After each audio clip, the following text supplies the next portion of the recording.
For tonight's story, I've decided to go with a bit of a classic, Alice in Wonderland by Lewis Carroll. Now, we can't read the whole thing tonight, so we'll read what we can and continue again next time. Chapter 1: Down the Rabbit Hole. Alice was beginning to get very tired of sitting by her sister on the bank and of having nothing to do. Once or twice, she had peeped into the book her sister was reading, but it had no pictures or conversations in it. And what is the use of a book, thought Alice, without pictures or conversations? So she was considering in her own mind, as well as she could, for the hot day made her feel very sleepy and stupid, whether the pleasure of making a daisy chain would be worth the trouble of getting up and picking the daisies, when suddenly a white rabbit with pink eyes ran close by her.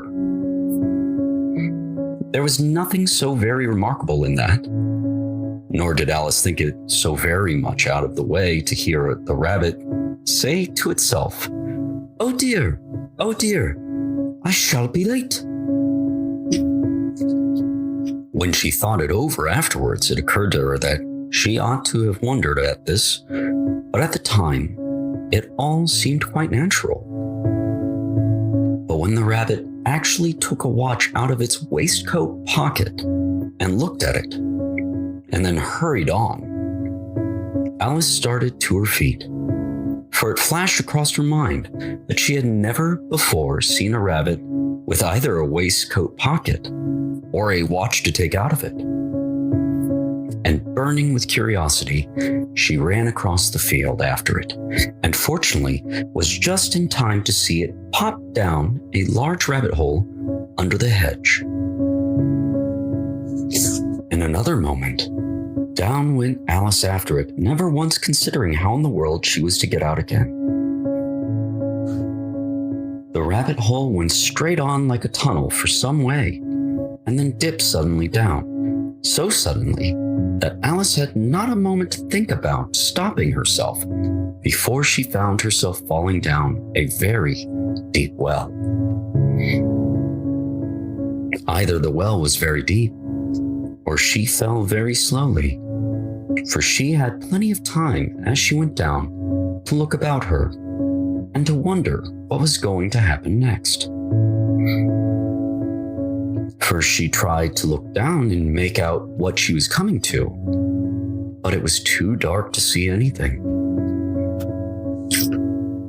Then she looked at the sides of the well and noticed that they were filled with cupboards and bookshelves. Here and there she saw maps and pictures hung upon pegs. She took down a jar from one of the shelves as she passed. It was labeled orange marmalade, but to her great disappointment, it was empty.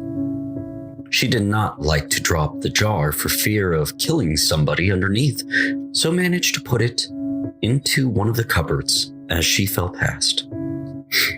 Well, thought Alice to herself, after such a fall as this, I shall think nothing of tumbling downstairs. How brave they'll all think of me at home. Why, I wouldn't say anything about it, even if I fell off the top of the house. Which was likely very true. Down, down, down. Would the fall never come to an end? I wonder how many miles I've fallen by this time, she said aloud. I must be getting somewhere near the center of the earth. Let me see. That would be 4,000 miles down, I think.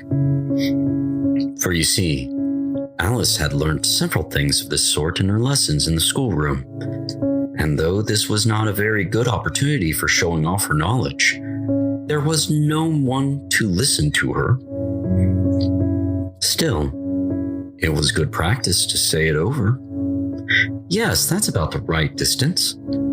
But then I wonder what latitude or longitude I've got to. Alice had not the slightest idea what latitude was, or longitude either, but she thought they were very nice, grand words to say. Presently, she began again. I wonder if I shall fall right through the earth. How funny it'll seem to come out among the people that walk with their heads downwards. Antipathies, I think. She was rather glad there was no one listening this time, as it didn't sound at all the right word. But I shall have to ask them what the name of the country is. You know. Please, ma'am, is this New Zealand or Australia? And she tried to curtsy as she spoke. Fancy curtsying as you're falling through the air. Do you think you could manage it?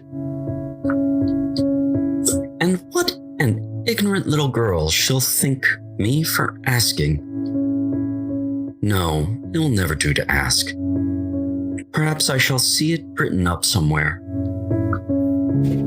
Down, down, down. There was nothing else to do, so Alice soon began talking again. Dinah'll miss me very much tonight, I should think. Dinah was the cat. I hope they'll remember her saucer of milk at tea time. Dinah, my dear, I wish you were down here with me. There are no mice in the air, I'm afraid, but you might catch a bat. And that's very like a mouse, you know? But do cats eat bats, I wonder? And here Alice began to get rather sleepy and went on saying to herself, in a dreamy sort of way, do cats eat bats? Do cats eat bats? And sometimes, do bats eat cats? For you see, as she couldn't answer either question, it didn't much matter which way she put it. She felt that she was dozing off and had just begun to dream that she was walking hand in hand with Dinah and saying to her very earnestly, Now, Dinah, tell me the truth. Did you ever eat a bat? When suddenly, thump, thump, down she came upon a heap of sticks and dry leaves, and the fall was over. Alice was not a bit hurt, and she jumped up onto her feet in a moment. She looked up, but it was all dark overhead. Before her was another long passage, and the white rabbit was still in sight, hurrying down it. There was not a moment to be lost. Away went Alice like the wind, and was just in time to hear it say as it turned the corner, Oh, my ears and whiskers, how late it's getting. She was close behind it when she turned the corner, but the rabbit was no longer to be seen. She found herself in a long, low hall, which was lit up by a row of lamps hanging from the roof. There were doors all round the hall, but they were all locked. And when Alice had been all the way down one side and up the other, trying every door, she walked sadly down the middle, wondering how she was ever to get out again. Suddenly, she came upon a little three-legged table, all made of solid glass. There was nothing on it but a tiny golden key. And Alice's first idea was that it might belong to one of the doors of the hall. But alas, either the locks were too large or the key was too small. But at any rate, it would not open any of them. However, on the second time round, she came upon a low curtain she had not noticed before, and behind it was a little door about 15 inches high. She tried the little golden key in the lock, and to her great delight, it fitted. Alice opened the door and found that it led into a small passage not much larger than a rat hole. She knelt down and looked along the passage into the loveliest garden you ever saw. How she longed to get out of that dark hall and wander about among those beds of bright flowers and those cool fountains. But she could not even get her head through the doorway. And even if my head would go through, thought poor Alice, it would be of very little use without my shoulders. Oh, how I wish I could shut up like a telescope. I think I could, if I only know how to begin. For, you see, so many out-of-the-way things had happened lately that Alice had begun to think that very few things indeed were really impossible. There seemed to be no use in waiting by the little door. So she went back to the table, half hoping she might find another key on it, or at any rate, a book of rules for shutting people up like telescopes. This time, she found a little bottle on it, which certainly was not here before, said Alice. And tied around the neck of the bottle was a paper label with the words, "Drink me," beautifully printed on it in large letters. It was all very well to say, "Drink me," but the wise little Alice was not going to do that in a hurry. "No, I'll look first," she said, "and see whether it's marked poison or not." For she had read several nice little stories about children who had got burnt and eaten up by wild beasts and other unpleasant things, all because they would not remember the simple rules their friends had taught them, such as that a red-hot poker will burn you if you hold it for too long, and that if you cut your finger very deeply with a knife, it usually bleeds. And she had never forgotten that if you drink much from a bottle marked poison, it is almost certain to disagree with you sooner or later. However, this bottle was not marked poison, so Alice ventured to taste it. And finding it very nice, it had, in fact, a sort of mixed flavor of cherry tart, custard, pineapple, roast turkey, toffee, and hot buttered toast. She very soon finished it off. "What a curious feeling," said Alice. "I must be shutting like a telescope." And so it was indeed. She was now only 10 inches high, and her face brightened up at the thought that she was now the right size for going through the little door into that lovely garden. First, however, she waited for a few minutes to see if she was going to shrink any further. She felt a little nervous about this. "For it might end, you know," said Alice to herself, "in my going out altogether, like a candle. I wonder what I should be like then." And she tried to fancy what the flame of a candle is like after the candle is blown out, for she could not remember ever having seen such a thing. After a while, finding that nothing more happened, she decided on going into the garden at once. But alas for poor Alice. When she got to the door, she found she had forgotten the little golden key, and when she went back to the table for it, she found she could not possibly reach it. She could see it quite plainly through the glass. And she tried her best to climb up one of the legs of the table, but it was too slippery. And when she had tired herself out with trying, the poor little thing sat down and cried. "Come, there's no use in crying like that," said Alice to herself rather sharply. "I advise you to leave off this minute. She generally gave herself very good advice, though she very seldom followed it. And sometimes she scolded herself so severely as to bring tears into her eyes.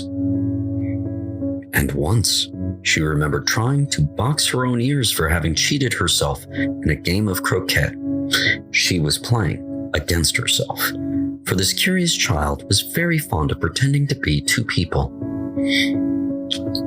But it's no use now, thought poor Alice, to pretend to be two people. Why, there's hardly enough of me left to make one respectable person.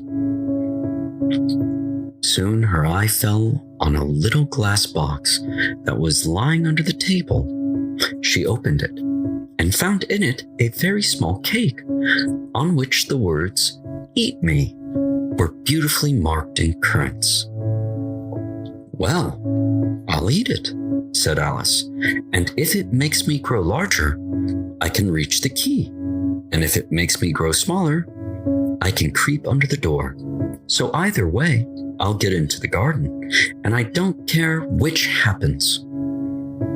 She ate a little bit and said anxiously to herself, "Which way? Which way?" holding her hand on the top of her head to feel which way it was growing. And she was quite surprised to find that she remained the same size. To be sure, this generally happens when one eats cake. But Alice had got so much into the way of expecting nothing but out-of-the-way things to happen that it seemed quite dull and stupid for life to go on in the common way. So she set to work and very soon finished off the cake. Chapter 2, The Pool of Tears. "Curiouser and curiouser," cried Alice. She was so much surprised that, for the moment, she quite forgot how to speak good English. "Now I'm opening out like the largest telescope that ever was. Goodbye, feet." For when she looked down at her feet, they seemed to be almost out of sight. They were getting so far off. "Oh, my poor little feet, I wonder who will put on your shoes and stockings for you now, dears. I'm sure that I shan't be able. I shall be a great deal too far off to trouble myself about you. You must manage the best way you can. But I must be kind to them," thought Alice. "Or perhaps they won't walk the way I want to go. Let me see. I'll give them a new pair of boots every Christmas." And she went on planning to herself how she would manage it. They must go by the carrier, she thought, and how funny it'll seem, sending presents to one's own feet. And how odd the directions will look. Oh dear, what nonsense I'm talking. Just then, her head struck against the roof of the hall. In fact, she was now more than 9 feet high. And she at once took up the little golden key and hurried off to the garden door. Poor Alice. It was as much as she could do, lying down on one side, to look through the garden with one eye. But to get through was more hopeless than ever. She sat down and began to cry. "You ought to be ashamed of yourself," said Alice. "A great girl like you," she might as well say this, "to go on crying this way. Stop this moment, I tell you." But she went on all the same, shedding gallons of tears until there was a large pool around her, about 4 inches deep, and reaching half down the hall. After a time, she heard a little pattering of feet in the distance, and she hastily tried her eyes to see what was coming. It was the White Rabbit returning, splendidly dressed, with a pair of white kid gloves in one hand and a large fan in the other. He came trotting along in a great hurry, muttering to himself as he came, "Oh, the Duchess, oh, won't she be savage if I've kept her waiting?" Alice felt so desperate that she was ready to ask help of anyone. So, when the rabbit came near her, she began in a low, timid voice, If you please, sir. The rabbit started violently, dropping the white kid gloves in the fan, and scurried away into the darkness as hard as he could go. Alice took up the fan and gloves and, as the hall was very hot, she kept fanning herself all the time she went on talking. Dear, dear, how queer everything is today, and yesterday things went on just as usual. I wonder if I have been changed in the night. Let me think. Was I the same when I got up this morning? I almost think I can remember feeling a little different. But if I'm not the same, the next question is, who in the world am I? Ah, that's the great puzzle. And she began thinking over all the children she knew that were the same age as herself, to see if she could have been changed for any of them. I'm sure I'm not Ada, she said, for her hair goes in such long ringlets, and mine doesn't go in ringlets at all. And I'm sure I can't be Mabel, for I know all sorts of things, and she knows such a very little. Besides, she's she, and I'm I, and oh dear, how puzzling it all is. I'll try if I know all the things I used to know. Let me see. 4 times 5 is 12, and 4 times 6 is 13, and 4 times 7 is, oh dear, I shall never get to 20 at that rate. However, the multiplication table doesn't signify. Let's try geography. London is the capital of Paris, and Paris is the capital of Rome, and Rome... No, that's all wrong, I'm certain. I must have been changed for Mabel. I'll try and say, oh, how doth the little... And she crossed her hands on her lap as if she were saying lessons and began to repeat it, but her voice sounded hoarse and strange, and the words did not come the same as they used to. How doth the little crocodile improve his shining tail and pour the waters of the Nile on every golden scale? How cheerfully he seems to grin, how neatly spread his claws, and welcome little fishes in with gently smiling jaws. I'm sure those are not the right words, said poor Alice, and her eyes filled with tears again as she went on. I must be Mabel after all, and I shall have to go and live in that pocky little house and have next to no toys to play with and ever so many lessons to learn. No, I've made up my mind about it. If I'm Mabel, I'll stay down here. It'll be no use to their putting their heads down and saying, come up again, dear. I shall only look up and say, who am I then? Tell me that first, and then, if I like being that person, I'll come up. If not, I'll stay down here till I'm somebody else. But, oh dear, cried Alice, with a sudden burst of tears. I do wish they would put their heads down. I am so very tired of being all alone here. As she said this, she looked down at her hands and was surprised to see that she had put on one of the rabbit's little white kid gloves while she was talking. How can I have done that? She thought. I must be growing small again.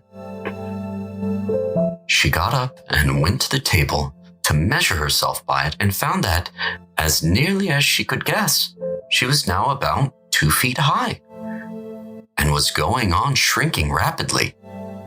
She soon found that the cause of this was the fan she was holding, and she dropped it hastily, just in time to avoid shrinking away altogether.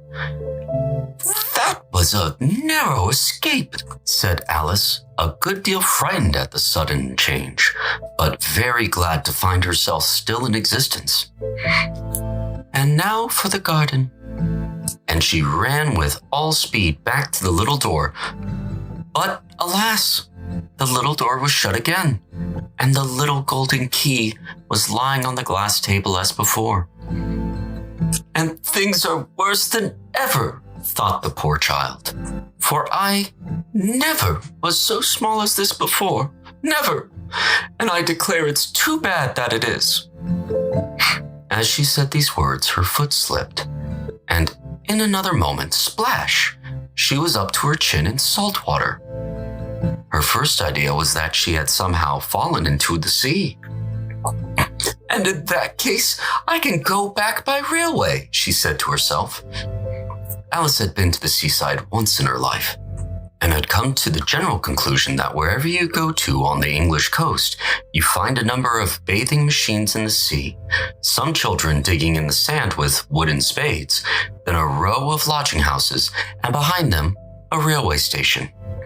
However, she soon made out that she was in a pool of tears, which she had wept when she was 9 feet high. I wish I hadn't cried so much, said Alice, as she swam about, trying to find her way out. I shall be punished for it now, I suppose, by being drowned in my own tears. That will be a queer thing, to be sure. However, everything is queer today. Just then, she heard something splashing about in the pool a little way off, and she swam nearer to make out what it was. At first, she thought it must be a walrus or a hippopotamus. But then she remembered how small she was now, and she soon made out that it was only a mouse that had slipped in like herself. Would it be of any use now, thought Alice, to speak to this mouse? Everything is so out of the way down here that I should think very likely it can talk. At any rate, there's no harm in trying. So she began, "Oh, mouse, do you know the way out of this pool? I am very tired of swimming about here, oh mouse." Alice thought this must be the right way of speaking to a mouse. She had never done such a thing before, but she remembered having seen in her brother's Latin grammar, a mouse, of a mouse, to a mouse, oh mouse.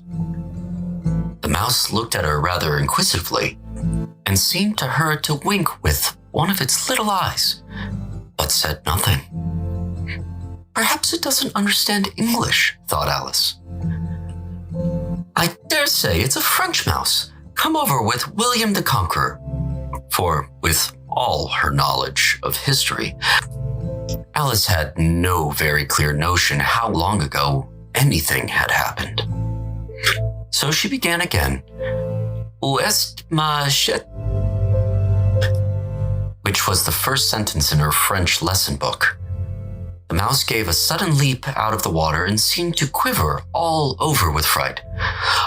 "Oh, I beg your pardon," cried Alice hastily, afraid that she had hurt the poor animal's feelings. "I quite forgot you didn't like cats." "Not like cats," cried the mouse in a shrill, passionate voice. "Would you like cats if you were me?" "Well, perhaps not," said Alice in a soothing tone. "Don't be angry about it. And yet, I wish I could show you our cat Dinah. I think you'd take a fancy to cats if you could only see her. She is such a dear, quiet thing," Alice went on half to herself as she swam lazily about in the pool. "And she sits purring so nicely by the fire, licking her paws and washing her face, and she is such a nice soft thing to nurse, and she is such a capital one for catching mice. Oh, I beg your pardon," cried Alice again. For this time the mouse was bristling all over, and she felt certain it must be really offended. "We won't talk about her any more, if you'd rather not." "We indeed," cried the mouse, who was trembling down to the end of his tail, "as if I would talk on such a subject. Our family always hated cats. Nasty, low, vulgar things. Don't let me hear the name again." "I won't indeed," said Alice, in a great hurry to change the subject of conversation. Are you fond of of dogs? The mouse did not answer, so Alice went on eagerly. There is such a nice little dog near our house. I should like to show you. A little bright-eyed terrier. You know, with, such long curly brown hair. And I'll fetch things when you throw them, and it'll sit up and beg for its dinner, and all sorts of things. I can't remember half of them. And it belongs to a farmer, you know, and he says it's so useful. It's worth £100. He says it kills all the rats and... Oh dear, cried Alice in a sorrowful tone. I'm afraid I've offended it again. For the mouse was swimming away from her as hard as it could go and making quite a commotion in the pool as it went. So she called softly after it, Mouse dear, do come back again, and we won't talk about cats or dogs either if you don't like them. When the mouse heard this, it turned around and swam slowly back to her. Its face was quite pale, with passion, Alice thought, and it said in a low, trembling voice, Let us get to the shore, and then I'll tell you my history, and you'll understand why it is I hate cats and dogs. It was high time to go, for the pool was getting quite crowded with the birds and animals that had fallen into it. There were a duck and a dodo, a lory and an eaglet, and several other curious creatures. Alice led the way, and the whole party swam to the shore. Chapter 3. A Caucus Race and a Long Tail. They were indeed a queer-looking party that assembled on the bank. The birds with draggled feathers, the animals with their fur clinging close to them, all dripping wet, cross, and uncomfortable.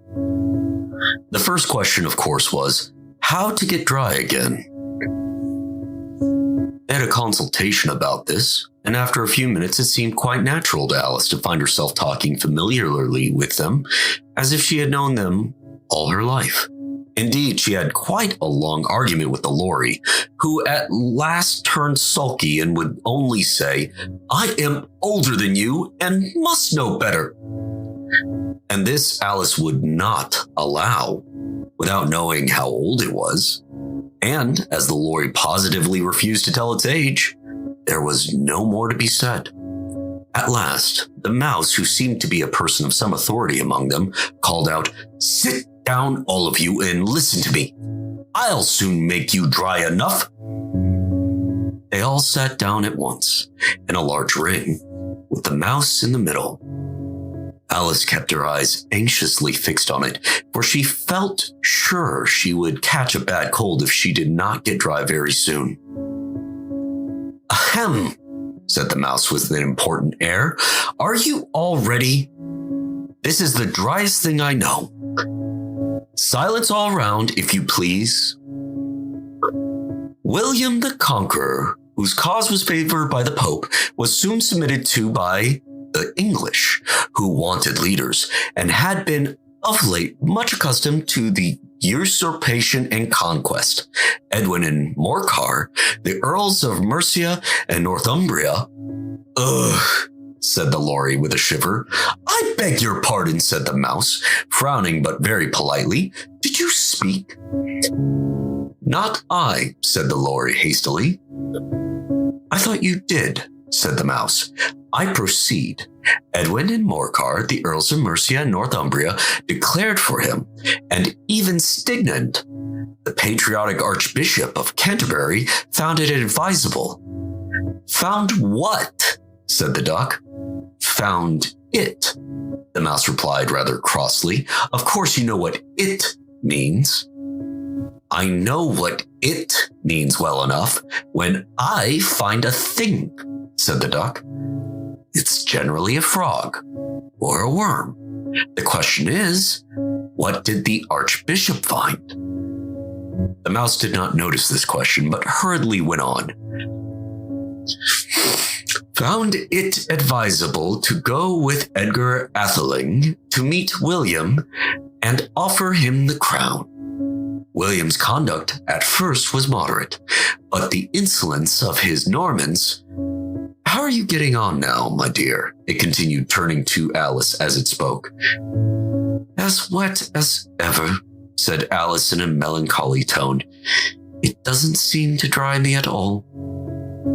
Well, in that case, said the dodo solemnly, rising to its feet, I move that the meeting adjourn for the immediate adoption of more energetic remedies. Speak English, said the eaglet.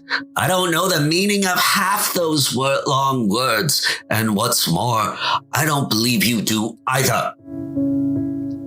And the eaglet bent down its head to hide a smile. Some of the other birds tittered audibly. What I was going to say, said the dodo in an offended tone, was that the best thing to get us dry would be a caucus race. What is a caucus race? Said Alice. Not that she much wanted to know, but the dodo had paused as if it thought that somebody ought to speak, and no one else seemed inclined to say anything. Why, said the dodo, the best way to explain it is to do it. And as you might like to try the thing yourself some winter day, I will tell you how the dodo managed it. First, it marked out a race course. In a sort of circle. The exact shape doesn't matter, it said. And then all the party were placed along the course here and there. There was no 1, 2, 3, and away! But they began running when they liked and left off when they liked, so that it was not easy to know when the race was over. However, when they had been running half an hour or so, and were quite dry again, the dodo suddenly called out, "The race is over!" And they all crowded around it, panting and asking, "But who has won?" This question the dodo could not answer without a great deal of thought, and it sat for a long time, with one finger pressed upon its forehead, the position in which you usually see Shakespeare in the pictures of him, while the rest waited in silence. At last, the dodo said, "Everybody has won, and all must have prizes." "But who is to give the prizes?" quite a chorus of voices asked. "Why, she, of course," said the dodo, pointing to Alice with one finger. And the whole party at once crowded around her, calling out in a confused way, "Prizes, prizes!" Alice had no idea what to do, and in despair, she put her hand in her pocket and pulled out a box of comfits. Luckily, the salt water had not gotten into it, and handed them round as prizes. There was exactly one apiece all round. "But she must have a prize herself, you know," said the mouse. "Of course," the dodo replied gravely. "What else have you got in your pocket?" It went on, turning to Alice. "Only a thimble," said Alice sadly. "Hand it over here," said the dodo. Then they all crowded around her once more, while the dodo solemnly presented the thimble, saying, "We beg your acceptance of this elegant thimble." And when it had finished this short speech, they all cheered. Alice thought the whole thing very absurd, but they all looked so grave that she did not dare to laugh. And, as she could not think of anything to say, she simply bowed and took the thimble, looking as solemn as she could. The next thing was to eat the comfits. This caused some noise and confusion, as the large birds complained that they could not taste theirs, and the small ones choked and had to be patted on the back.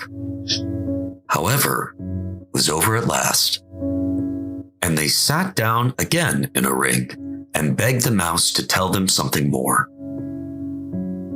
"You promised to tell me your history, you know," said Alice. "And why is it you hate C and D?" she added in a whisper, half afraid that it would be offended again. "Mine is a long and sad tale," said the mouse, turning to Alice and sighing.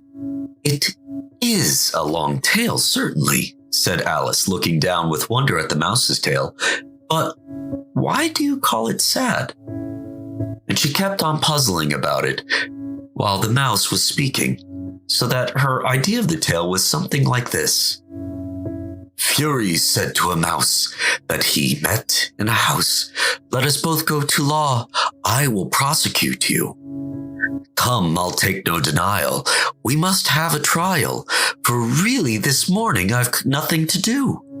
Said the mouse to the cur, such a trial, dear sir, with no jury or judge would be wasting our breath. I'll be judge, I'll be jury, said cunning old Fury. I'll try the whole cause and condemn you to death. You are not attending, said the mouse to Alice severely.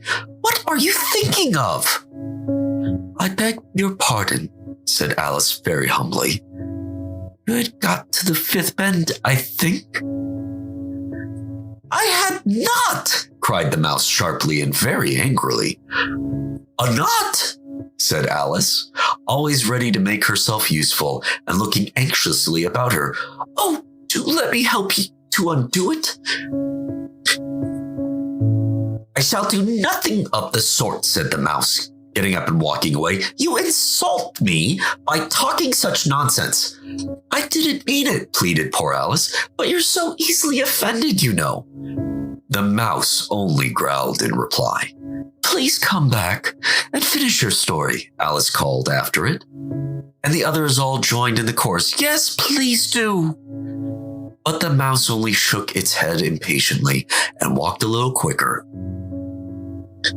What a pity it wouldn't stay, sighed the Lory, as soon as it was quite out of sight. And an old crab took the opportunity of saying to her daughter, Ah, my dear, let this be a lesson to you, never to lose your temper. Hold your tongue, Ma, said the young crab a little snappishly. You're enough to try the patience of an oyster. I wish I had our Dinah here. I know I do, said Alice aloud, addressing nobody in particular. She'd soon fetch it back. And who is Dinah, if I might venture to ask the question, said the Lory. Alice replied eagerly, for she was always ready to talk about her pet. Dinah's our cat. She's such a capital one for catching mice, you can't think. And oh, I wish I could see her after the birds. Why, she'll eat a little bird as soon as she'll look at it. This speech caused a remarkable sensation among the party. Some of the birds hurried off at once. One old magpie began wrapping itself up very carefully, remarking, I really must be getting home. The night air doesn't suit my throat. And a canary called out in a trembling voice to his children, Come away, my dears. It's time you were all in bed. In various pretexts, they all moved off, and Alice was soon alone. I wish I hadn't mentioned Dinah, she said to herself in a melancholy tone. Nobody seems to like her down here. And I'm sure she's the best cat in the world. Oh, my dear Dinah, I wonder if I shall ever see you anymore. And here poor Alice began to cry again, for she felt very lonely and low-spirited. In a little while, however, she again heard a little pattering of footsteps in the distance, and she looked up eagerly, half hoping that the mouse had changed his mind and was coming back to finish the story. Chapter 4. The Rabbit Sends in a Little Bill. It was the White Rabbit, trotting slowly back again and looking anxiously about as it went, as if it had lost something, and she heard it muttering to itself, the Duchess, my dear Puss. Oh, my fur and whiskers, she'll get me executed as sure as ferrets are ferrets. Where can I have dropped them, I wonder? Alice guessed in a moment that it was looking for the fan and the pair of white kid gloves, and she, very good-naturedly, began hunting about for them. But they were nowhere to be seen. Everything seemed to have changed since her swim in the pool. And the great hall, with the glass table and the little door, had vanished completely. Very soon, the rabbit noticed Alice as she went hunting about and called out to her in an angry tone. "Why, Marianne, what are you doing out here? Run home this moment and fetch me a pair of gloves and a fan! Quick now!" And Alice was so much frightened that she ran off at once in the direction it pointed to, without trying to explain the mistake it had made. "He took me for his housemaid," she said to herself as she ran. "How surprised he'll be when he finds out who I am. But I'd better take him his fan and gloves. That is, if I can find them." As she said this, she came upon a neat little house, and on the door of which was a bright brass plate with the name W. Rabbit engraved upon it. She went in without knocking and hurried upstairs in great fear lest she should meet the real Marianne and be turned out of the house before she had found the fan and gloves. "How queer it seems," Alice said to herself, "to be going messages for the rabbit. I suppose Dinah will be sending me on messages next." And she began fancying the sort of thing that would happen. "Miss Alice, come here directly and get ready for your walk." "Coming in a minute, nurse, but I've got to watch this mouse hole till Dinah comes back and see that the mouse doesn't get out." "Only I don't think," Alice went on, "that they'd let Dinah stop in the house if it began ordering people about like that." By this time, she had found her way into a tidy little room with a table in the window, and on it, as she had hoped, a fan and 2 or 3 pairs of tiny white kid gloves. She took up the fan and a pair of the gloves and was just going to leave the room when her eye fell upon a little bottle that stood near the looking glass. There was no label this time with the words, "Drink me," but nevertheless she uncorked it and put it to her lips. "I know something interesting is sure to happen," she said to herself, "whenever I eat or drink anything. So I'll just see what this bottle does. I do hope it'll make me grow large again, for really I'm quite tired of being such a tiny little thing." It did so indeed, and much sooner than she had expected. Before she had drunk half the bottle, she found her head pressing against the ceiling and had to stoop to save her neck from being broken. She hastily put down the bottle, saying to herself, "That's quite enough. I hope I shan't grow any more. As it is, I can't get out at the door. I do wish I hadn't drunk quite so much." Alas, it was too late to wish that. She went on growing and growing, and very soon had to kneel down on the floor. In another minute, there was not even room for this, and she tried the effect of lying down with one elbow against the door, and the other arm curled around her head. Still, she went on growing, and, as a last resource, she put one arm out of the window and 1 foot up the chimney and said to herself, "Now I can do no more. Whatever happens, what will become of me?" Luckily for Alice, the little magic bottle had now had its full effect, and she grew no longer. Still, it was very uncomfortable, and as there seemed to be no sort of chance of her ever getting out of her room again, no wonder she felt unhappy. It was much pleasanter at home, thought Alice, when one wasn't always growing larger and smaller, and being ordered about by mice and rabbits. I almost wish I hadn't gone down the rabbit hole. And yet, it's rather curious, this sort of life. I do wonder what can have happened to me. When I used to read fairy tales, I fancied that kind of thing never happened. Now here I am in the middle of one. There ought to be a book written about me. That there ought. And when I grow up, I'll write one.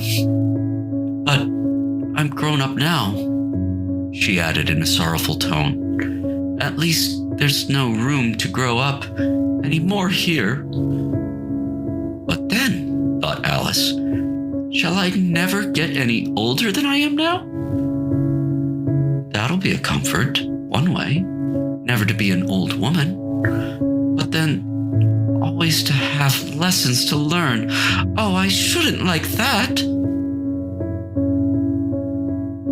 Oh, you foolish Alice, she answered herself. How can you learn lessons in here? Why, there's hardly room for you, and no room at all for any lesson books. And so she went on, taking first one side and then the other, and making quite a conversation of it altogether. But after a few minutes, she heard a voice outside and stopped to listen.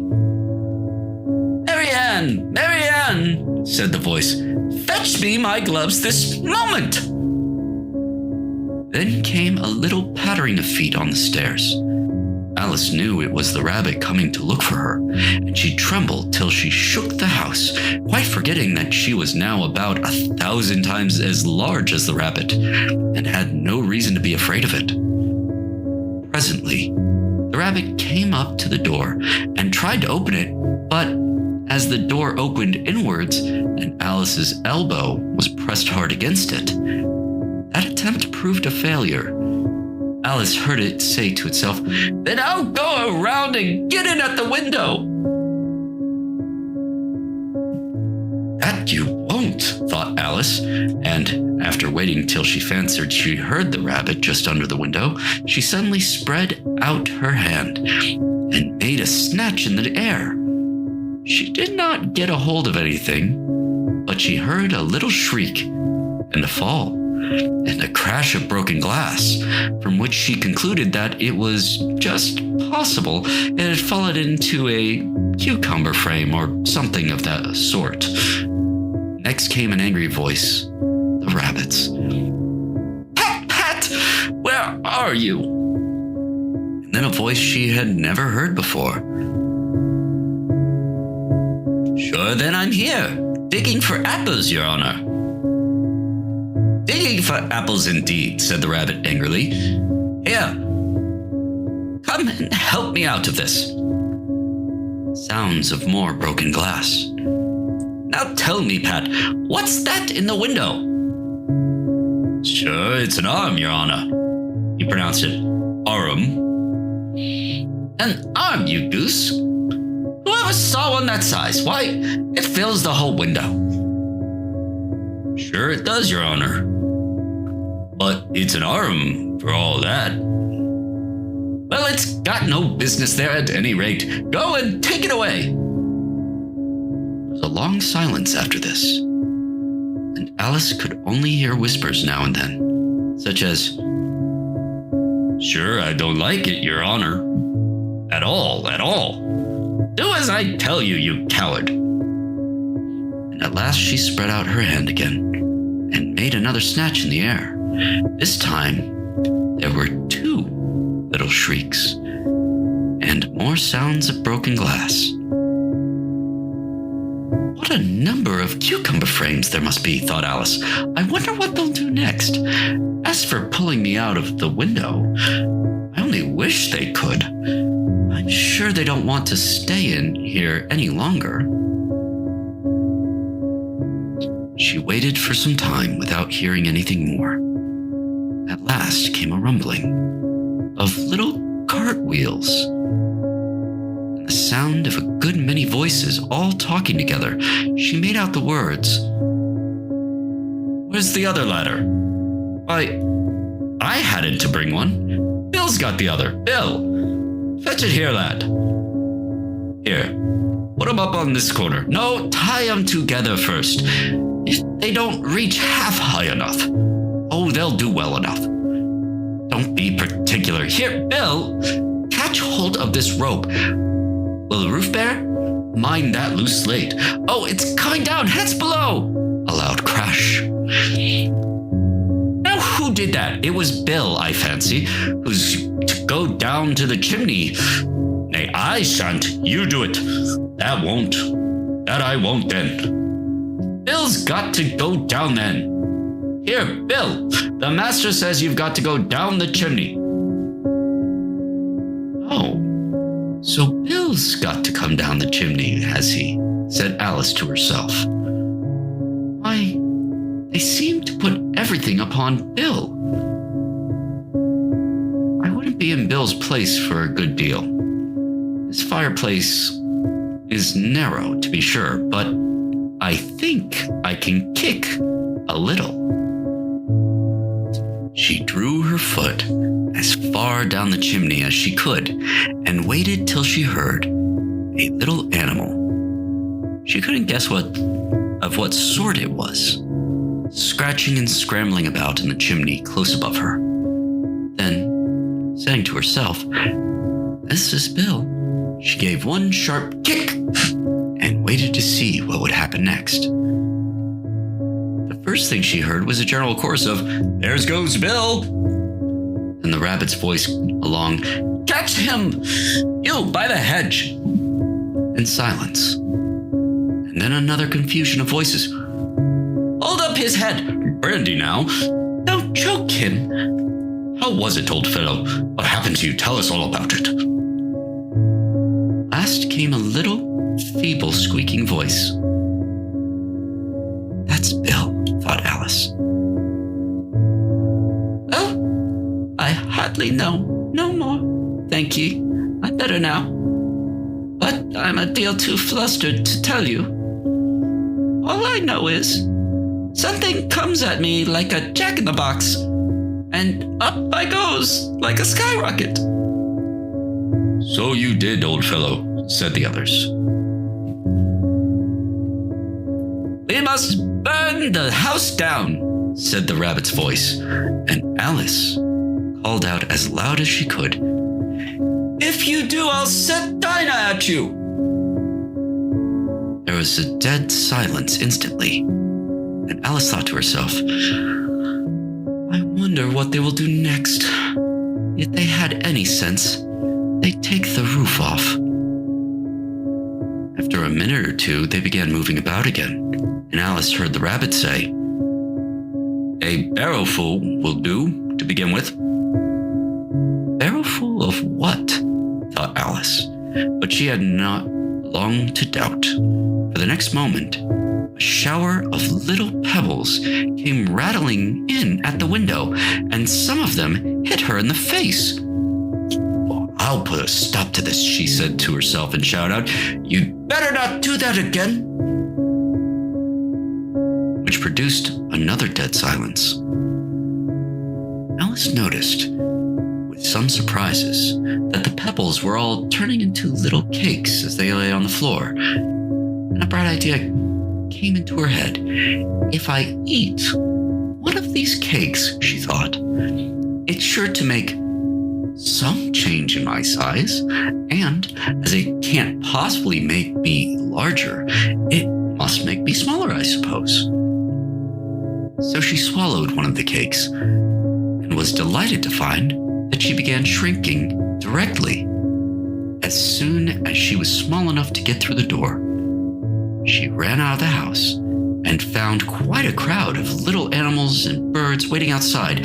The poor little lizard, Bill, was in the middle, being held up by 2 guinea pigs who were giving it something out of a bottle. They all made a rush at Alice the moment she appeared, but she ran off as hard as she could and soon found herself safe in a thick wood.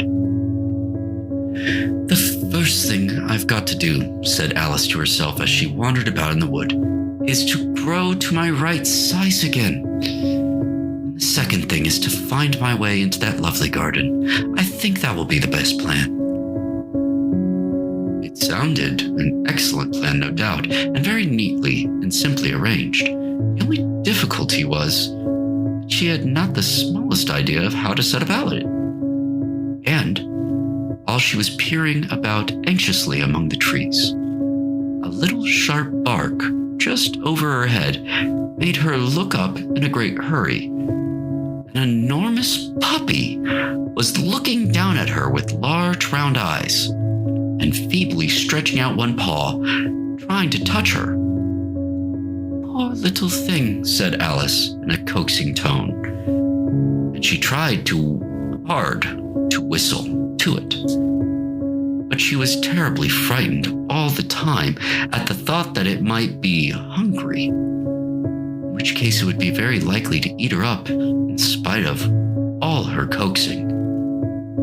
Hardly knowing what she did, she picked up a little bit of stick and held it out to the puppy, whereupon the puppy jumped into the air off of its feet at once with a yelp of delight and rushed at the stick and made believe to worry it. Then Alice dodged behind a great thistle to keep herself from being run over. And the moment she appeared on the other side, the puppy made another rush at the stick and tumbled head over heels in its hurry to get a hold of it. Then Alice, thinking it was very like having a game of play with a cart horse, and expecting every moment to be trampled under its feet, ran around the thistle again. Then the puppy began a series of short charges at the stick, running in a very little ways forwards each time, and a long way back, and barking hoarsely all the while, till at last it sat down a good way off, panting, with its tongue hanging out of its mouth, and its great eyes half shut. This seemed to Alice a good opportunity for making her escape. So she set off at once and ran till she was quite tired and out of breath, until the puppy's bark sounded quite faint in the distance. "And yet, what a dear little puppy it was," said Alice as she leaned against the buttercup to rest herself and fanned herself with one of the leaves. "I should have liked teaching it tricks very much. If I'd only been the right size to do it. Oh dear, I'd nearly forgotten that I've got to grow up again. Let me see, how is it to be managed? I suppose I ought to eat or drink something or other. But the great question is, what?" The great question certainly was what. Alice looked all around her at the flowers and blades of grass, but she did not see anything that looked like the right thing to eat or drink under the circumstances. There was a large mushroom growing near her, about the same height as herself, and when she had looked under it, and on both sides of it, and behind it, it occurred to her that she might as well look and see what was on top of it. She stretched herself up on tiptoe and peeped over the edge of the mushroom, and her eyes immediately met those of a large caterpillar that was sitting on top with its arms folded, quietly smoking a long hookah, and taking not the smallest notice of her or anything else. Chapter 5. Advice from a Caterpillar. The caterpillar and Alice looked at each other for some time in silence. At last, the caterpillar took the hookah out of its mouth and addressed her in a languid, sleepy voice. "Who are you?" said the caterpillar. This was not an encouraging opening for a conversation. Alice replied, rather shyly, I hardly know, sir. Just at present. At least, I know who I was when I got up this morning, but I think I must have been changed several times since then." "What do you mean by that?" said the caterpillar sternly, Explain yourself. I can't explain myself, I'm afraid, sir, said Alice. Because I'm not myself, you see. I don't see, said the caterpillar. I'm afraid I can't put it more clearly, Alice replied very politely, for I can't understand it myself, to begin with. And being so many different sizes in a day is very confusing. It isn't, said the caterpillar. Well, perhaps you haven't found it so yet, said Alice. But when you have to turn into a chrysalis, you will someday, you know. And then after that, into a butterfly, I should think you'll feel it a little queer, won't you? Not a bit, said the caterpillar. Well, perhaps your feelings may be different, said Alice. All I know is it would feel very queer to me. You, said the caterpillar contemptuously. Who are you? Which brought them back again to the beginning of the conversation. Alice felt a little irritated at the caterpillar's making such very short remarks. And she drew herself up and said very gravely, I think you ought to tell me who you are first. Why? Said the caterpillar. Here was another puzzling question, and as Alice could not think of any good reason, and as the caterpillar seemed to be in a very unpleasant state of mind, she turned away. Come back, the caterpillar called after her. I've something important to say. This sounded promising, certainly. Alice turned and came back again. Keep your temper, said the caterpillar. Is that all? Said Alice, swallowing down her anger as well as she could. No, said the caterpillar. Alice thought she might as well wait. She had nothing else to do. And perhaps, after all, it might tell her something worth hearing. For some minutes it puffed away without speaking. But at last, it unfolded its arms, took the hookah out of its mouth again, and said, So you think you're changed, do you? I'm afraid I am, sir, said Alice. I can't remember things as I used, and I don't keep the same size for 10 minutes together. Can't remember what things? Said the caterpillar. Well, I've tried to say, how doth the little busy bee, but it all came out different. Alice replied in a very melancholy voice. Repeat, you are old, Father William, said the caterpillar. Alice folded her hands and began. You are old, Father William, the young man said, and your hair became very white, and yet you insistently stand on your head. Do you think at your age it is right? In my youth, Father William replied to his son, I feared it might injure the brain, but now that I'm perfectly sure I have none, why, I do it again and again. You are old, said the youth, as I mentioned before, and have grown most uncommonly fat. Yet you turned a back somersault in at the door. Pray, what is the reason for that?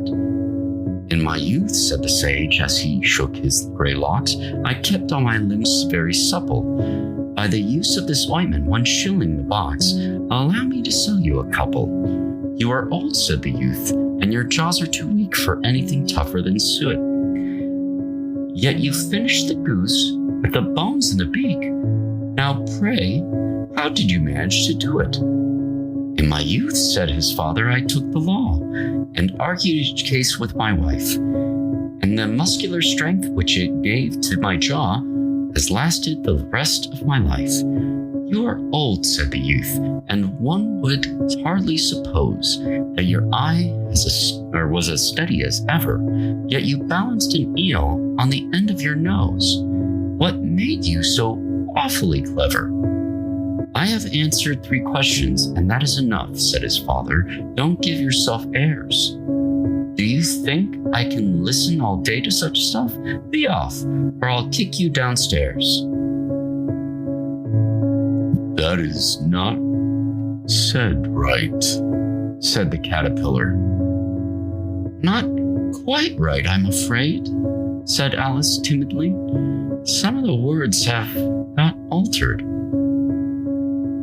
"It is wrong from beginning to end," said the caterpillar decidedly, and there was silence for some minutes. The caterpillar was first to speak. "What size did you want to be?" it asked. "Oh, I'm not particular as to size," Alice hastily replied. "Only one doesn't like changing so often, you know." "I don't know," said the caterpillar. Alice said nothing. She had never been so much contradicted in her life before, and she felt that she was losing her temper. "Are you content now?" said the caterpillar. "Well, I should like to be a little larger, sir, if you wouldn't mind," said Alice. 3 inches is such a rigid height to be." "It is a very good height indeed," said the caterpillar angrily, rearing itself upright as it spoke. It was exactly 3 inches high. "But I'm not used to it," pleaded poor Alice in a piteous tone. And she thought to herself, "I wish the creatures wouldn't be so easily offended." "You'll get used to it in time," said the caterpillar, and again it put the hookah to its mouth and began smoking again. This time Alice waited patiently until it chose to speak again. In a minute or 2, the caterpillar took the hookah out of its mouth and yawned once or twice and shook itself. Then it got down off the mushroom and crawled away in the grass, merely remarking as it went, "One side will make you grow taller, and the other side will make you grow shorter." "One side of what? The other side of what?" thought Alice to herself. "Of the mushroom," said the caterpillar, just as if she had asked it aloud. And in another moment, it was out of sight.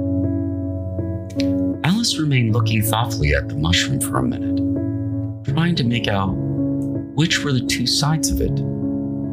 And as if it was perfectly round, she found this a very difficult question.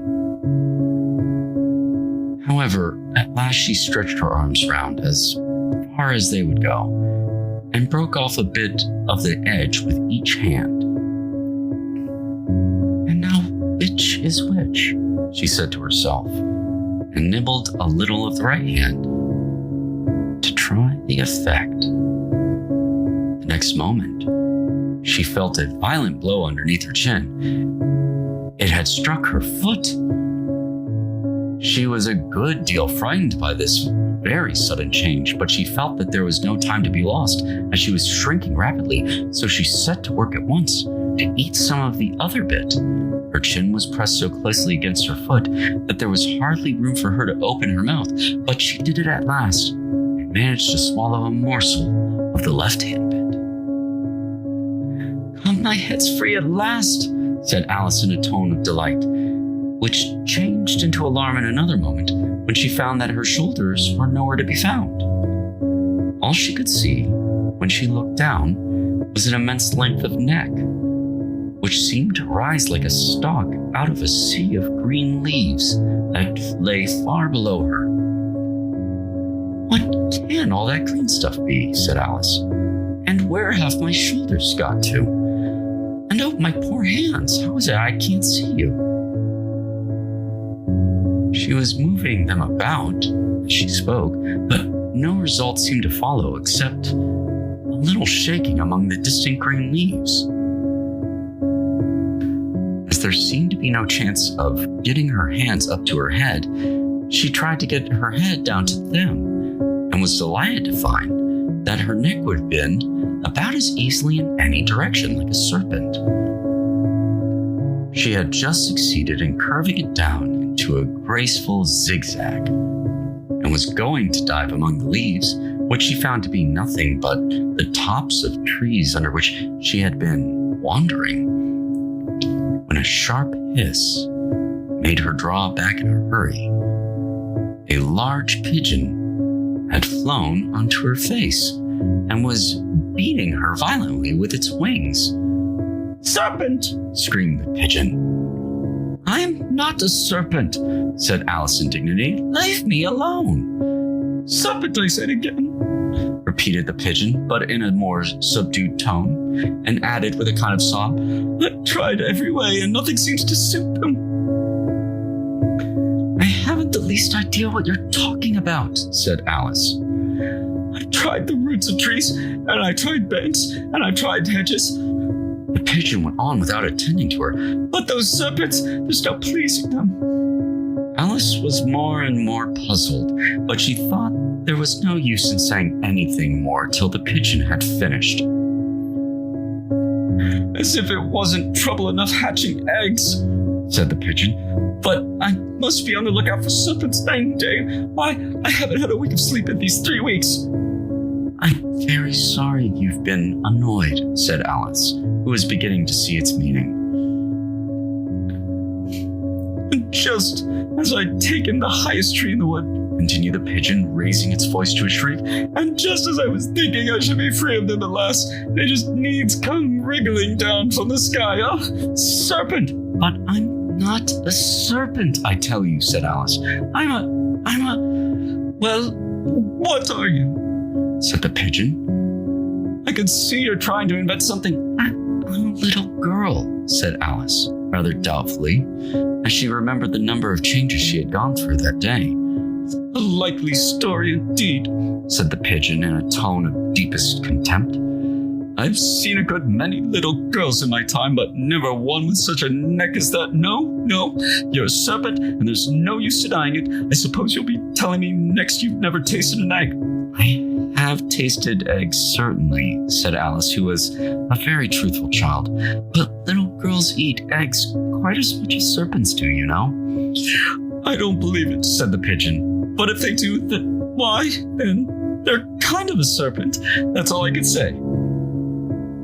This was such a new idea to Alice that she was quite silent for a minute or two, which gave the pigeon the opportunity of adding, "You're looking for eggs, I know that well enough. What does it matter to me whether you're a little girl or serpent?" "It matters a good deal to me," said Alice hastily, "but I'm not looking for eggs as it happens, and if I was, I shouldn't want yours. I don't like them raw." "Well, be off then," said the pigeon in a sulky tone, as it settled down again into its nest.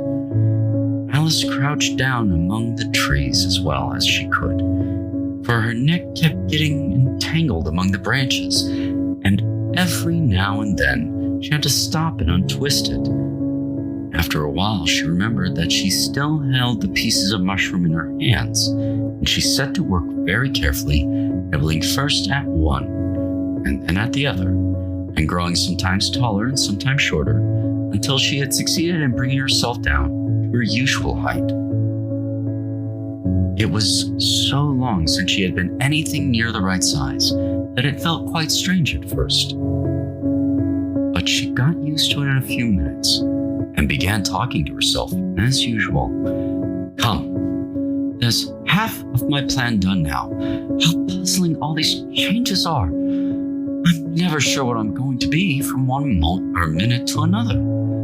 However, I've got back to my right size. The next thing is to get into that beautiful garden. How is that to be done, I wonder?"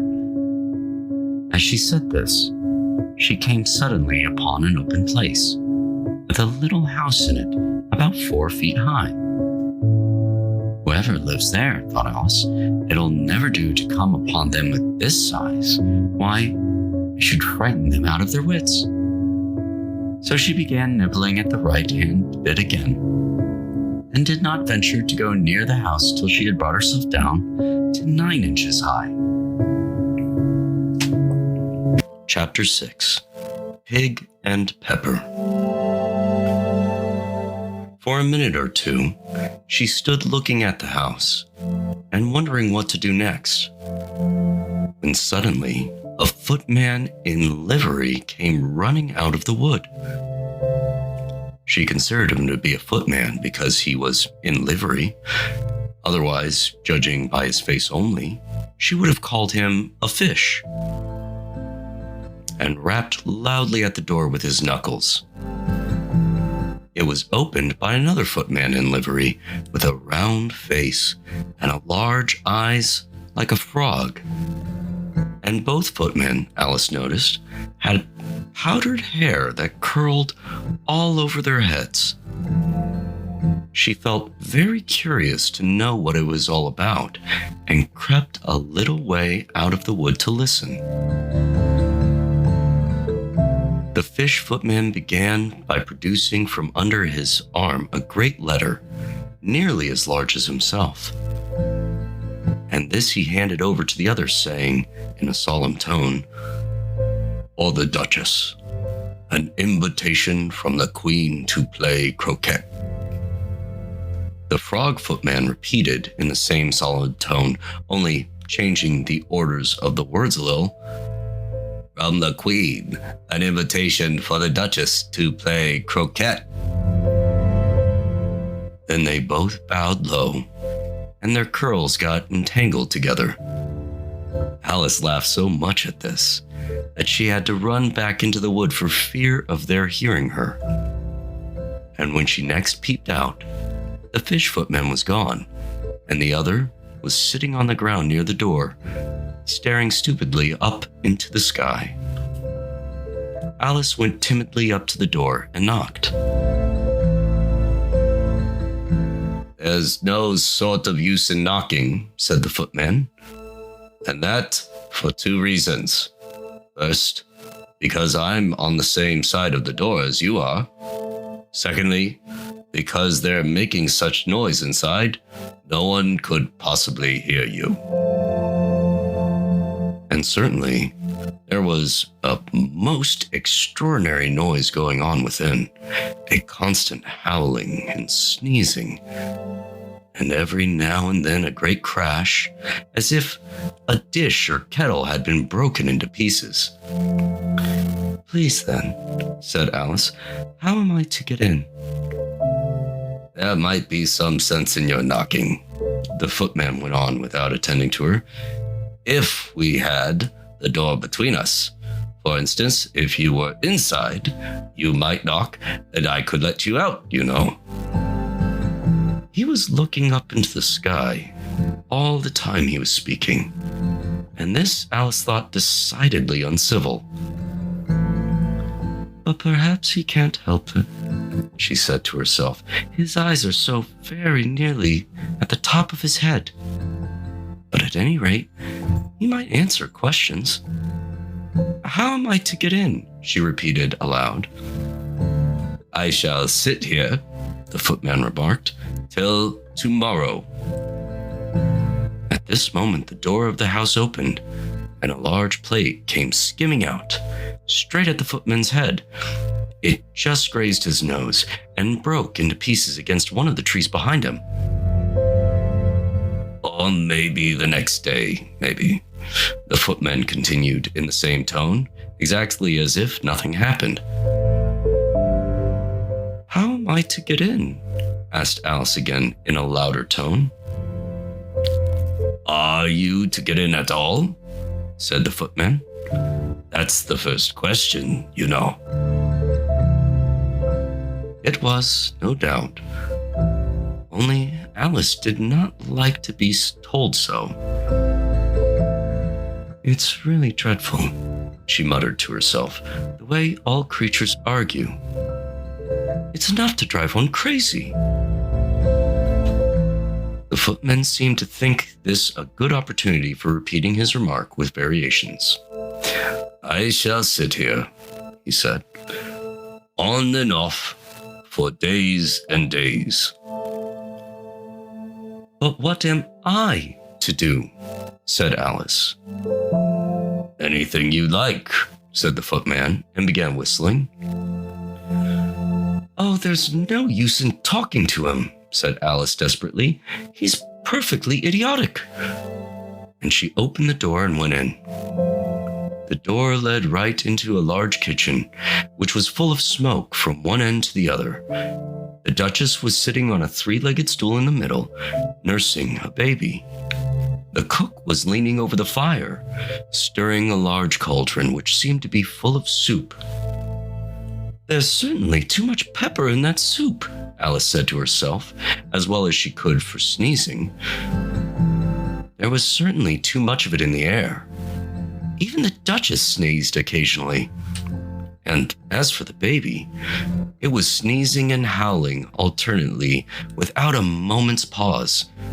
The only two creatures in the kitchen that did not sneeze were the cook and a large cat, which was sitting on the hearth and grinning from ear to ear. Please, would you tell me, said Alice a little timidly, for she was not quite sure whether it was good manners for her to speak first, why your cat grins like that? It's a Cheshire cat, said the Duchess, and that's why. Big! She said the last word with such sudden violence that Alice quite jumped. But she saw in another moment that it was addressed to the baby, and not to her, so she took courage and went on again. I didn't know that Cheshire cats always grinned. In fact, I didn't know that cats could grin. They all can, said the Duchess, and most of them do. I don't know of any that do, said Alice very politely, feeling quite pleased to have got into a conversation. You don't know much, said the Duchess, and that's a fact. Alice did not at all like the tone of this remark and thought it would be as well to introduce some other subject of conversation. While she was trying to fix on one, the cook took the cauldron of soup off the fire and at once set to work throwing everything within her reach at the Duchess and baby. The fire and irons came first, then followed a shower of saucepans, plates, and dishes. The Duchess took no notice of them, even when they hit her, and the baby was howling so much already that it was quite impossible to say whether the blows hurt it or not. Oh, please, mind what you're doing, cried Alice, jumping up and down in an agony of terror. Oh, there goes his precious nose, as an unusually large saucepan flew close by it and nearly carried it off. If everyone minded their own business, the Duchess said in a large, hoarse growl, the world would go round a deal faster than it does.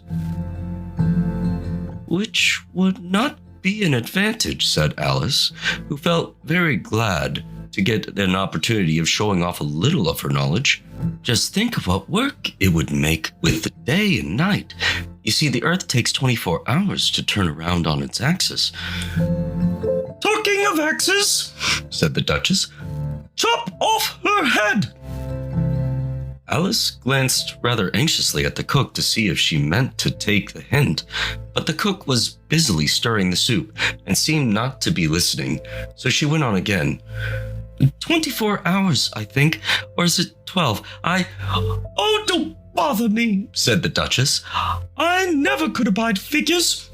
And with that, she began nursing her child again, singing a sort of lullaby to it as she did so, and giving it a violent shake at the end of every line. Speak roughly to your little boy, and beat him when he sneezes. He only does it to annoy, because he knows it teases. And then came the chorus in which the cook and the baby joined. Wow, wow, wow! While the Duchess sang the second verse of the song, she kept tossing the baby violently up and down. And the poor little thing howled so that Alice could hardly hear the words. I speak severely to my boy. I beat him when he sneezes, for he can thoroughly enjoy the pepper when he pleases. Here, you may nurse it for a bit, if you like, the Duchess said to Alice, flinging the baby at her as she spoke. I must go and get ready to play croquet with the Queen. And she hurried out of the room. The cook threw a frying pan after her as she went, but it just missed her. Alice caught the baby with some difficulty, as it was a queer-shaped little creature, and held out its arms and legs in all directions. Just like a starfish, thought Alice. The poor little thing was snorting like a steam engine when she caught it, and kept doubling itself up and straightening itself out again, so that altogether for the first minute or two, it was as much as she could do to hold it. As soon as she had made out the proper way of nursing it, which was to twist it up in a sort of knot, and then keep it tight hold of its right ear and left foot so as to prevent it from undoing itself, she carried it out into the open air. If I don't take this child away with me, thought Alice, they're sure to kill it in a day or two. Wouldn't it be murder to leave it behind? She said the last words out loud, and the little thing grunted in reply. It had left off sneezing by this time. Don't grunt, said Alice. That's not at all a proper way of expressing yourself. The baby grunted again, and Alice looked very anxiously into its face to see what was the matter with it.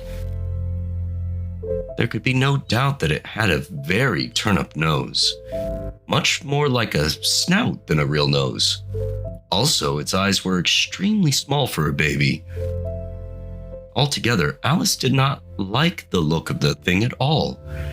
But perhaps it was only sobbing, she thought, and looked into its eyes again to see if there were any tears. No, there were no tears. If you're going to turn into a pig, my dear, Alice said seriously, I'll have nothing more to do with you. Mind now. The poor little thing sobbed again, or grunted. It was impossible to say which. And they went on for some while in silence. Alice was just beginning to think to herself, now what am I to do with this creature when I get it home? When it grunted again so violently that she looked down into its face in some alarm. This time there could be no mistake about it. It was neither more nor less than a pig, and she felt that it would be quite absurd for her to carry it further. So she set the little creature down and felt quite relieved to see it trot away quietly into the wood. If it had grown up, she said to herself, it would have made a dreadfully ugly child. But it makes a rather handsome pig, I think. And she began thinking over other children she knew who might do very well as pigs, if one only knew the right way to change them. When she was a little startled by seeing the Cheshire Cat sitting on a bough of a tree a few yards off. The cat only grinned when it saw Alice. It looked good-natured, she thought. Still, it had very long claws and a great many teeth, so she felt that it ought to be treated with respect. Cheshire Puss, she began rather timidly, as she did not at all know whether it would like the name. However, it only grinned a little wider. Come, it's pleased so far, thought Alice, and she went on. Would you tell me, please, which way I ought to go from here? That depends a good deal on where you want to get to, said the cat. I don't much care where, said Alice. Then it doesn't matter which way you go, said the cat. So long as I get somewhere, Alice added as an explanation. Oh, you're sure to do that, said the cat. If you only walk long enough. Alice felt that this could not be denied, so she tried another question. What sort of people live about here? In that direction, the cat said, waving its right paw around, lives a hatter. And in that direction, waving the other paw, lives a March hare. Visit either you like. They're both mad. But I don't want to go among mad people, Alice remarked. Oh, you can't help that, said the cat. We're all mad here. I'm mad. You're mad. How do you know I'm mad? Said Alice. You must be, said the cat, or you wouldn't have come here. Alice didn't think that proved it at all. However, she went on. And how do you know that you're mad? To begin with, said the cat, a dog's not mad. You grant that? I suppose so, said Alice. Well then, the cat went on. You see, a dog growls when it's angry and wags its tail when it's pleased. Now I growl when I'm pleased and wag my tail when I'm angry. Therefore, I'm mad. I call it purring, not growling, said Alice. Call it what you like, said the cat. Do you play croquet with the queen today? I should like it very much, said Alice, but I haven't been invited yet.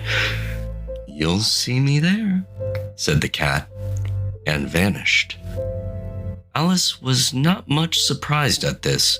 She was getting so used to queer things happening. While she was looking at the place where it had been, it suddenly appeared again. By the by, what became of the baby? Said the cat. I'd nearly forgotten to ask. It turned into a pig, Alice quietly said, just as if it had come back in a natural way. I thought it would, said the cat, and vanished again. Alice waited a little, half expecting to see it again, but it did not appear. And after a minute or two, she walked on in the direction in which the March hare was said to live.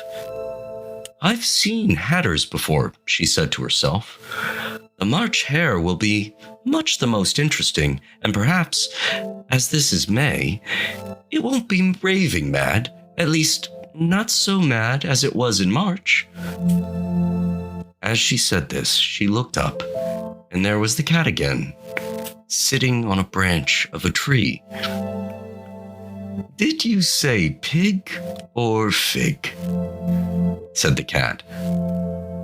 I said pig, replied Alice, and I wish you wouldn't keep appearing and vanishing so suddenly. You make one quite giddy. All right, said the cat, and this time it vanished quite slowly, beginning with the end of the tail and ending with the grin, which remained some time after the rest of it had gone. Well, I've often seen a cat without a grin, thought Alice, but a grin without a cat, it's the most curious thing I've ever saw in my life. She had not gone much farther before she came in sight of the house of the March hare. She thought it must be the right house, because the chimneys were shaped like ears and the roof was thatched with fur. It was so large a house that she did not like to go nearer till she had nibbled some more of the left-handed bit of the mushroom and raised herself to about 2 feet high. Even then, she walked up towards it rather timidly, saying to herself, suppose it should be raving mad after all. I almost wish I'd gone to see the hatter instead. Chapter 7. A Mad Tea Party. There was a table set out under a tree in front of the house, and the March hare and the hatter were having tea at it. A dormouse, was sitting between them, fast asleep. And the other two were using it as a cushion, resting their elbows on it and talking over its head. Very uncomfortable for the dormouse, thought Alice. Only as it's asleep, I suppose it doesn't mind. The table was a large one, but the three were all crowded together at one corner of it. No room, they cried out when they saw Alice coming. There's plenty of room, said Alice indignantly, and she sat down in a large armchair at one end of the table. Have some wine, said the March Hare in an encouraging tone. Alice looked all around the table, but there was nothing on it but tea. I don't see any wine, she remarked. There isn't any, said the March Hare. Then it wasn't very civil of you to offer it, said Alice angrily. It wasn't very civil of you to sit down without being invited, said the March Hare. I didn't know it was your table, said Alice. It's laid for a great many more than 3. Your hair wants cutting, said the Hatter. He had been looking at Alice for some time with great curiosity, and this was his first speech. You should learn not to make personal remarks, said Alice with some severity. It's very rude. The Hatter opened his eyes very wide on hearing this, but all he said was, Why is a raven like a writing desk? Come, we shall have some fun now, thought Alice. I'm glad they've begun asking riddles. I believe I can guess that, she added aloud. Do you mean that you think you can find out the answer to it? Said the March Hare. Exactly so, said Alice. Then you should say what you mean, the March Hare went on. I do, Alice hastily replied. At least I mean what I say. That's the same thing, you know. Not the same thing a bit, said the Hatter. You might just as well say that I see what I eat is the same thing as I eat what I see. You might as well just say, added the March Hare, that I like what I get is the same thing as I get what I like. You might as well just say, added the Dormouse, which seemed to be talking in his sleep, that I breathe when I sleep is the same thing as I sleep when I breathe. It is the same thing with you, said the Hatter. And here the conversation dropped, and the party sat silent for a minute, while Alice thought over all she could remember about ravens and writing desks, which wasn't much. The Hatter was the first to break the silence. What day of the month is it? He said, turning to Alice. He had taken his watch out of his pocket and was looking at it uneasily, shaking it every now and then, and holding it to his ear. Alice considered a little and then said, The 4th. 2 days wrong, sighed the Hatter. I told you butter wouldn't suit the works, he added, looking angrily at the March Hare. It was the best butter, the March Hare meekly replied. Yes, but some crumbs must have got in as well, the Hatter grumbled. You shouldn't have put it in with the bread knife. The March Hare took the watch and looked at it gloomily. Then he dipped it into his cup of tea and looked at it again. But he could think of nothing better to say than his first remark. It was the best butter, you know. Alice had been looking over his shoulder with some curiosity. What a funny watch, she remarked. It tells the day of the month and doesn't tell what o'clock it is. Why should it? Muttered the Hatter. Does your watch tell what year it is? Of course not, Alice replied very readily. But that's because it stays the same year for such a long time. Which is just the case with mine, said the Hatter. Alice felt dreadfully puzzled. The Hatter's remark seemed to have no sort of meaning in it, and yet it was certainly English. I don't quite understand you, she said, as politely as she could. The Dormouse is asleep again, said the Hatter, and he poured a little hot tea upon its nose. The Dormouse shook its head impatiently and said without opening its eyes, Of course, just what I was going to remark myself. Have you guessed the riddle yet? The Hatter said, turning to Alice again. No, I give up, Alice replied. What's the answer? I haven't the slightest idea, said the Hatter. Nor I, said the March Hare. Alice sighed wearily. I think you might do something better with the time, she said, than waste it in asking riddles that have no answers. If you knew time as well as I do, said the Hatter, you wouldn't talk about wasting it. It's him. I don't know what you mean, said Alice. Of course you don't, said the Hatter, tossing his head contemptuously. I dare say you never even spoke to time. Perhaps not, Alice cautiously replied. But I know I have to beat time when I learn music. Ah, that accounts for it, said the Hatter. He won't stand beating. Now, if you only kept on good terms with him, he'd do almost anything you liked with the clock. For instance, suppose it were 9 o'clock in the morning, just time to begin lessons. You'd only have to whisper a hint to time, and round goes the clock in a twinkling. 1:30, time for dinner. I only wish it was, the March Hare said to itself in a whisper. That would be grand, certainly, said Alice thoughtfully. But then I shouldn't be hungry for it, you know? Not at first, perhaps, said the Hatter, but you could keep it to 1:30 as long as you liked. Is that the way you manage? Alice asked. The Hatter shook his head mournfully. Not I, he replied. We quarreled last March, just before he went mad, you know, pointing with his teaspoon at the March Hare. It was at the great concert given by the Queen of Hearts, and I had to sing, Twinkle, twinkle, little bat, how I wonder what you're at. You know the song, perhaps? I've heard something like it, said Alice. It goes on, you know, the Hatter continued, in this way. Up above the world you fly, like a tea tray in the sky. Twinkle, twinkle. Here the Dormouse shook itself and began singing in its sleep. Twinkle, twinkle, twinkle, twinkle.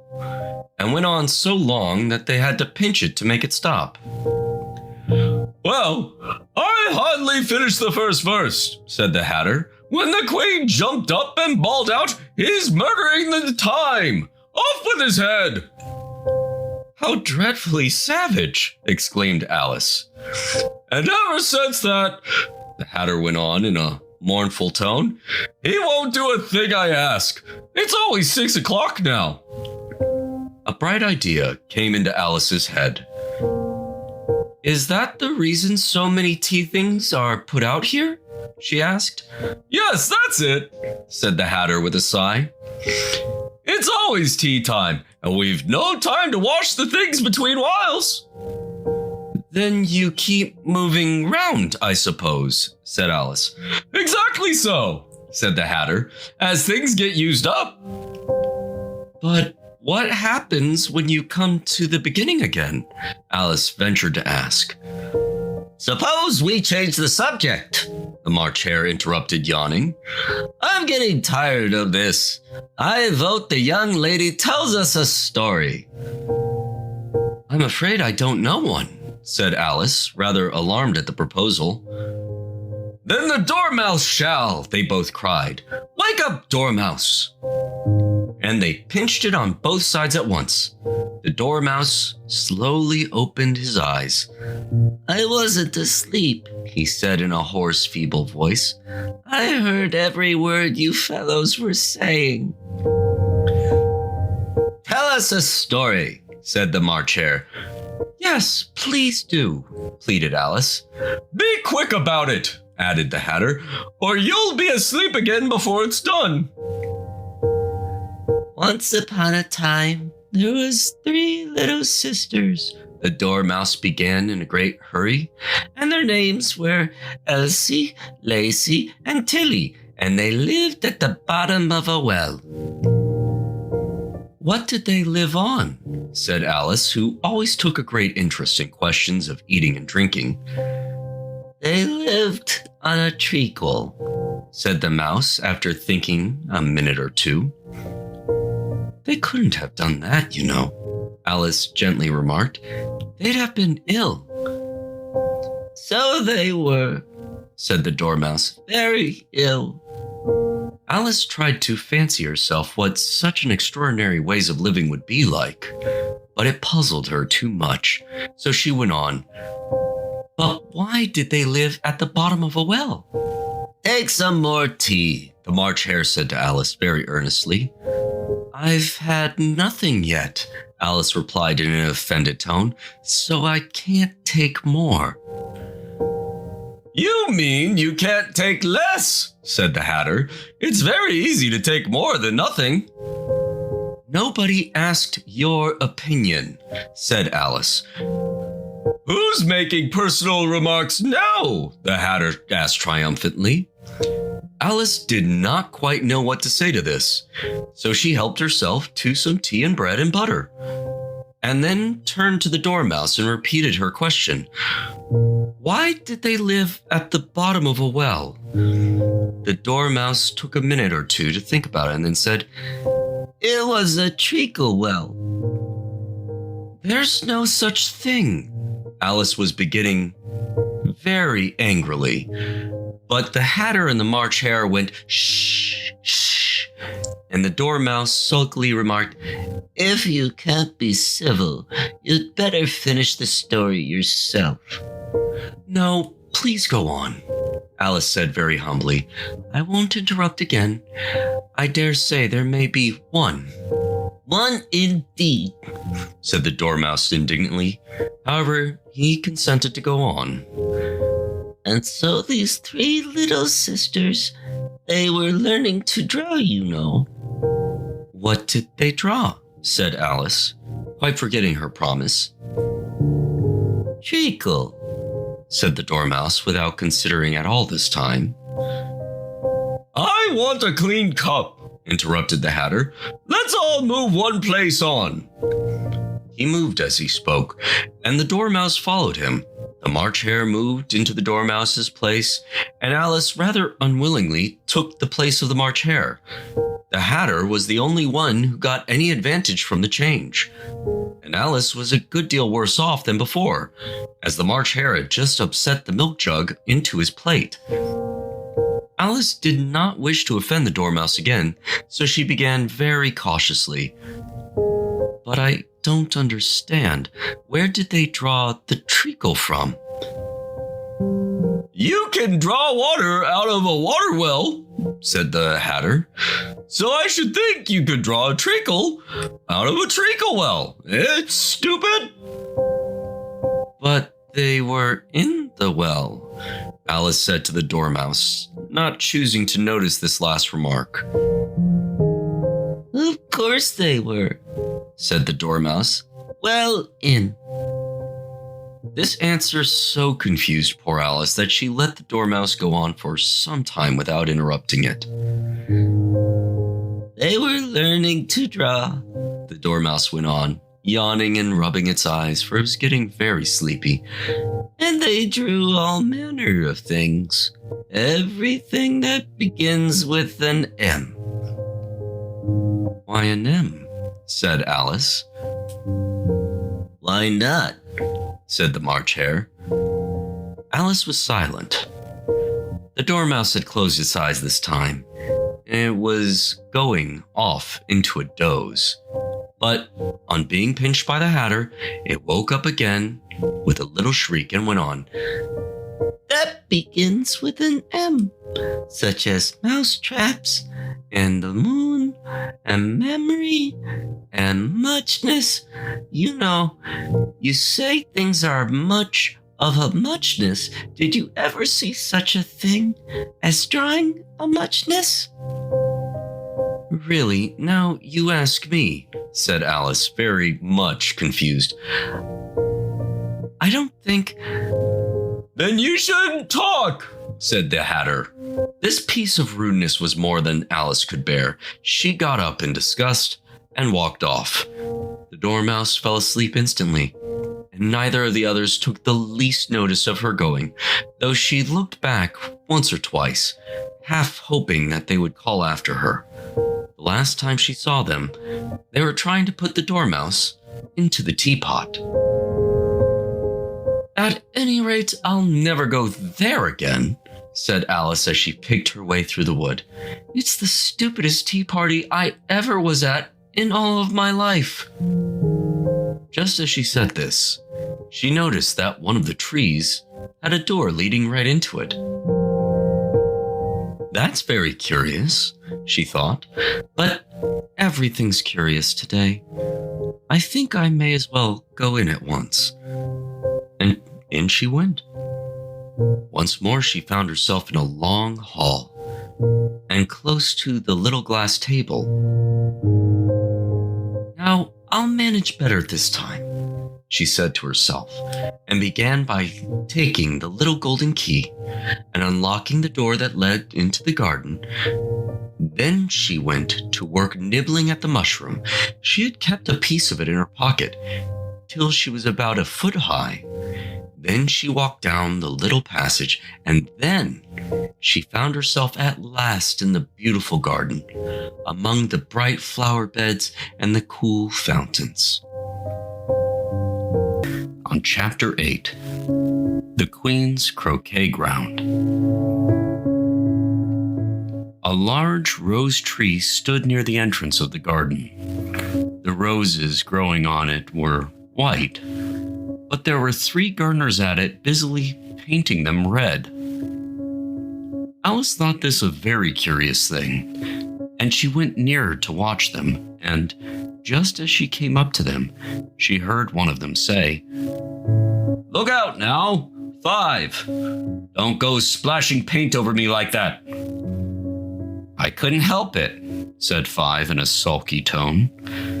"7 jogged my elbow." On which 7 looked up and said, "That's right, 5. Always lay the blame on others." "You'd better not talk," said 5. "I heard the Queen say only yesterday you deserved to be beheaded." "What for?" said the one who had spoken first. "That's none of your business, 2, said 7. "Yes, it is his business," said 5, "and I'll tell him. It was for bringing the cooked tulip roots instead of onions." 7 flung down his brush and had just begun, "Well, of all the unjust things," when his eye chanced to fall upon Alice as she stood watching them, and he checked himself suddenly. The others looked around also, and all of them bowed low. "Would you tell me," said Alice, a little timidly, "why you are painting those roses?" 5 and 7 said nothing, but looked at 2. 2 began in a low voice, "Why, the fact is, you see, miss, this here ought to have been a red rose tree, and we put a white one in by mistake. And if the Queen was to find out, we should all have our heads cut off, you know. You see, miss, we're doing our best afore she comes to." At this moment, 5, who had been anxiously looking across the garden, called out, "The Queen! The Queen!" And the 3 gardeners instantly threw themselves flat upon their faces. There was a sound of many footsteps, and Alice looked round, eager to see the Queen. First came 10 soldiers carrying clubs. These were all shaped like the 3 gardeners, oblong and flat, with their hands and feet at the corners. Next, the 10 courtiers. These were ornamented all over with diamonds and walked 2 and 2 as the soldiers did. After these came the royal children. There were 10 of them, and the little deers came jumping merrily along, hand in couples. They were all ornamented with hearts.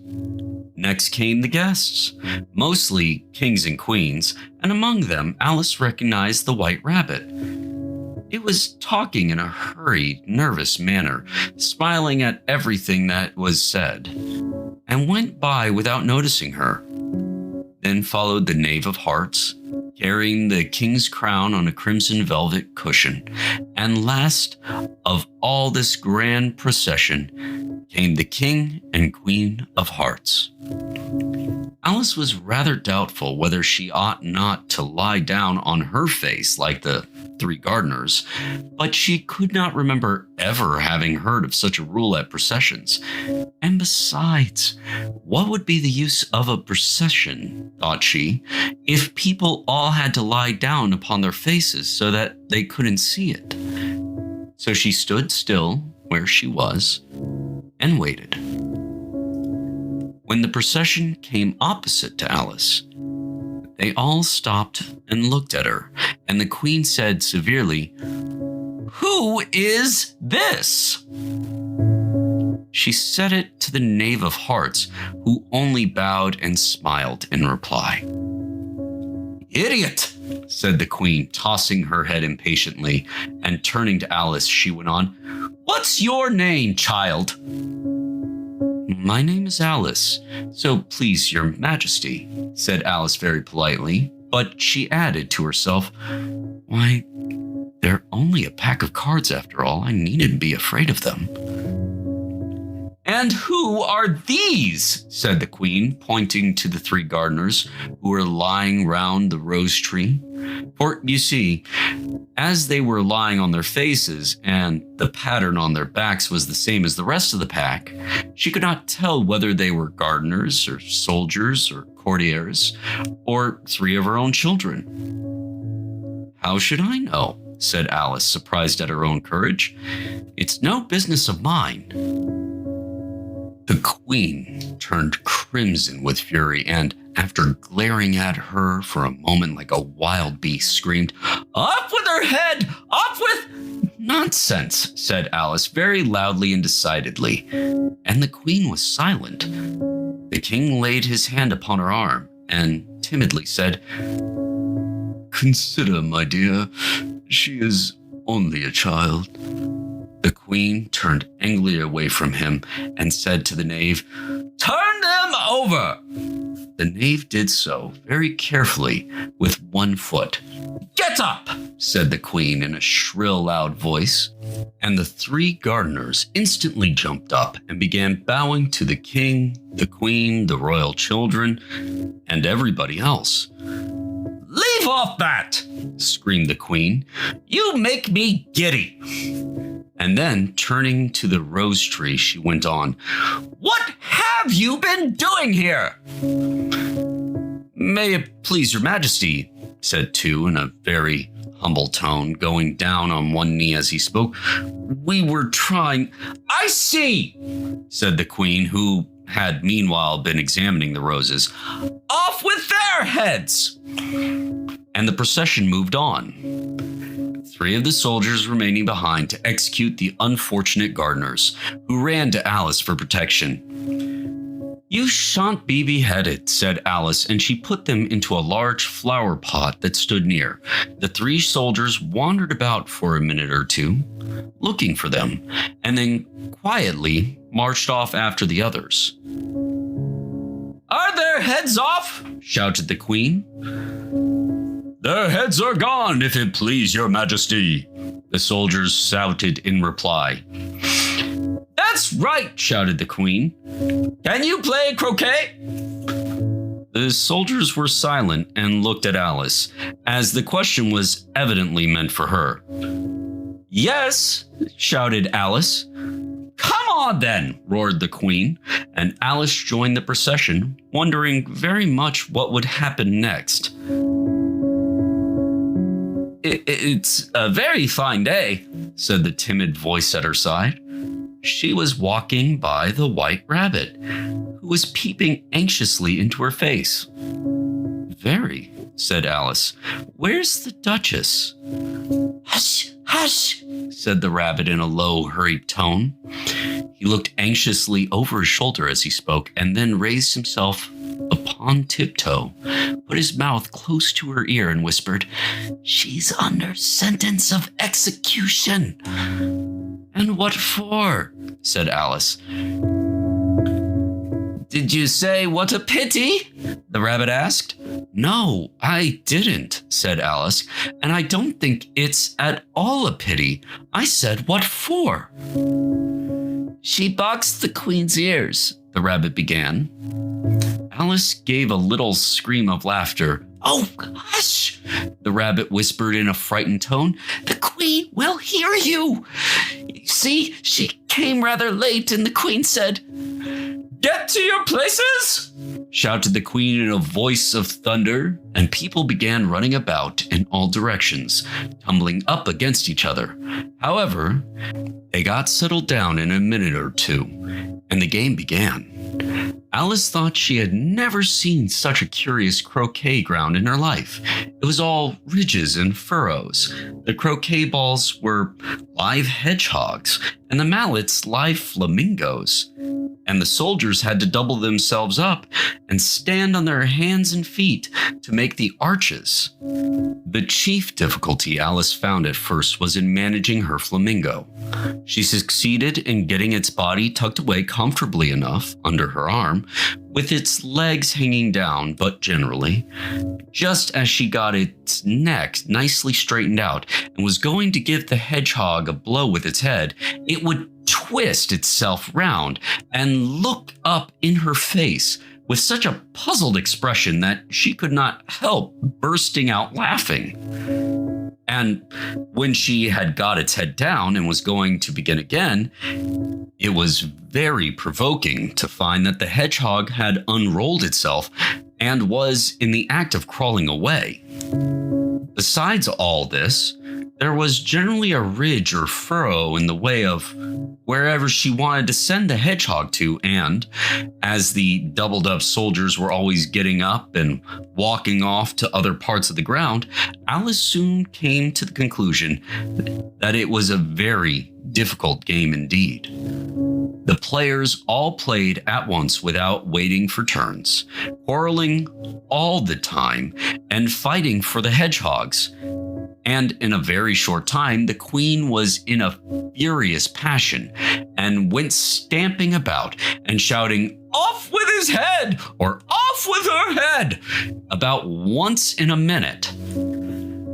Alice began to feel very uneasy. To be sure, she had not as yet had any dispute with the queen, but she knew that it might happen any minute. And then, she thought, what would become of me? They're dreadfully fond of beheading people here. The great wonder is that there's anyone left alive.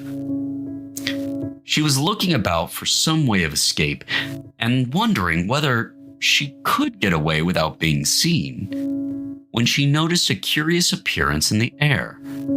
It puzzled her very much at first, but after watching it a minute or two, she made it out to be a grin, and she said to herself, It's the Cheshire Cat. Now I shall have somebody to talk to. How are you getting on? Said the cat, as soon as there was a mouth enough for it to speak with. Alice waited till the eyes appeared and then nodded. It's no use speaking to it, she thought, till its ears have come, or at least one of them. In another minute, the whole head appeared, and then Alice put down her flamingo and began an account of the game, feeling very glad she had someone to listen to her. The cat seemed to think that there was enough of it now in sight, and no more of it appeared. I don't think they play at all fairly, Alice began in a rather complaining tone. And they all quarrel so dreadfully one can't hear oneself speak. And they don't seem to have any rules in particular. At least if there are, nobody attends to them. And you've no idea how confusing it is, all the things being alive. For instance, there's the arch I've got to go through next walking about at the other end of the ground, and I should have croqueted the queen's hedgehog just now, only it ran away when it saw mine coming. How do you like the queen?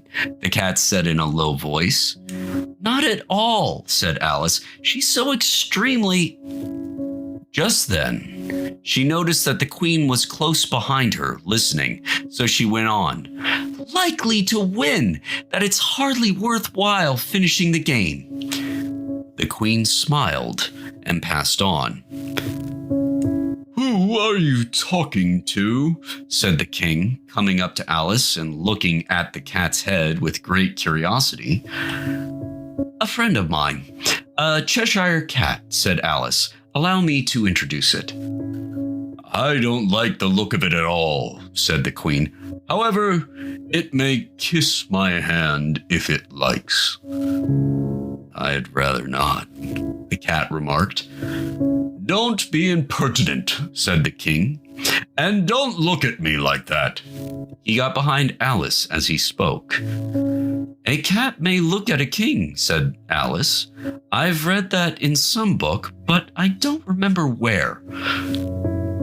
Well, it must be removed, said the king very decidedly, and he called the queen, who was passing at the moment. My dear, I wish you would have this cat removed. The queen had only one way of settling all difficulties, great or small. Off with his head, she said without even looking around. I'll fetch the executioner myself, said the king eagerly, and he hurried off. Alice thought she might as well go back and see how the game was going on, as she heard the queen's voice in the distance screaming with passion. She had already heard her sentence 3 of the players to be executed for having missed their turns, and she did not like the look of things at all, as the game was in such confusion that she never knew whether it was her turn or not. So she went in search of her hedgehog. The hedgehog was engaged in a fight with another hedgehog, which seemed to Alice an excellent opportunity for croqueting one of them with the other. The only difficulty was that her flamingo was gone across to the other side of the garden, where Alice could see it trying in a helpless sort of way to fly up into a tree. By the time she had caught the flamingo and brought it back, the fight was over and both of the hedgehogs were out of sight. But it doesn't matter much, thought Alice, as all the arches are gone from the sides of the ground. So she tucked it away under her arm, that it might not escape again, and went back for a little more conversation with her friend. When she got back to the Cheshire Cat, she was surprised to find quite a large crowd collected around it. There was a dispute going on between the executioner, the king, and the queen, who were all talking at once, while all the rest were quite silent and looked very uncomfortable. The moment Alice appeared, she was so appealed to by all 3 to settle the question that they repeated their arguments to her, though, as they all spoke at once, she found it very hard indeed to make out exactly what they said. The executioner's argument was that you couldn't cut off a head unless there was a body to cut it off from, that he had never had to do such a thing before, and he wasn't going to begin at this time of life. The king's argument was that anything that had a head could be beheaded, and that you weren't to talk nonsense. The queen's argument was that if something wasn't done about it in less than no time, she'd have everybody executed all round. It was this last remark that had made the whole party look so grave and anxious. Alice could think of nothing else to say but, "It belongs to the Duchess. You'd better ask her about it." She's in prison, the queen said to the executioner. Fetch her here! And the executioner went off like an arrow. The cat's head began fading away the moment he was gone, and by the time he had come back with the Duchess, it had entirely disappeared. So the king and the executioner ran wildly up and down looking for it, while the rest of the party went back to the game. Chapter 9. The Mock Turtle's Story. You can't think how glad I am to see you again, you dear old thing, said the Duchess as she tucked her arm affectionately into Alice's, and they walked off together. Alice was very glad to find her in such a pleasant temper, and thought to herself that perhaps it was only the pepper that had made her so savage when they met in the kitchen. When I'm a duchess, she said to herself, not in a very hopeful tone though, I won't have any pepper in my kitchen at all. Soup does very well without. Maybe it's always pepper that makes people hot-tempered, she went on, very much pleased at having found out a new kind of rule. And vinegar that makes them sour, and chamomile that makes them bitter, and barley sugar and such things that make children sweet-tempered. I only wish people knew that. Then they wouldn't be so stingy about it, you know? She had quite forgotten the Duchess by this time, and was a little startled when she heard her voice close to her ear. You're thinking about something, my dear, and that makes you forget to talk. I can tell you just now what the moral of that is, but I shall remember it in a bit. Perhaps it hasn't one, Alice ventured to remark. Tut tut, child, said the Duchess. Everything's got a moral, if only you can find it. And she squeezed herself up closer to Alice's side as she spoke. Alice did not much like her keeping so close to her. First, because the Duchess was very ugly, and second, because she was exactly the right height to rest her chin upon Alice's shoulder, and it was an uncomfortably sharp chin. However, she did not like to be rude, so she bore it as well as she could. The game's going on rather better now, she said, by way of keeping up the conversation a little. 'Tis so, said the Duchess. And the moral of that is, oh, 'tis love that makes the world go round. Somebody said, Alice whispered, that it's done by everybody minding their own business. Oh, well, it means much the same thing, said the Duchess, digging her sharp little chin into Alice's shoulder as she added, and the moral of that is, take care of the sense, and the sounds will take care of themselves. How fond she is of finding morals in things, Alice thought to herself. I dare say you're wondering why I don't put my arm around your waist, the Duchess said after a pause. The reason is that I'm doubtful about the temper of your flamingo. Shall I try the experiment? He might bite, Alice cautiously replied, not feeling at all anxious to have the experiment tried. Very true, said the Duchess. Flamingos and mustards both bite, and the moral of that is, birds of a feather flock together. Only mustard isn't a bird? Alice remarked. Right as usual, said the Duchess. What a clear way you have of putting things. It's a mineral, I think, said Alice. Of course it is, said the Duchess, who seemed ready to agree to everything that Alice said. There's a large mustard mine near here, and the moral of that is, the more there is of mine, the less there is of yours. Oh, I know, exclaimed Alice, who had not attended to this last remark. It's a vegetable. It doesn't look like one, but it is. I quite agree with you, said the Duchess, and the moral of that is, be what you would seem to be. Or, if you like it put more simply, Never imagine yourself not to be otherwise than what it might appear to others that what you were or might have been was not otherwise than what you had been would have appeared to them to be otherwise. I think I should understand that better, Alice said very politely, if I had it written down. But I can't quite follow it as you say it. That's nothing to what I could say if I chose, the Duchess replied in a pleased tone. Pray don't trouble yourself to say it any longer than that, said Alice. Oh, don't talk about trouble, the Duchess said. I make you a present of everything I've said as yet. A cheap sort of present, thought Alice. I'm glad they don't give birthday presents like that. But she did not venture to say it out loud. Thinking again? The Duchess asked, with another dig of her sharp little chin.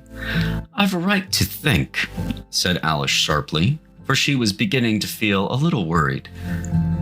Just about as much right, said the Duchess, as pigs have to fly, and But here, to Alice's great surprise, the Duchess' voice died away, even in the middle of her favorite word, moral.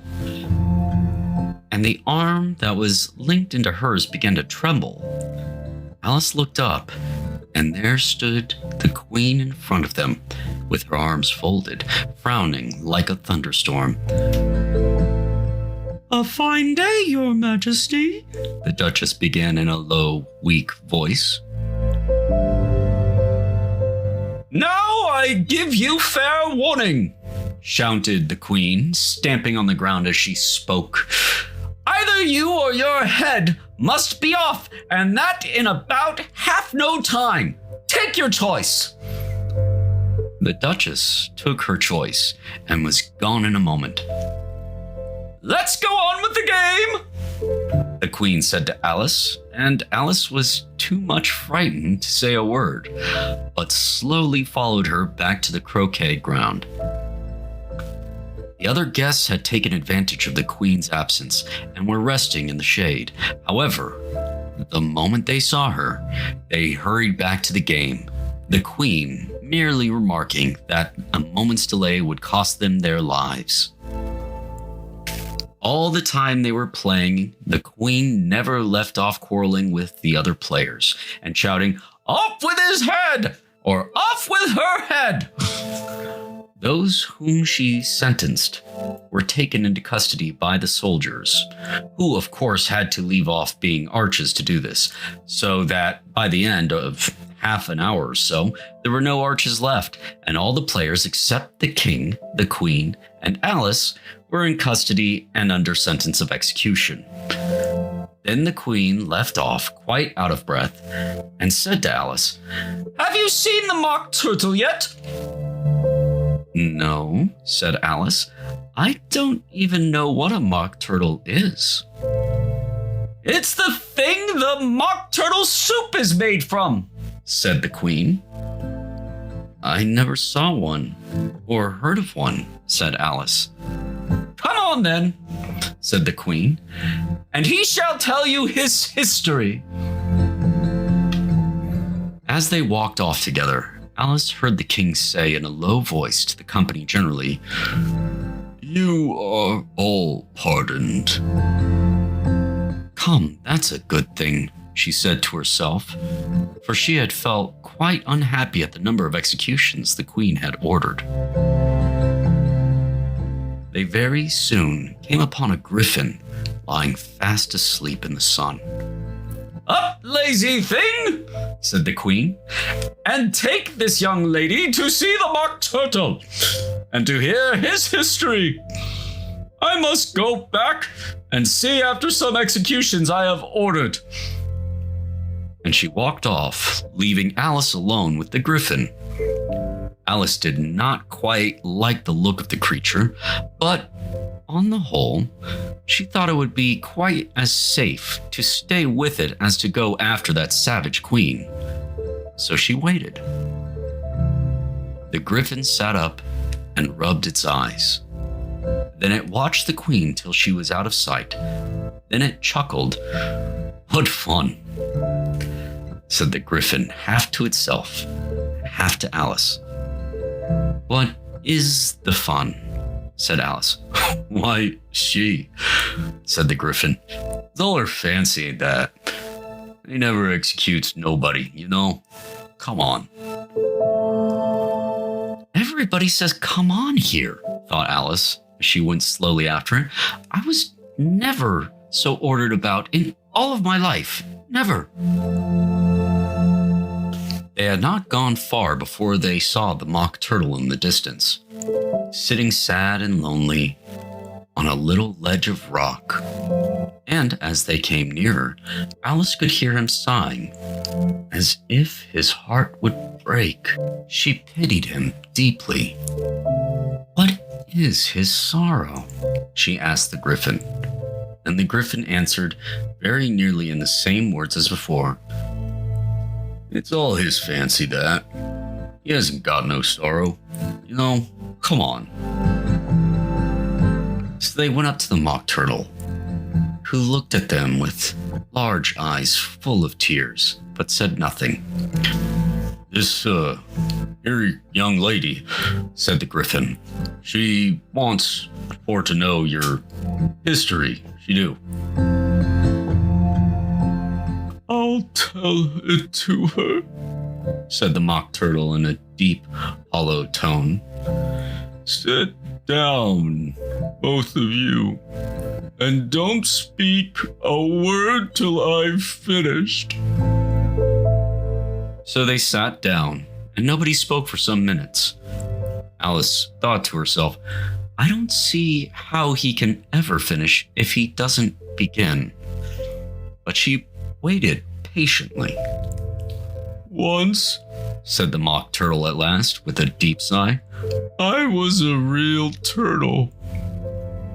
These words were followed by a very long silence, broken only by an occasional exclamation of from the griffin and the constant heavy sobbing of the mock turtle.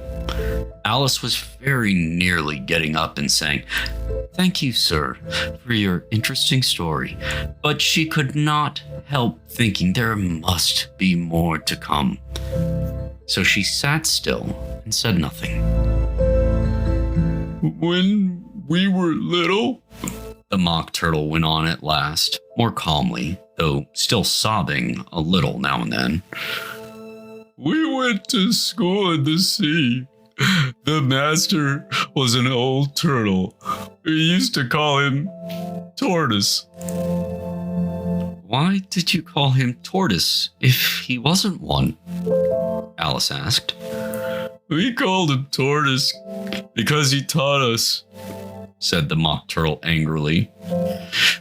"Really, you are very dull." You ought to be ashamed of yourself for asking such a simple question," added the griffin. And then they both sat silent and looked at poor Alice, who felt ready to sink into the earth. At last, the griffin said to the mock turtle, "Drive on, old fellow. Don't be all day about it." And he went on in these words. "Yes, we went to school in the sea, though you mayn't believe it." "I never said I didn't," interrupted Alice. "You did," said the mock turtle. "Hold your tongue," added the griffin, before Alice could speak again. The mock turtle went on. "We had the best of educations. In fact, we went to school every day." "I've been to a day school too," said Alice. "You needn't be so proud as all that." "With extras?" asked the mock turtle a little anxiously. "Yes," said Alice. "We learned French and music." "And washing?" said the mock turtle. "Certainly not," said Alice indignantly. "Oh, then yours wasn't really a good school." said the Mock Turtle in a tone of great relief. Now, at ours, they had, at the end of the bill, French music and washing extra. You couldn't have wanted it much, said Alice, living at the bottom of the sea. I couldn't afford to learn it, said the Mock Turtle with a sigh. I only took the regular course. What was that? Inquired Alice. Reeling and writhing, of course, to begin with, the Mock Turtle replied.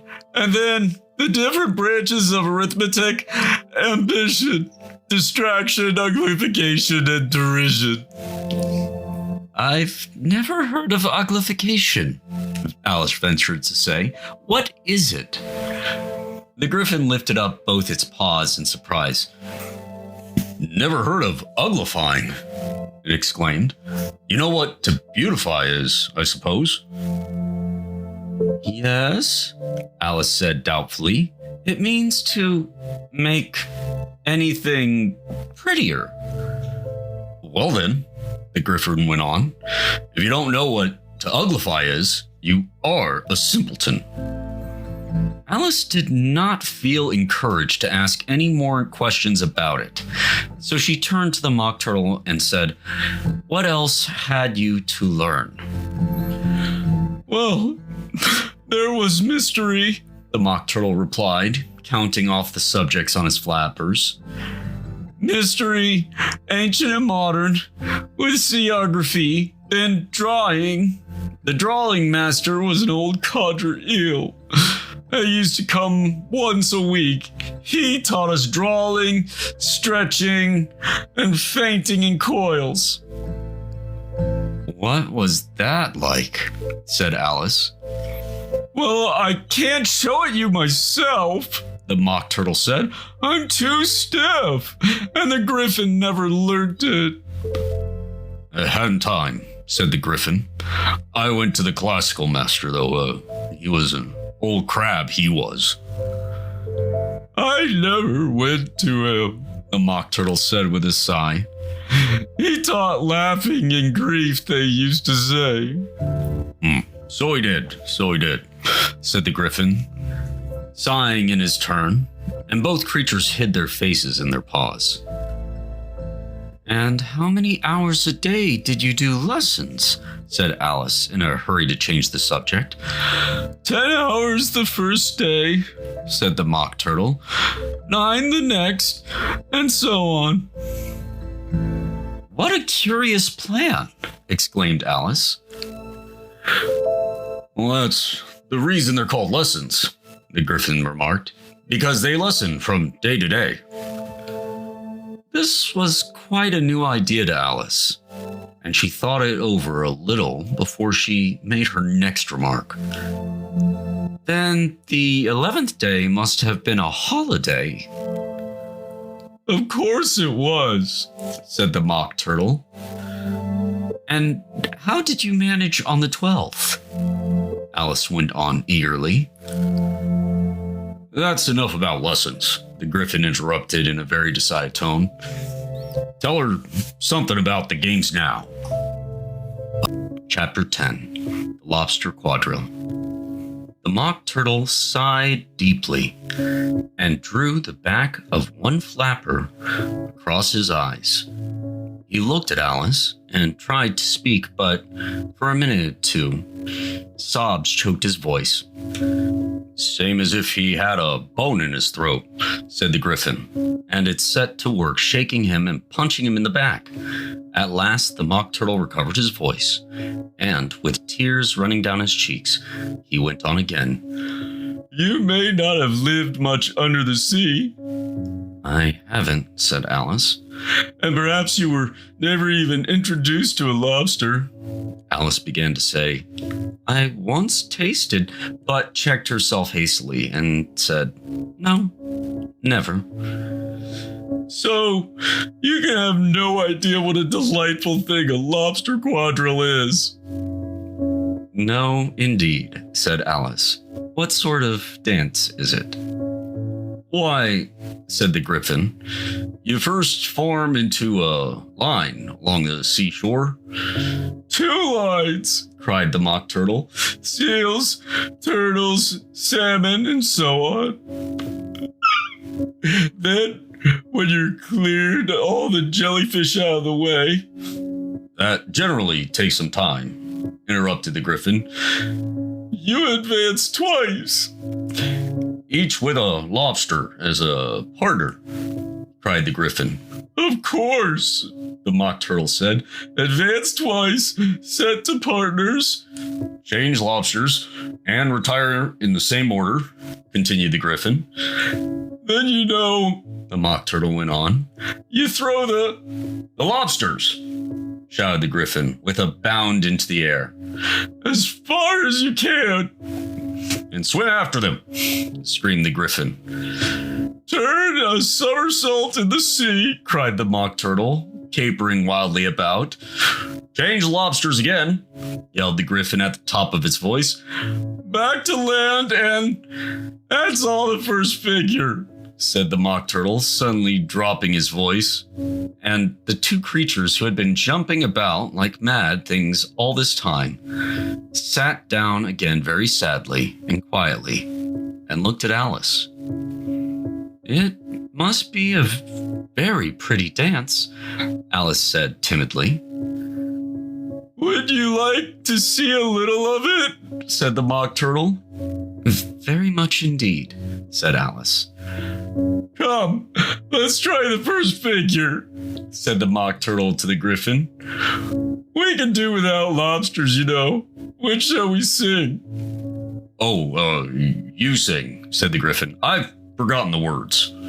So they began solemnly dancing around and round Alice, every now and then treading on her toes when they passed too close, and waving their forepaws to mark the time. While the Mock Turtle sang this very slowly and sadly. Will you walk a little faster, said a whiting to a snail? There's a porpoise close behind us, and he's treading on my tail. See how eagerly the lobsters and the turtles all advance. They are waiting on the shingle. Will you come and join the dance? Will you, won't you, will you, won't you, will you join the dance? Will you, won't you, will you, won't you join the dance? You can really have no notion how delightful it will be when they take us up and throw us with the lobsters out to sea. But the snail replied, too far, and gave a look askance. Said he thanked the waiting kindly, but he would not join the dance. Would not, could not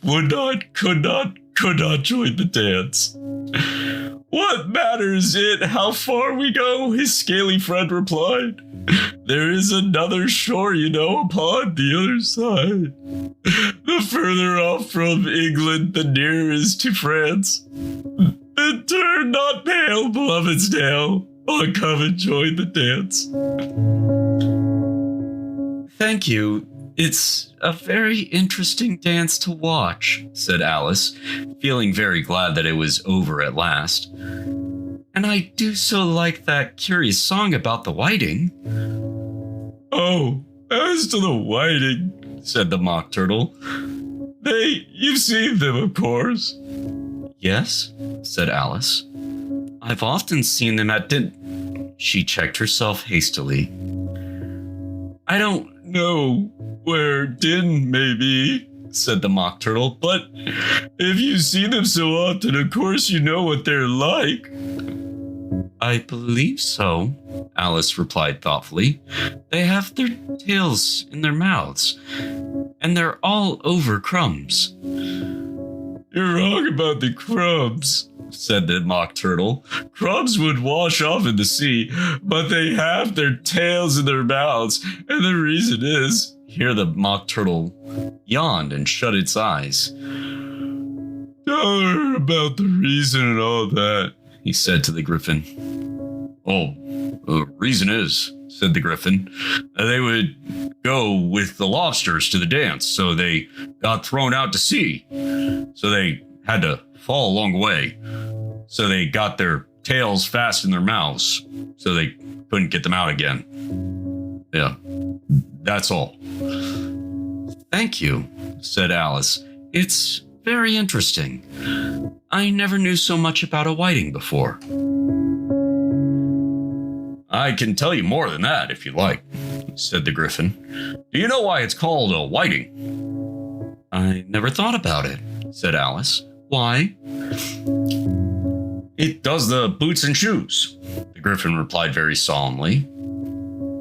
Alice was thoroughly puzzled. Does the boots and shoes? She repeated in a wondering tone. Why, what are your shoes done with? Said the Griffin. I mean, what makes them so shiny? Alice looked down at them and considered a little before she gave her answer. They're done with blacking, I believe. Boots and shoes under the sea, the Griffin went on in a deep voice, are done with a whiting. Now you know. And what are they made of? Asked Alice in a tone of great curiosity. Soles and eels, of course, the Griffin replied rather impatiently. Any shrimp could have told you that. If I'd been the whiting, said Alice, those thoughts were still running on the song, I'd have said to the porpoise, keep back, please. We don't want you with us. They were obliged to have him with them, the mock turtle said. No wise fish should go anywhere without a porpoise. Wouldn't it really? Said Alice in a tone of great surprise. Of course not, said the mock turtle. Why, if a fish came to me and told me he was going on a journey, I should say, with what purpose? Don't you mean purpose? Said Alice. I mean what I say, the mock turtle replied in an offended tone. And the Griffin added, come, let's hear some of your adventures. I could tell you my adventures beginning from this morning, said Alice very timidly. But it's no use going back to yesterday because I was a different person then. Explain all of that, the mock turtle said. No, the adventures first, said the Griffin in an impatient tone. Explanations take such a dreadful time. So Alice began telling them her adventures from the time when she first saw the white rabbit. She was a little nervous about it, just at first. The two creatures got so close to her, one on each side, and opened their eyes and mouths so very wide. But she gained courage as she went on. Her listeners were perfectly quiet till she got to the part about her repeating, "You are old, Father William," to the caterpillar, and the words all coming different. And then the mock turtle drew a long breath and said, "That's very curious." "It's all about as curious as it can be," said the Griffin. "It all came different," the mock turtle repeated thoughtfully. "I should like to hear her try and repeat something now. Tell her to begin." He looked at the Griffin as if he thought it had some kind of authority over Alice. "Well, stand up and repeat, 'Tis the voice of the sluggard," said the Griffin. How the creatures order one about and make one repeat lessons, thought Alice. I might just as well be at school at once. However, she got up and began to repeat it, but her head was so full of the lobster quadrille that she hardly knew what she was saying, and the words came very queer indeed. "'Tis the voice of the lobster, I heard him declare, you have baked me too brown, I must sugar my hair. As a duck with its eyelids, so he with his nose trims his belt and buttons and turns out his toes. When the sands are all dry, he is gay as a lark, and will talk in contemptuous tones of the shark. But when the tide rises and sharks are around, his voice has a timid and tremulous sound." "Well, that's different from what I used to say when I was a child," said the Griffin. Well, I never heard it before, said the Mock Turtle, but it sounds like common nonsense. Alice said nothing. She had sat down with her face in her hands, wondering if anything would ever happen in a natural way again. I should like to have it explained, said the Mock Turtle. She can't explain it, said the Griffin hastily. Go on with the next verse. But what about his toes? The Mock Turtle persisted. How could he turn them out with his nose, you know? It's the first position in dancing, Alice said, but was dreadfully puzzled by the whole thing and longed to change the subject. Go on with the next verse, the Griffin repeated. It begins, I passed by his garden. Alice did not dare to disobey, though she felt sure it would all come wrong, and she went on in a trembling voice. I passed by his garden and marked with one eye how the owl and the panther were sharing a pie. The panther took pie crust and gravy and meat, while the owl had the dish at its share of the treat. When the pie was all finished, the owl, as a boon, was kindly permitted to pocket the spoon, while the panther received knife and fork with a growl, and concluded the banquet by, What is the use of repeating all that stuff? The Mock Turtle interrupted. If you don't explain it as you go on, it's by far the most confusing thing I ever heard. Yes, I think you better leave off, said the Griffin, and Alice was only too glad to do so. Well, shall we try another figure of the lobster quadrille? The Griffin went on. Or would you like the Mock Turtle to sing you another song? Oh, song, please, if the Mock Turtle would be so kind, Alice replied, so eagerly that the Griffin said in a rather offended tone, No accounting for taste. Sing her turtle soup, will you, old fellow? The Mock Turtle sighed deeply and began, in a voice sometimes choked with sobs, to sing this. Beautiful soup, so rich and green, waiting in a hot tureen. Who for such dainties would not stop? Soup of the evening, beautiful soup. Soup of the evening. Beautiful soup. Beautiful soup. Who cares for fish, game, or any other dish? Who would not give all else for 2 pennyworth only of beautiful soup? Pennyworth of only beautiful soup. The chorus, again, cried the Griffin, and the Mock Turtle had just begun to repeat it when a cry of, The trial's beginning, was heard in the distance. Come on, cried the Griffin, and taking Alice by the hand, it hurried off without waiting for the end of the song.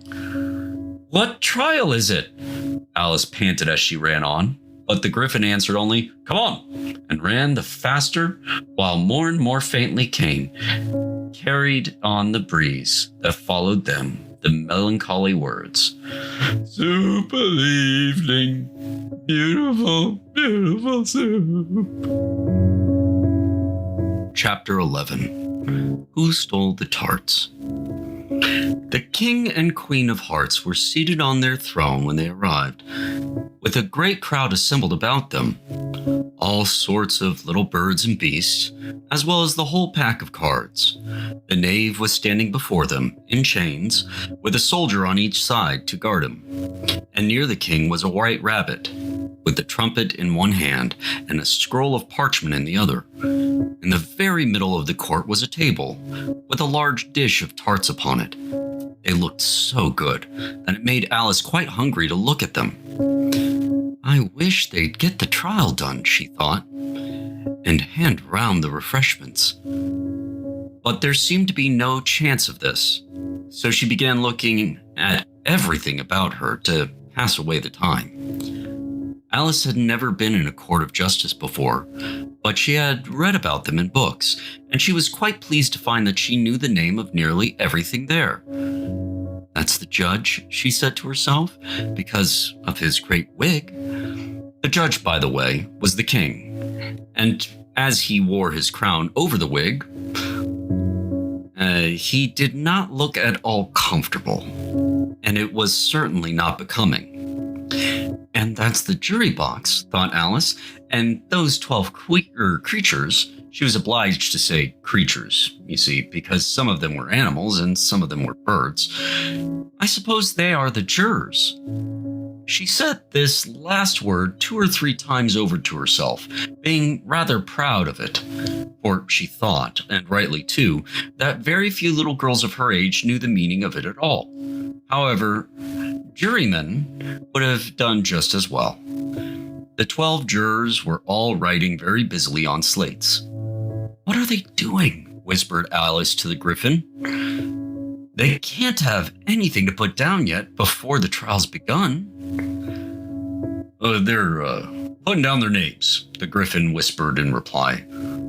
"For they fear they should forget them before the end of the trial." "Stupid things," Alice began in a loud, indignant voice, but she stopped hastily, for the white rabbit cried out, "Silence in the court!" And the king put on his spectacles and looked around anxiously to make out who was talking.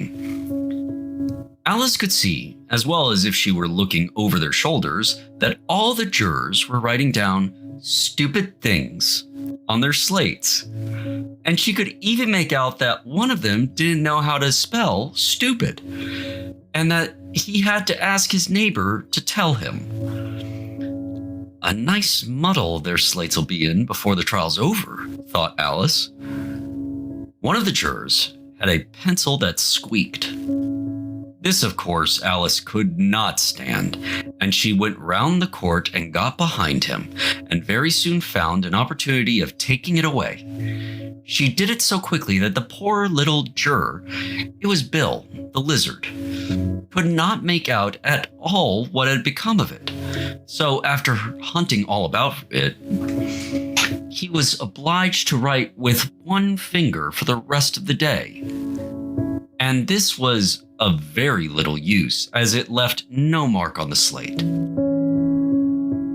"Held, read the accusation," said the king. On this, the white rabbit blew 3 blasts on the trumpet and then unrolled the parchment scroll and read as follows. "The Queen of Hearts, she made some tarts, all on a summer day. The Knave of Hearts, he stole those tarts and took them quite away." "Consider your verdict," the king said to the jury. Not yet, the rabbit hastily interrupted. "There's a great deal to come before that." "Call the witness," said the king. And the white rabbit blew 3 blasts on the trumpet and called out, "First witness!" The first witness was the Hatter. He came in with a teacup in one hand and a piece of bread and butter in the other. "I beg your pardon, your majesty," he began, "for bringing these in, but I hadn't quite finished my tea when I was sent for." "You ought to have finished," said the king. "When did you begin?" The Hatter looked at the March Hare, who had followed him into court arm in arm with the Dormouse. 14th of March, I think it was, he said. 15th, said the March Hare. 16th, added the Dormouse. "Write that down," the king said to the jury, and the jury eagerly wrote down all 3 dates on their slates, and then added them up and reduced the answer to shillings and pence. "Take off your hat," the king said to the Hatter. "It isn't mine," said the Hatter.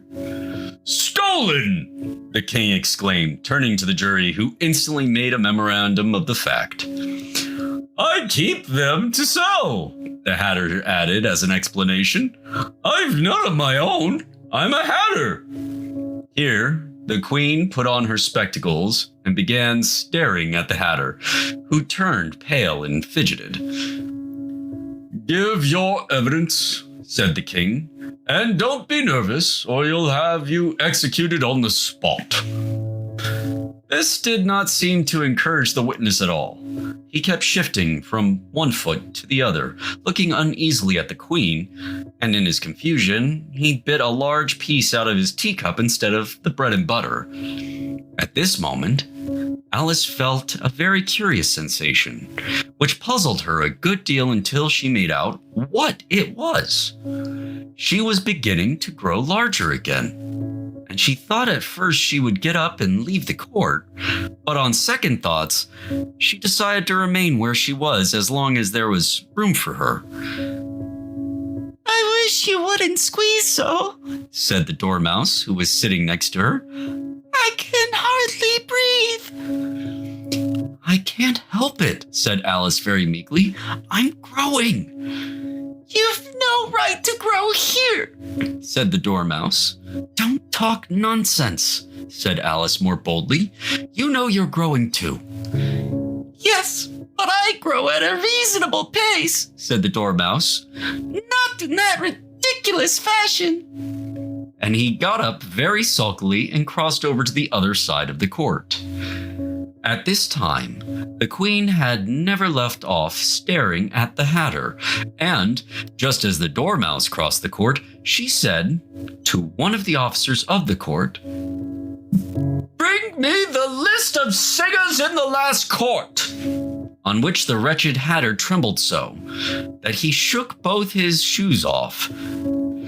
"Give your evidence," the king repeated angrily, "or I'll have you executed, whether you're nervous or not." "I'm a poor man, your majesty," the Hatter began in a trembling voice, "and I hadn't begun my tea, not above a week or so, and with bread and butter getting so thin and the twinkling of the tea." "The twinkling of the what?" said the king. "It began with the tea," the Hatter replied. "Of course twinkling begins with a T," said the king sharply. "Do you take me for a dunce? Go on." "I am a poor man," the Hatter went on, "and most things twinkled after that, only the March Hare said—" "It didn't," the March Hare interrupted in a great hurry. "You did," said the Hatter. "I deny it," said the March Hare. "He denies it," said the king. "Leave out that part." "Well, at any rate, the dormouse said," the Hatter went on, looking anxiously round to see if he would deny it too. But the dormouse denied nothing, being fast asleep. "After that," continued the Hatter, "I cut some more bread and butter." "But what did the dormouse say?" one of the jury asked. "That I can't remember," said the Hatter. "You must remember," remarked the king, "or I'll have you executed." The miserable Hatter dropped his teacup and bread and butter and went down on one knee. "I'm a poor man, your majesty," he began. "You're a very poor speaker," said the king. Here, one of the guinea pigs cheered and was immediately suppressed by the officers of the court. As that is a rather hard word, I will just explain to you how it was done. They had a large canvas bag, which tied up at the mouth with strings, into which they slipped the guinea pig, head first, and then sat upon it. "I'm glad I've seen that done," thought Alice. "I've so often read in the newspapers, at the end of trials, there was some attempt at applause which was immediately suppressed by the officers of the court, and I never understood what it meant till now." "If that's all you know about it, you may stand down," continued the king. "I can't go no lower," said the Hatter. "I'm on the floor as it is." "Then you may sit down," the king replied. Here another guinea pig cheered and was suppressed. Come, that finished the guinea pigs, thought Alice. Now we shall get on better. I'd rather finish my tea, said the Hatter, with an anxious look at the Queen, who was reading the list of singers. You may go, said the King, and the Hatter hurriedly left the court without even waiting to put his shoes on.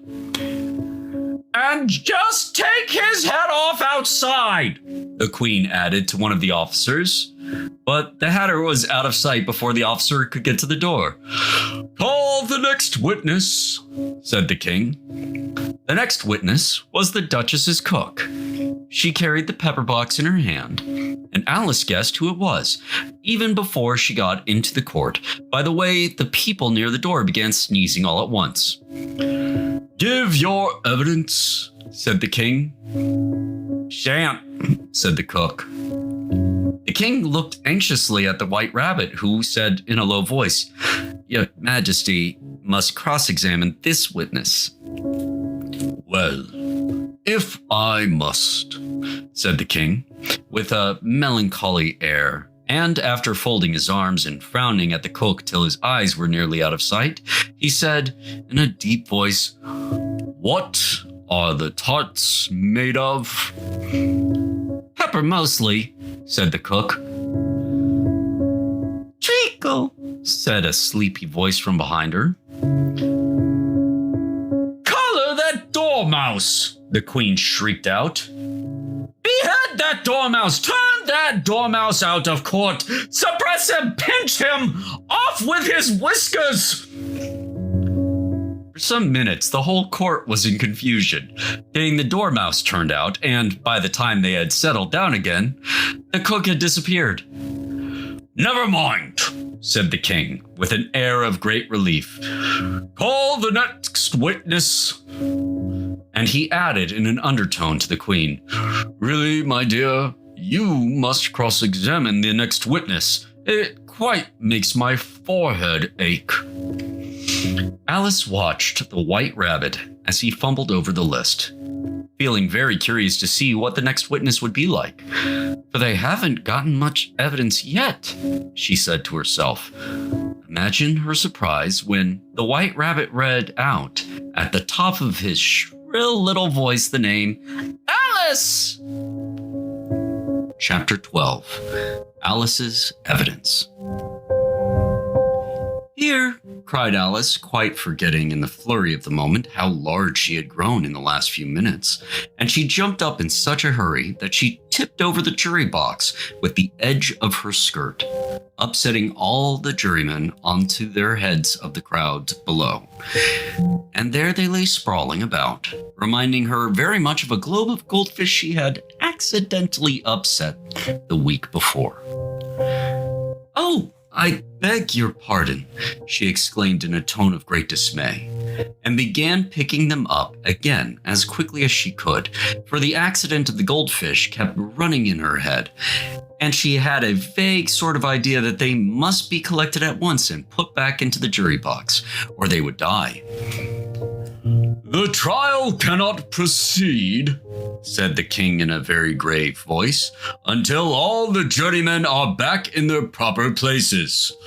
All, he repeated with great emphasis, looking hard at Alice as he did so.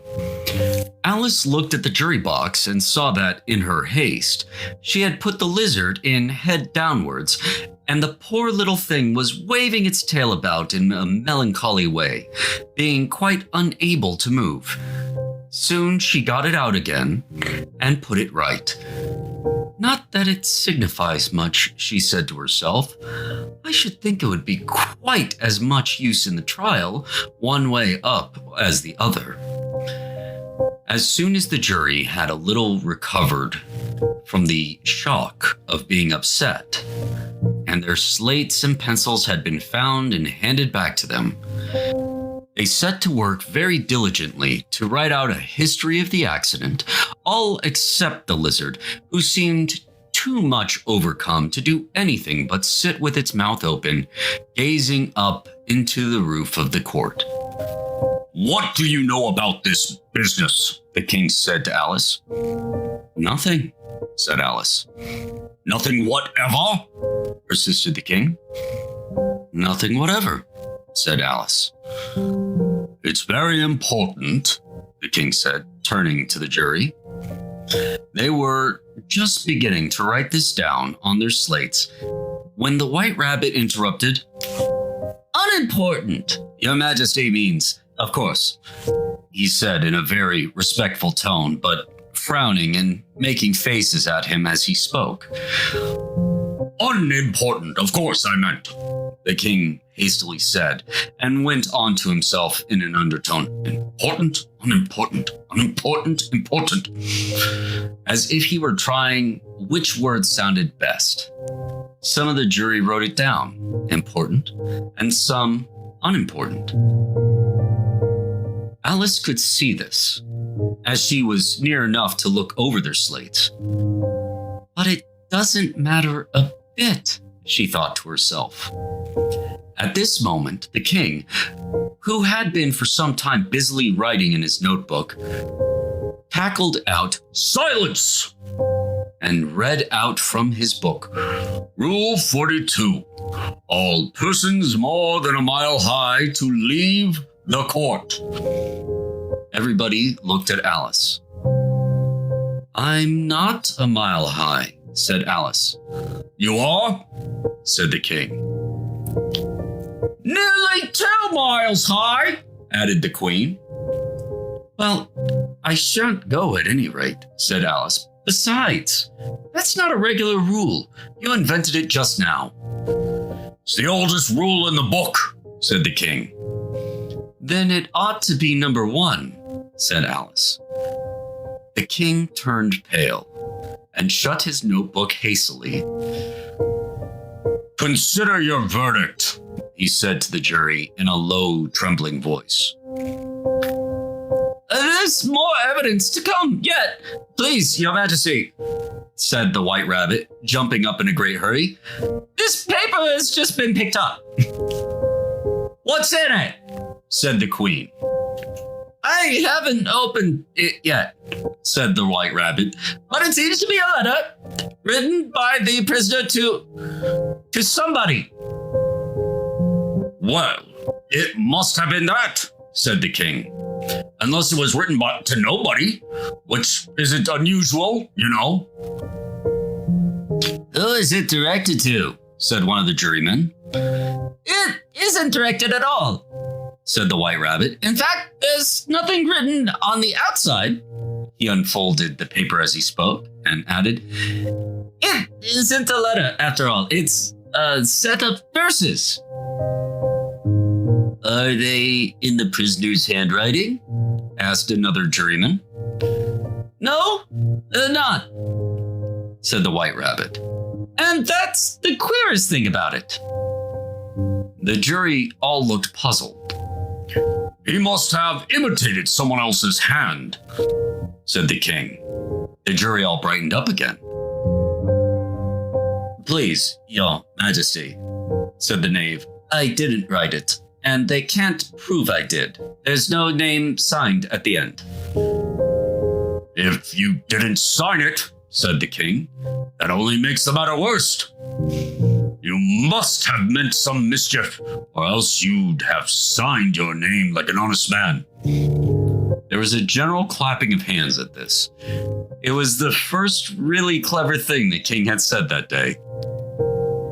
That proves his guilt, said the queen. So off with? It proves nothing of the sort, said Alice. Why, you don't even know what they're about. Read them, said the king. The White Rabbit put on his spectacles. Where shall I begin, Your Majesty? He asked.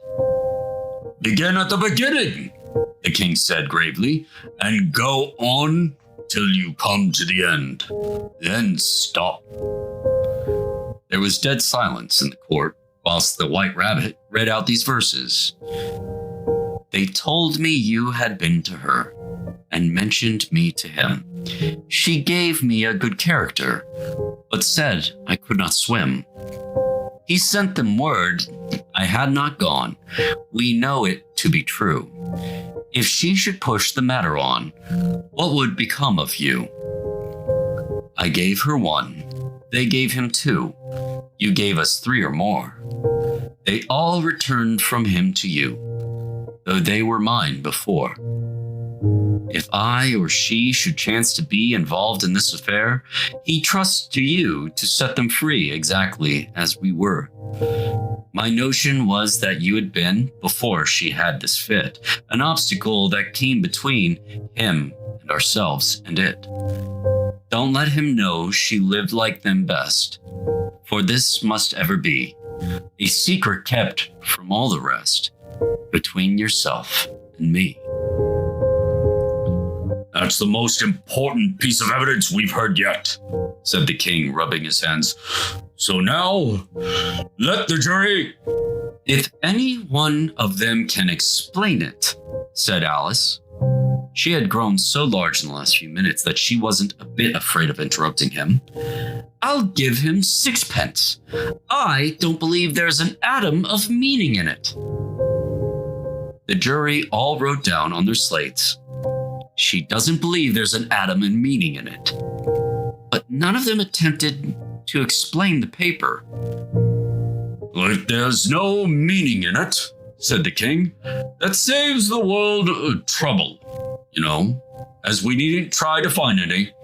And yet, I don't know, he went on, spreading out the verses on his knee, looking at them with an eye. I seem to see some meaning in them after all. Said I could not swim. You can't swim, can you? He added, turning to the knave. The knave shook his head sadly. Do I look like it? He said. Which he certainly did not, being made entirely of cardboard. All right, so far, said the king, and went on muttering over the verses to himself. We know it to be true. That's the jury, of course.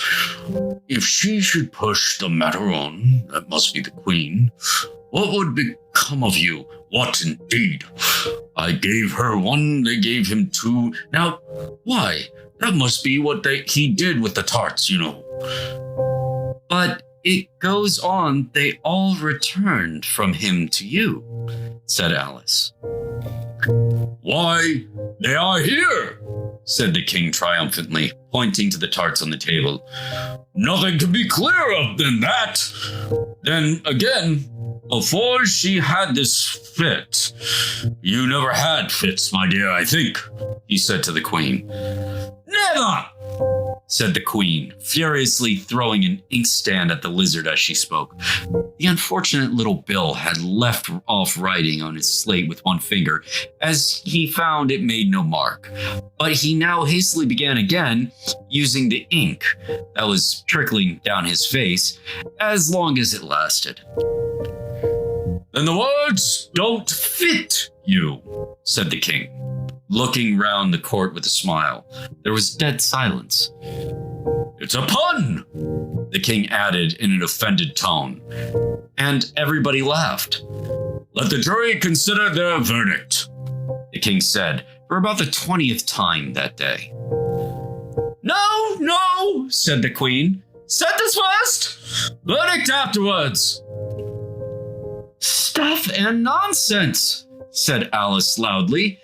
The idea of having the sentence first? Hold your tongue, said the queen, turning pale. I won't, said Alice. Off with her head, the queen shouted at the top of her voice. Nobody moved.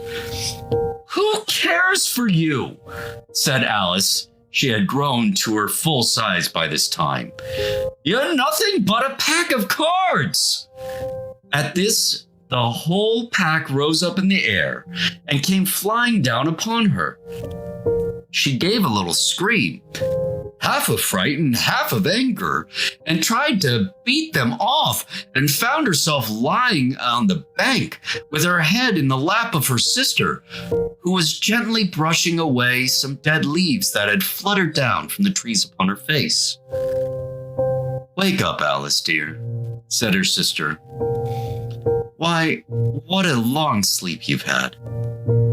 Oh, I've had such a curious dream, said Alice.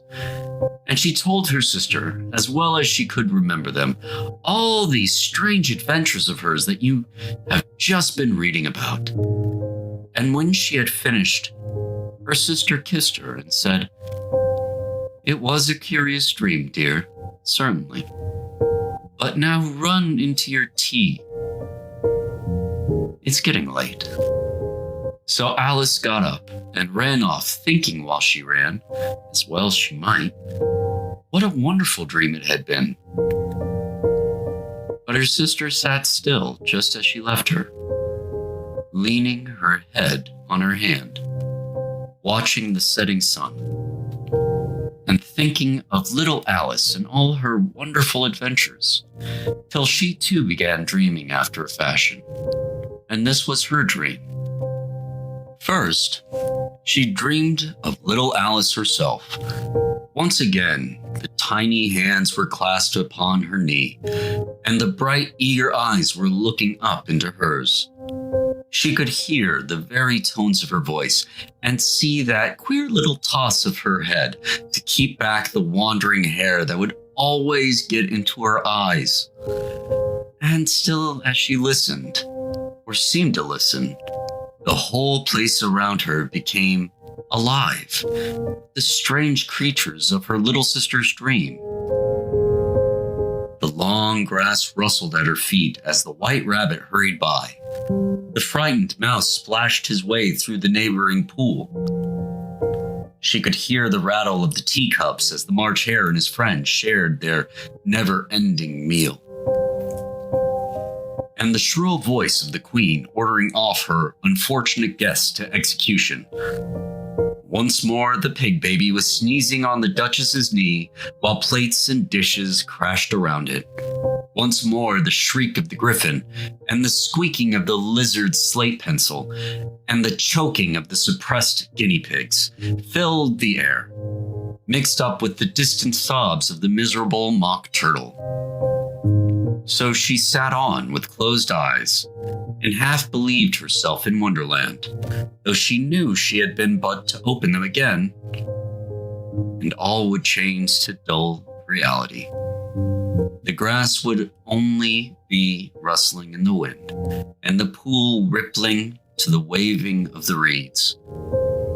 The rattling teacups would change into tinkling sheep bells, and the Queen's shrill cries to the voice of the shepherd boy, and the sneeze of the baby, the shriek of the griffin, and all other queer noises would change, she knew, to the confused clamor of the busy farmyard, while the lowing of the cattle in the distance would take the place of the mock turtle's heavy sobs.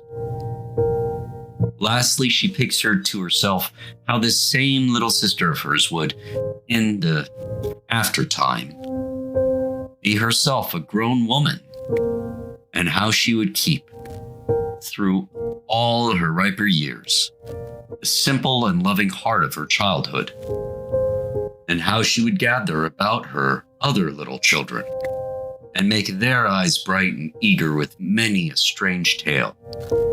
Perhaps even with the dream of a Wonderland of long ago, and how she would feel with all their simple sorrows and find a pleasure in all their simple joys, remembering her own child life in the happy summer days. The end. Well, that's enough for tonight. Next time we'll be starting a new book. Good night, Una. Good night, Donna. We love you, we miss you, and we can't wait to see you soon.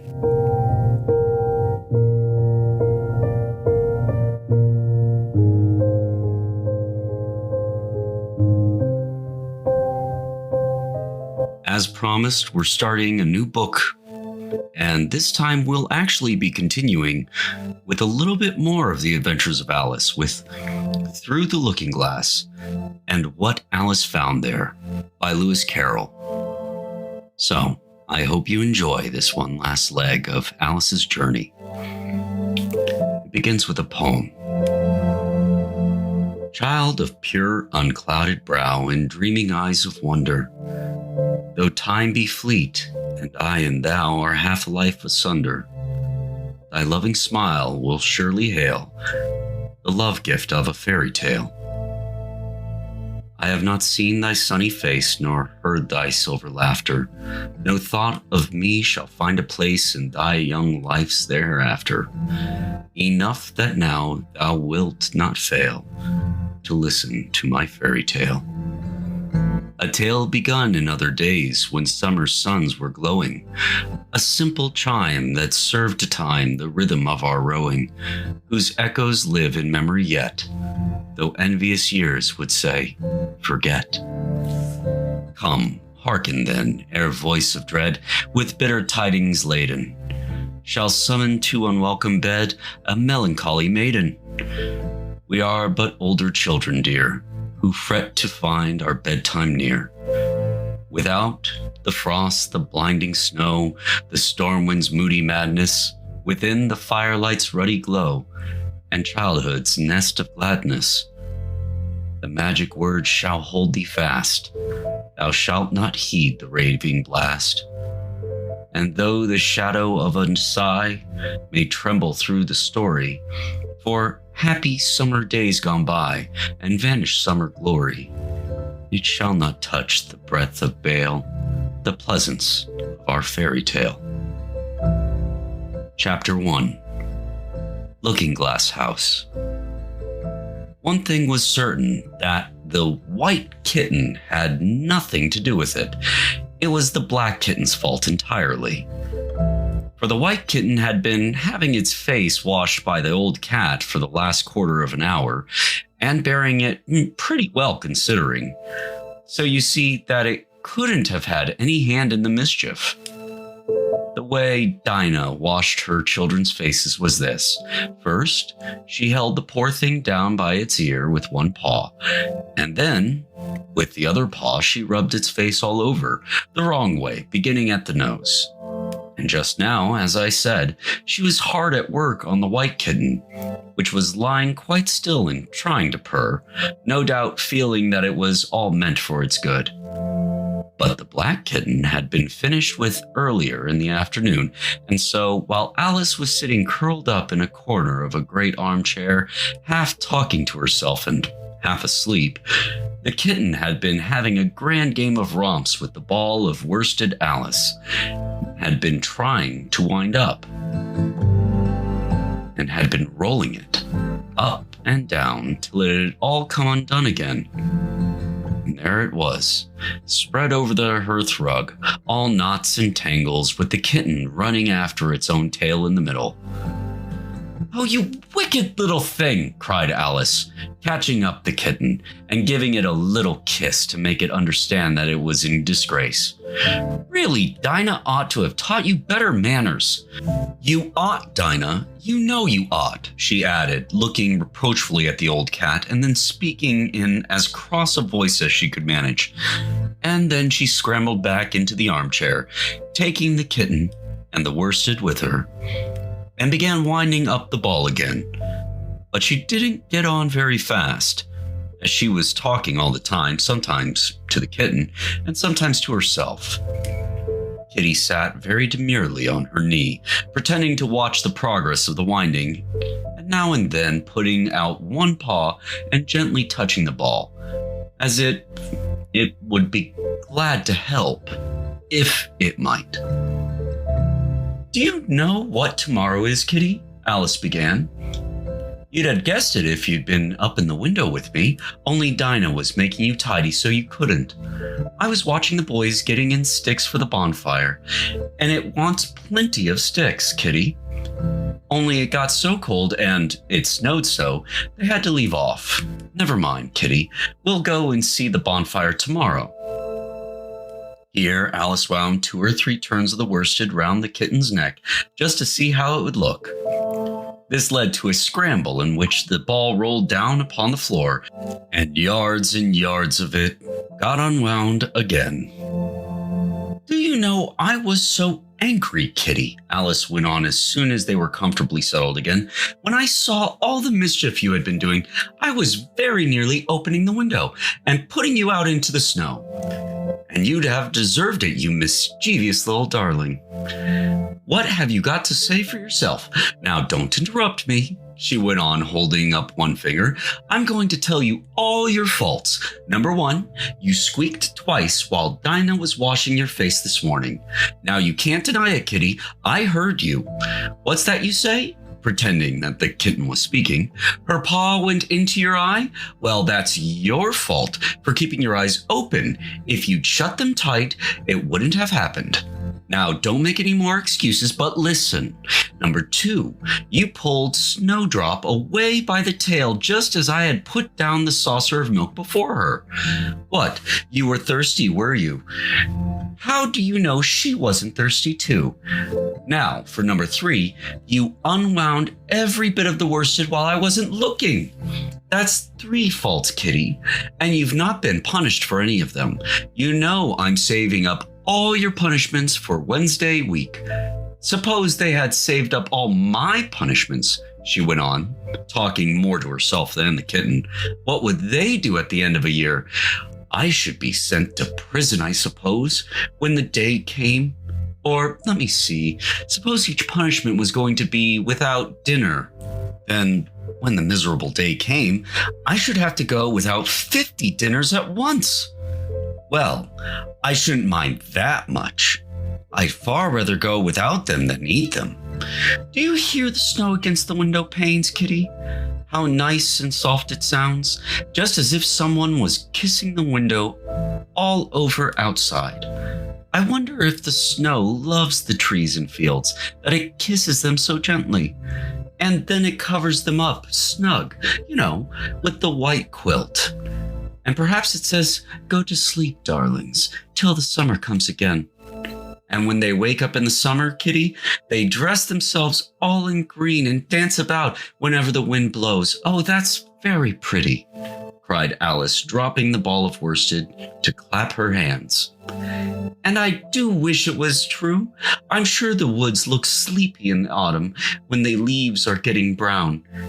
Kitty, can you play chess? Now, don't smile, my dear. I'm just asking seriously, because when we were playing just now, you watched just as if you understood it. And when I said check, you purred. Well, it was nice check, Kitty, and I really might have won if it hadn't been for that nasty knight that came wiggling down among my pieces. Kitty, dear, let's pretend." And here I wish I could tell you half the things Alice used to say, beginning with her favorite phrase, "Let's pretend." She had quite a long argument with her sister only the day before, all because Alice had begun with, "Let's pretend we're kings and queens." And her sister, who liked being very exact, had argued that they couldn't because there were only 2 of them, and Alice had been reduced at last to say, "Well, you can be one of them then, and I'll be all the rest." And once, she had really frightened her old nurse by shouting suddenly in her ear, "Nurse, let's pretend that I'm a hungry hyena and you're a bone." But this is taking us away from Alice's speech to the kitten. Let's pretend that you're the Red Queen, Kitty.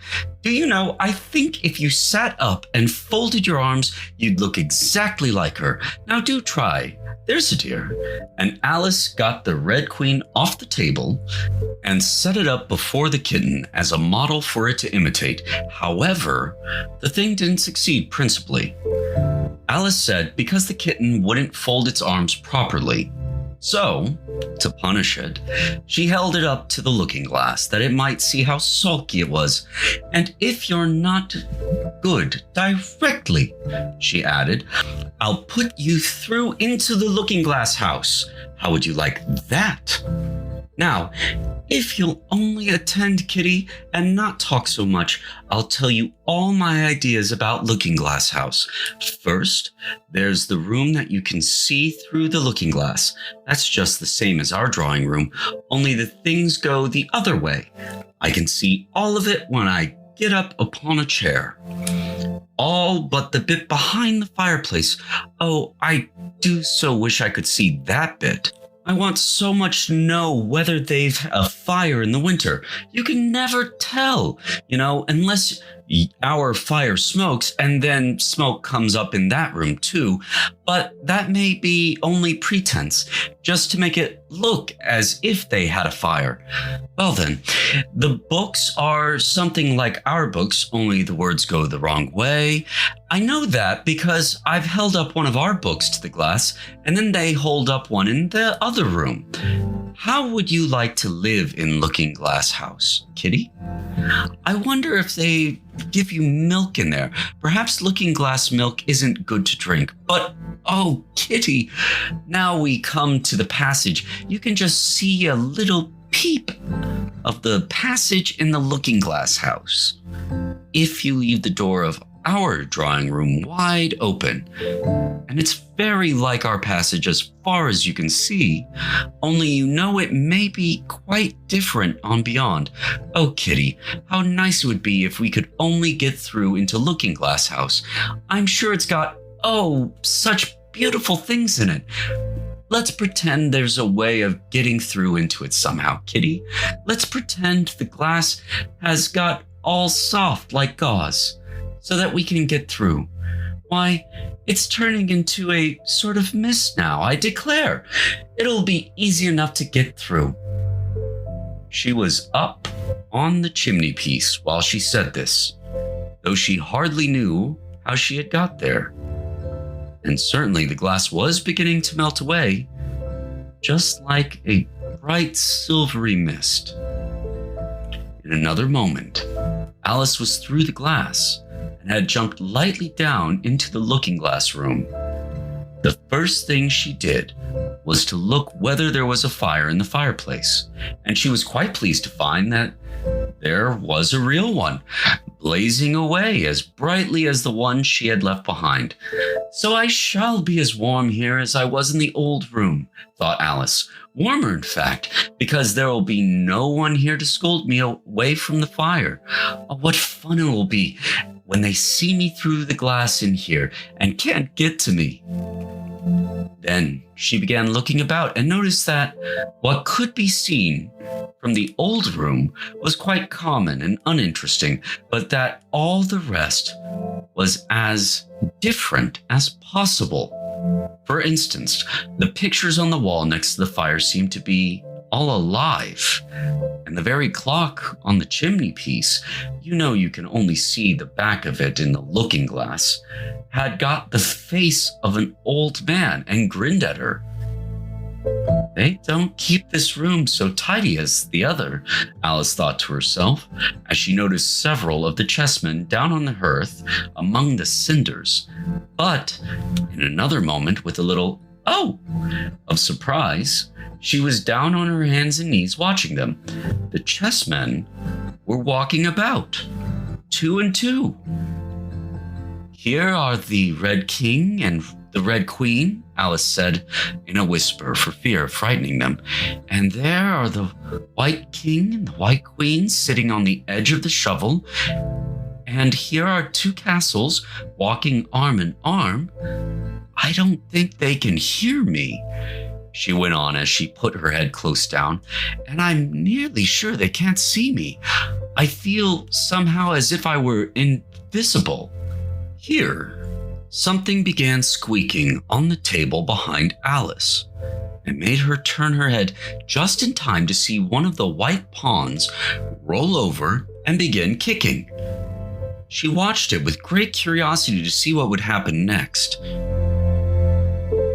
It is the voice of my child, the White Queen cried out as she rushed past the king, so violently that she knocked him over among the cinders.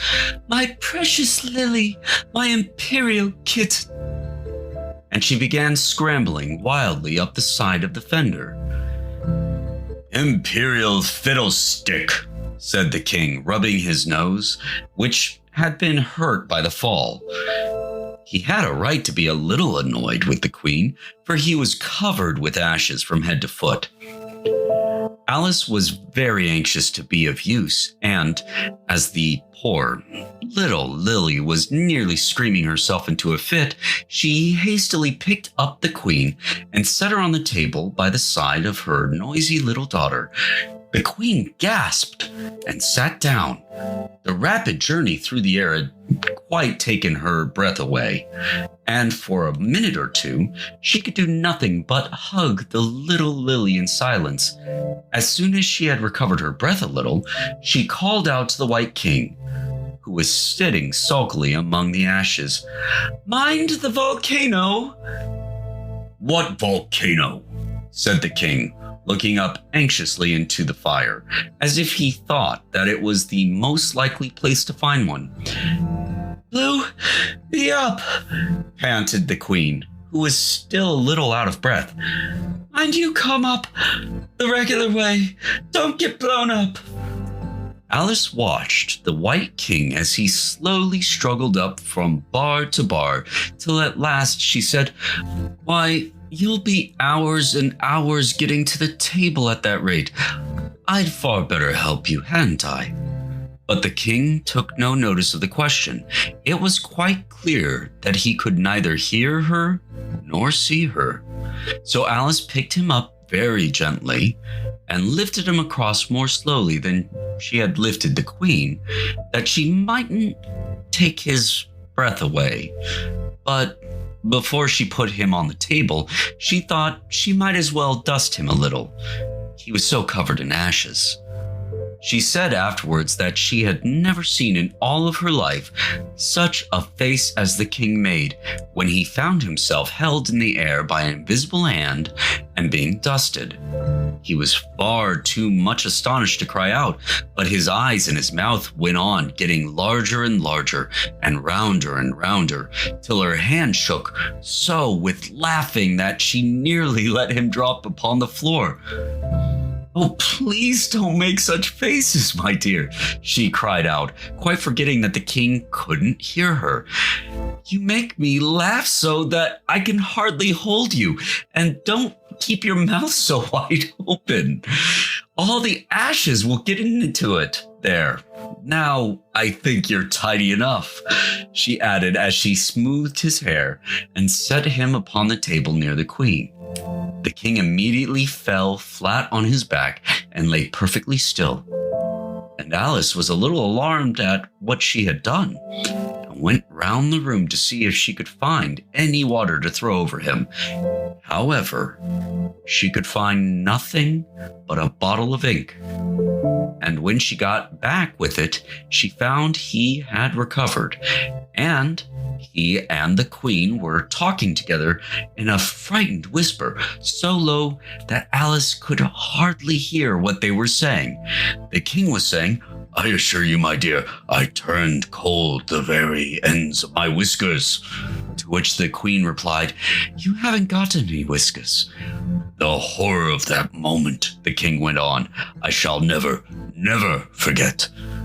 "You will, though," the queen said, "if you don't make a memorandum of it."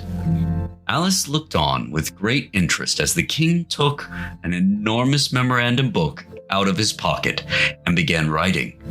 A sudden thought struck her, and she took hold of the end of the pencil, which came some way over his shoulder, and began writing for him.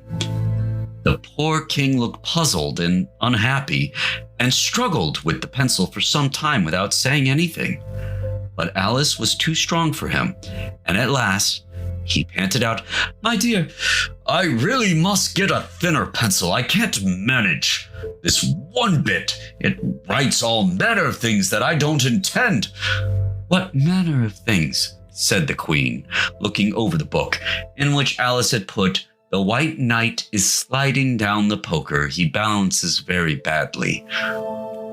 "That's not a memorandum of your feelings." There was a book lying near Alice on the table, and while she sat, watching the White King, for she was still a little anxious about him and had the ink all ready to throw over him in case he fainted again. She turned over the leaves to find some part she could read. For it's all in some language I don't know, she said to herself. It was like this. Jabberwocky. Here was our woman.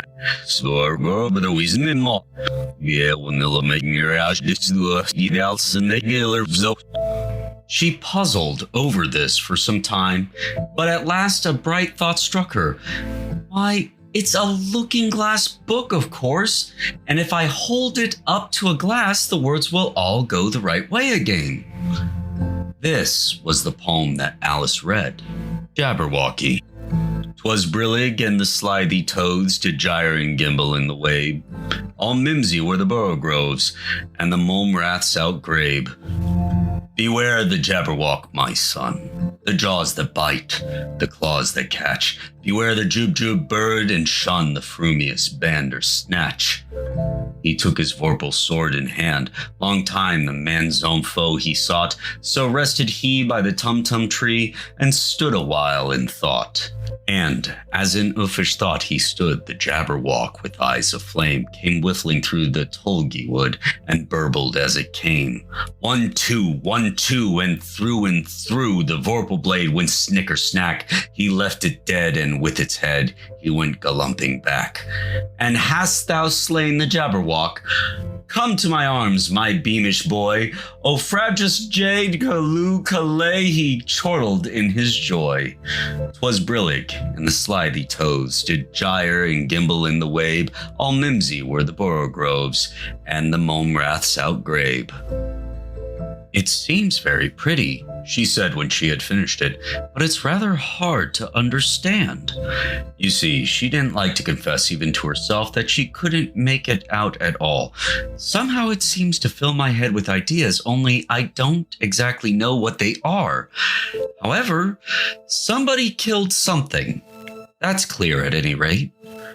But oh, thought Alice, suddenly jumping up, if I don't make haste, I shall have to go back through the looking glass before I've seen what the rest of the house is like. Let's have a look at the garden first. She was out of the room in a moment and ran downstairs, or at least it wasn't exactly running, but a new invention of hers for getting downstairs quickly and easily, as Alice said to herself. She just kept the tips of her fingers on the handrail and floated gently down without even touching the stairs with her feet. Then she floated through the hall and would have gone straight out at the door in the same way if she hadn't caught hold of the doorpost. She was getting a little giddy with so much floating in the air, and was rather glad to find herself walking again in the natural way. Chapter 2.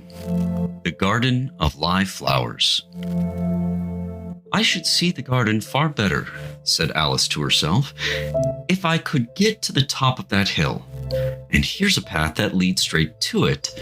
At least, no, it doesn't do that, after going a few yards along the path and turning several sharp corners, but I suppose it will at last. But how curiously it twists. It's more like a corkscrew than a path. Well, this turn goes to the hill, I suppose. No, it doesn't. This goes straight back to the house. Well then, I'll try the other way. And so she did, wandering up and down and trying to turn after turn, but always coming back to the house, do what she could. Indeed, once she turned a corner rather more quickly than usual, she ran against it before she could stop herself. It's no use talking about it, Alice said, looking up at the house and pretending it was arguing with her. I'm not going in again. I know I should have to get through the looking glass again, but into the old room, and there'd be an end to all of my adventures.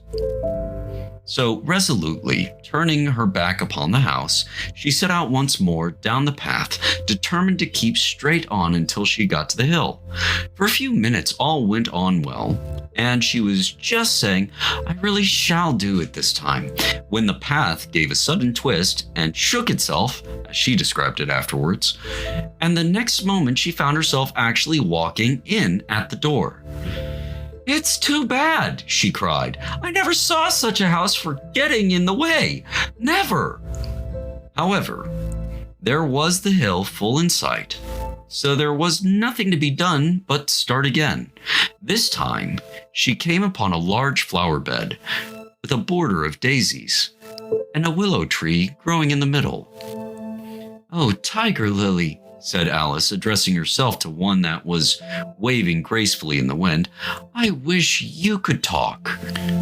"We can talk," said the Tiger Lily, "when there's anybody worth talking to." Alice was so astonished that she could not speak for a minute. It quite seemed to take her breath away.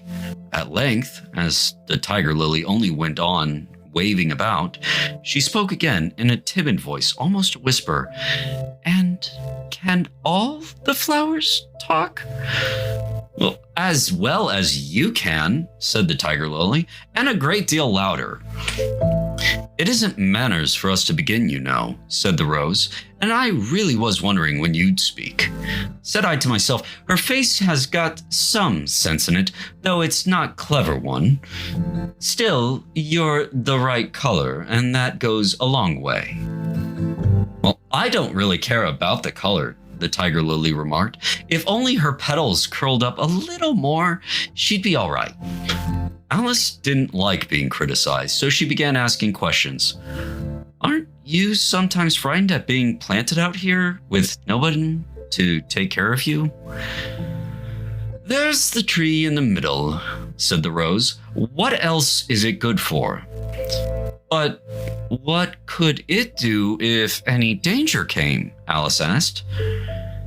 "It says bow wow," cried a daisy. "That's what its branches are called, boughs." "Didn't you know that?" cried another daisy. And here they all began shouting together till the air seemed quite full of little shrill violins. "Silence, every one of you!" cried the Tiger Lily, waving itself passionately from side to side and trembling with excitement. "They know I can't get at them," it panted, bending its quivering head towards Alice, "or they wouldn't dare to do it." "Never mind," Alice said in a soothing tone, and stooping down to the daisies, who were just beginning again, she whispered, "If you don't hold your tongues, I'll pick you." There was silence in a moment, and several of the pink daisies turned white. "That's right," said the Tiger Lily. "The daisies are the worst of all. When one speaks, they all begin together, and it's enough to make one wither to hear the way they go on." "How is it you can all talk so nicely?" Alice said, hoping to get it into a better temper by a compliment. "I've been in many gardens before, but none of the flowers could talk." "Put your hand down and feel the ground," said the Tiger Lily. "Then you'll know why." Alice did so. "It's very hard," she said, "but I don't see what that has to do with it." "In most gardens," the Tiger Lily said, "they make the beds too soft, so that the flowers are always asleep." This sounded a very good reason, and Alice was quite pleased to know it. "I never thought of that before," she said. "It's my opinion that you never think at all," the Rose said in a rather severe tone.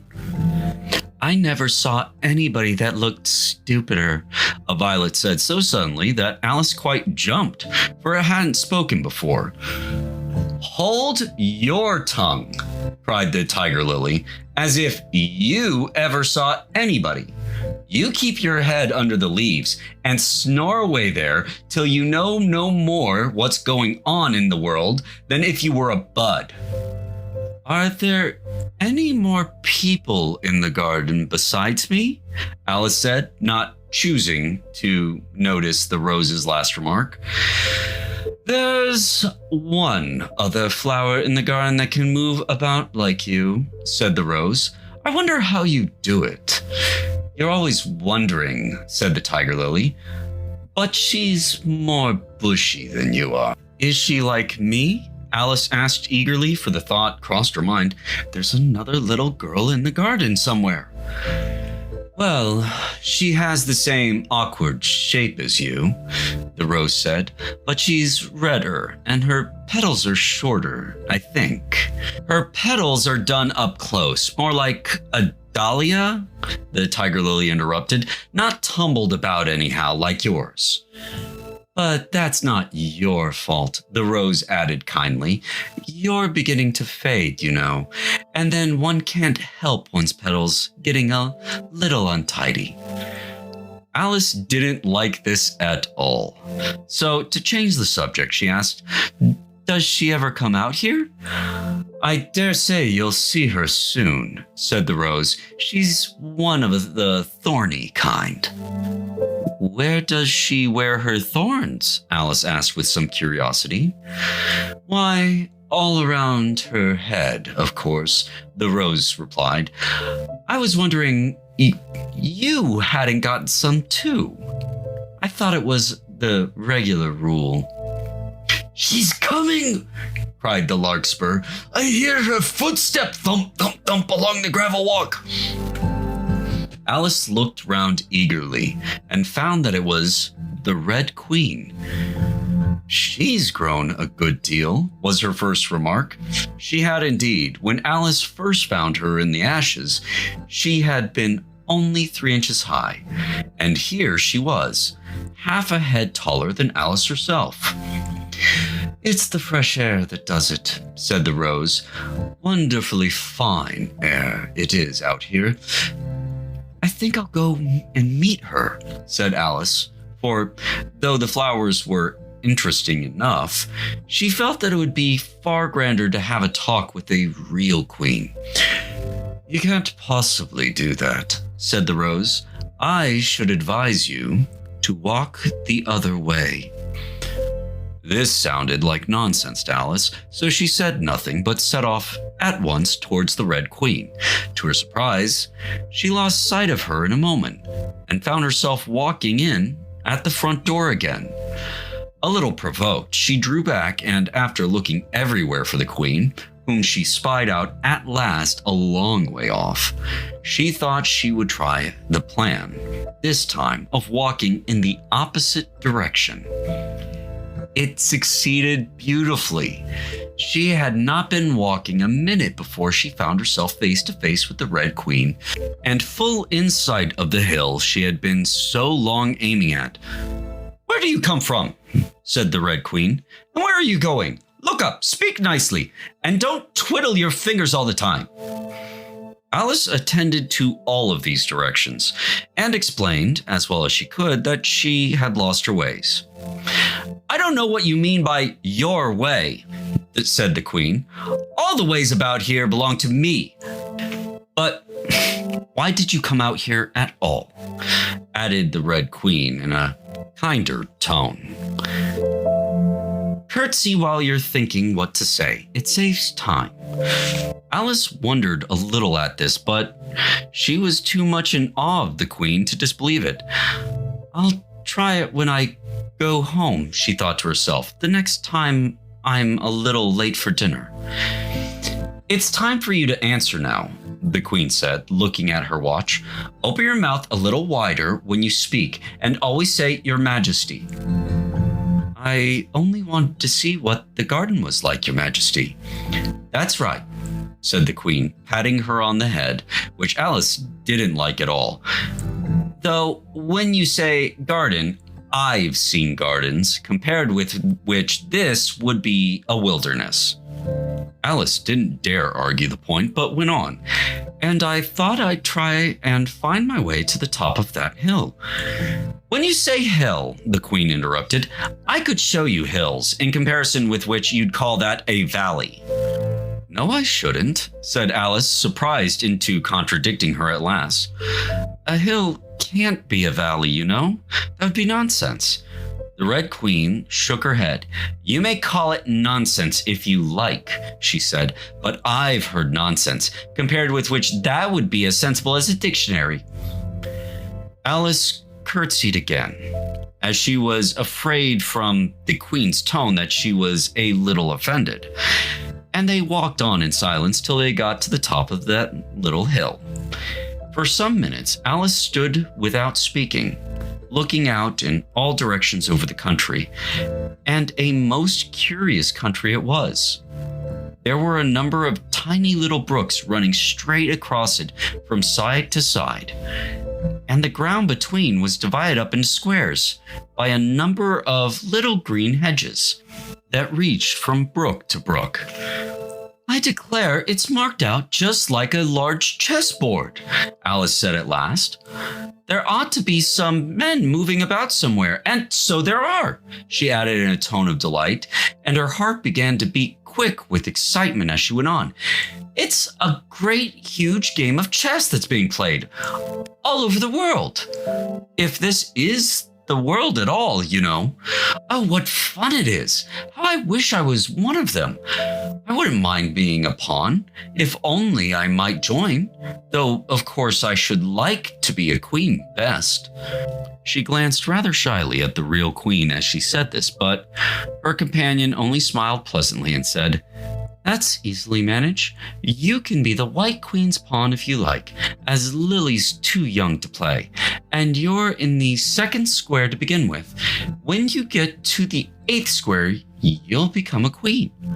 Just at this moment, somehow or other, they began to run.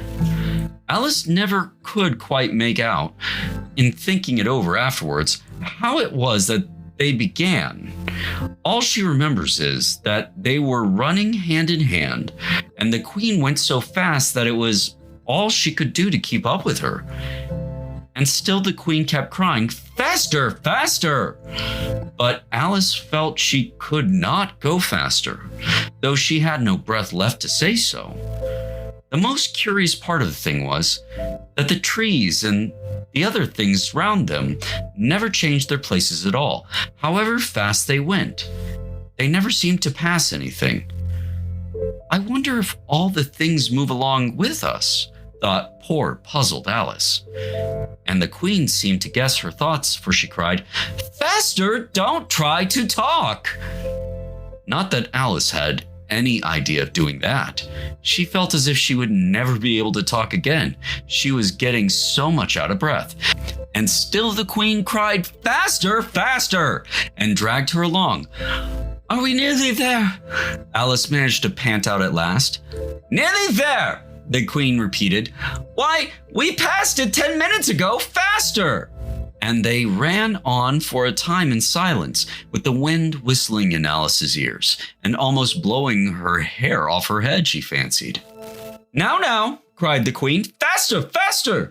And they went so fast that at last they seemed to skim through the air, hardly touching the ground with their feet, till suddenly, just as Alice was getting quite exhausted, they stopped, and she found herself sitting on the ground, breathless and giddy. The queen propped her up against a tree and said kindly, "You may rest a little now." Alice looked round her in great surprise. "Why, I do believe we've been under this tree the whole time. Everything's just as it was." "Of course it is," said the queen. "What would you have it?"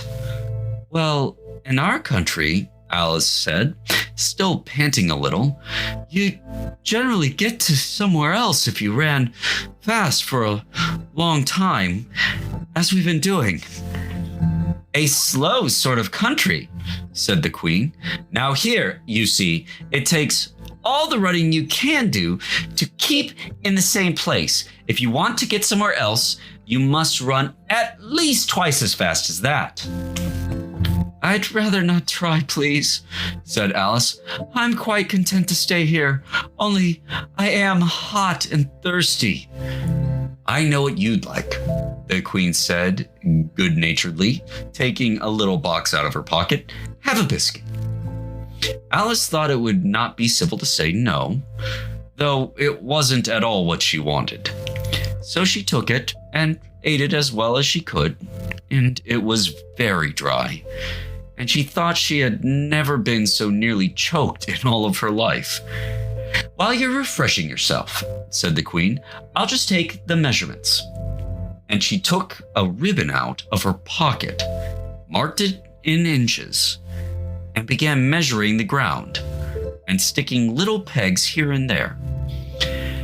At the end of 2 yards, she said, putting in a peg to mark the distance, I shall give you your directions.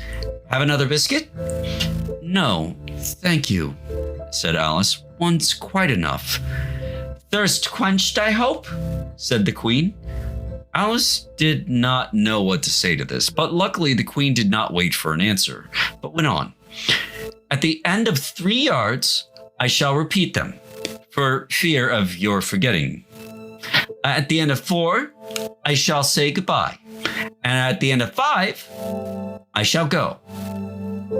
She had got all the pegs put in by this time, and Alice looked on with great interest as she returned to the tree and then began slowly walking down the row.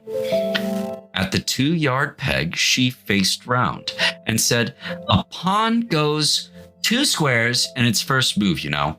So you'll go very quickly to the 3rd square, by the railway, I should think, and you'll find yourself in the 4th square in no time.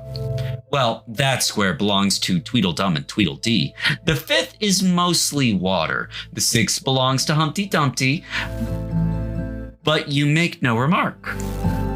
I didn't know I had to make one just then, Alice faltered out. You should have, the queen went on in a tone of grave reproof. It's extremely kind of you to tell me all of this. However, we'll suppose it said the 7th square is all forest. However, one of the knights will show you the way, and in the 8th square, we shall be queens together. And it's all feasting and fun. Alice got up and curtsied and sat down again. At the next peg, the queen turned around again, and this time she said, speak in French when you can't think of the English for a thing. Turn out your toes as you walk, and remember who you are.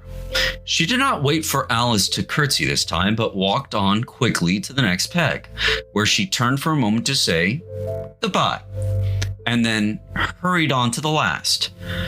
How it happened, Alice never knew. But exactly as she came to the last peg, she was gone.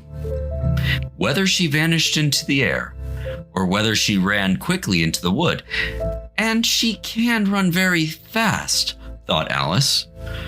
There was no way of guessing, but she was gone, and Alice began to remember that she was a pawn, and that it would soon be time for her to move. Well, today is chapter 3 of Alice Through the Looking Glass. Of course, the first thing to do was to make a grand survey of the country she was going to travel through. It's something very like learning geography, thought Alice, as she stood on tiptoe in hopes of being able to see a little further. Principal rivers, there are none. Principal mountains, I'm on the only one, but I don't think it's got any name. Principal towns? Why, what are those creatures making honey down there? They can't be bees.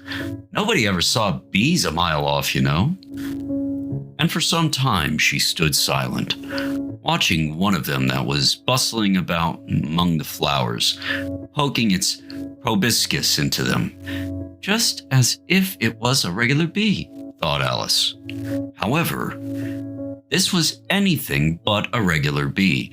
In fact, it was an elephant, as Alice soon found out, though the idea quite took her breath away at first. And what enormous flowers they must be, was her next idea. Something like cottages with the roofs taken off and stocks put to them. And what quantities of honey they must make.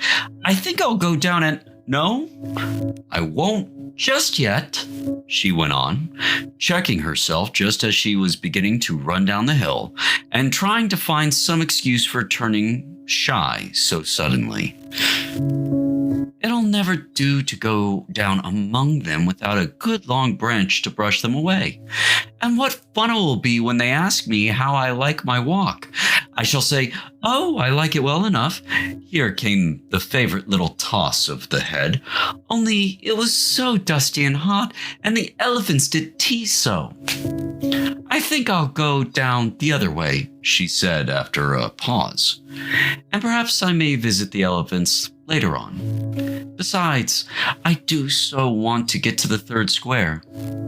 So with this excuse, she ran down the hill and jumped over the first of the 6 little brooks. Tickets, please, said the guard, putting his head in at the window. In a moment, everybody was holding out a ticket. They were about the same size as the people, and quite seemed to fill the carriage. Now then, show your ticket, child, the guard went on, looking angrily at Alice. And a great many voices all said together, like a chorus of a song, thought Alice, "Don't keep him waiting, child. Why, his time is worth £1,000 a minute." "I'm afraid I haven't got one," Alice said in a frightened tone. "There wasn't a ticket office where I came from." And again the chorus of voices went on. "There wasn't room for one where she came from. The land there is worth £1,000 an inch." "Don't make excuses," said the guard. "You should have bought one from the engine driver."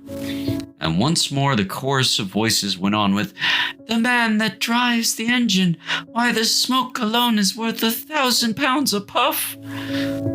Alice thought to herself, "Then there's no use in speaking."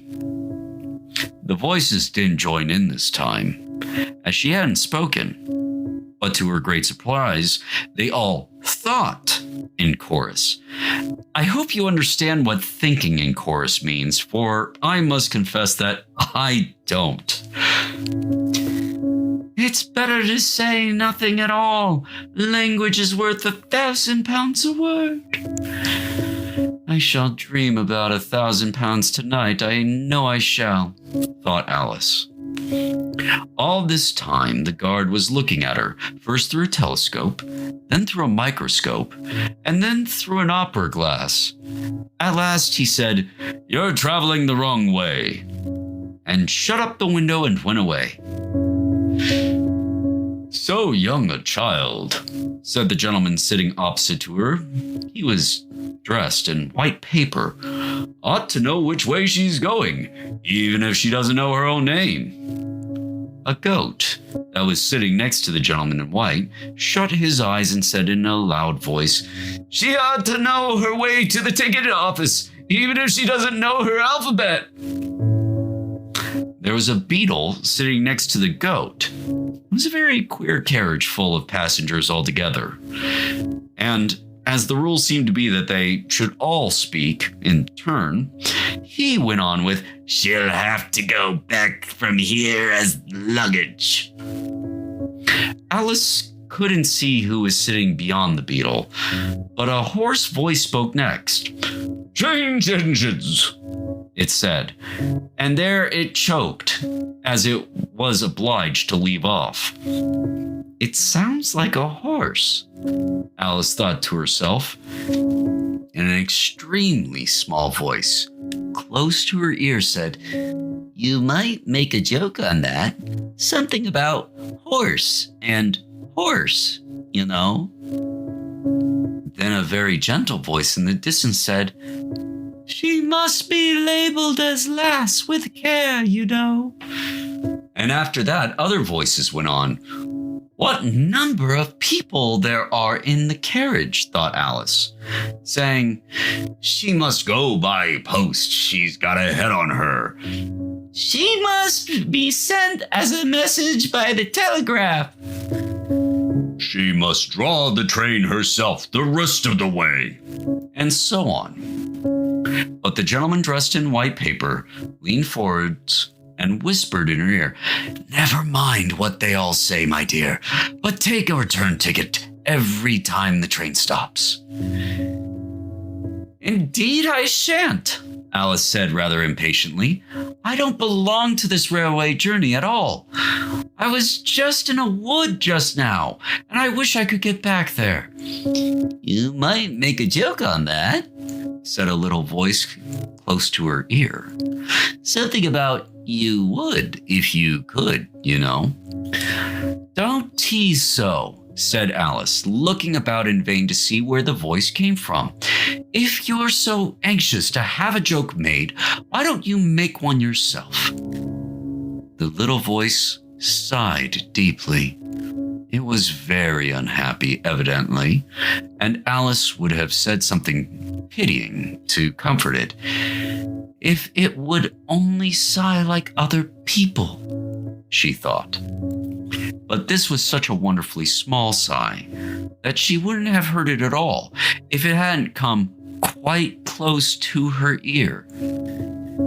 The consequence of this was that it tickled her ear very much and quite took off her thoughts from the unhappiness of the poor little creature. "I know you are a friend," the little voice went on. "A dear friend and an old friend, and you won't hurt me, though I am an insect." "What kind of insect?" Alice inquired a little anxiously. What she really wanted to know was whether it could sting or not, but she thought this wouldn't be quite a civil question to ask. "What, then you don't?" the little voice began, when it was drowned by a shrill scream from the engine, and everybody jumped up in alarm, Alice among the rest. The horse, who had put his head out of the window, quietly drew it in and said, "It's only a brook we have to jump over." Everybody seemed satisfied with this, though Alice felt a little nervous at the idea of trains jumping at all. "However, it'll take us into the fourth square. That's some comfort," she said to herself. In another moment, she felt the carriage rise straight up into the air, and in her fright, she caught at the thing nearest to her hand, which happened to be the goat's beard. But the beard seemed to melt away as she touched it, and she found herself sitting quietly under a tree. While the gnat, for that was the insect she had been talking to, was balancing itself on a twig just over her head and fanning her with its wings. It certainly was a very large gnat, about the size of a chicken, Alice thought. Still, she couldn't feel nervous with it after they had been talking together so long. "Then you don't like all insects?" the gnat went on, as quietly as if nothing had happened. "I like them when they can talk," Alice said. "None of them ever talk where I come from." "What sort of insects do you rejoice in where you come from?" the gnat inquired. "I don't rejoice in insects at all," Alice explained, "because I'm rather afraid of them, at least the large kinds, but I can't tell you the names of some of them." "Of course they answer to their names," the gnat remarked carelessly. "I never knew them to do it." "What's the use of having their names," the gnat said, "if they won't answer to them?" "No use to them," said Alice, "but it's useful to the people who name them, I suppose. If not, why do things have names at all?" "I can't say," the gnat replied. "Further on, in the wood down there, they've got no names. However, go on with your list of insects. You're wasting time." "Well, there's the horsefly," Alice began, counting off their names on her fingers. All right, said the gnat. Halfway up that bush, you'll see a rocking horsefly if you look. It's made entirely of wood and gets about by swinging itself from branch to branch. What does it live on? Alice asked with great curiosity. Sap and sawdust, said the gnat. Go on with the list. Alice looked up at the rocking horsefly with great interest and made up her mind that it must have been just repainted. It looked so bright and sticky. And then she went on. And there's the dragonfly. Look on the branch above your head, said the gnat, and there you'll find a snapdragonfly. Its body is made of plum pudding, its wings of holly leaves, and its head is a raisin burning in brandy. And what does it live on? Alice asked, just as before.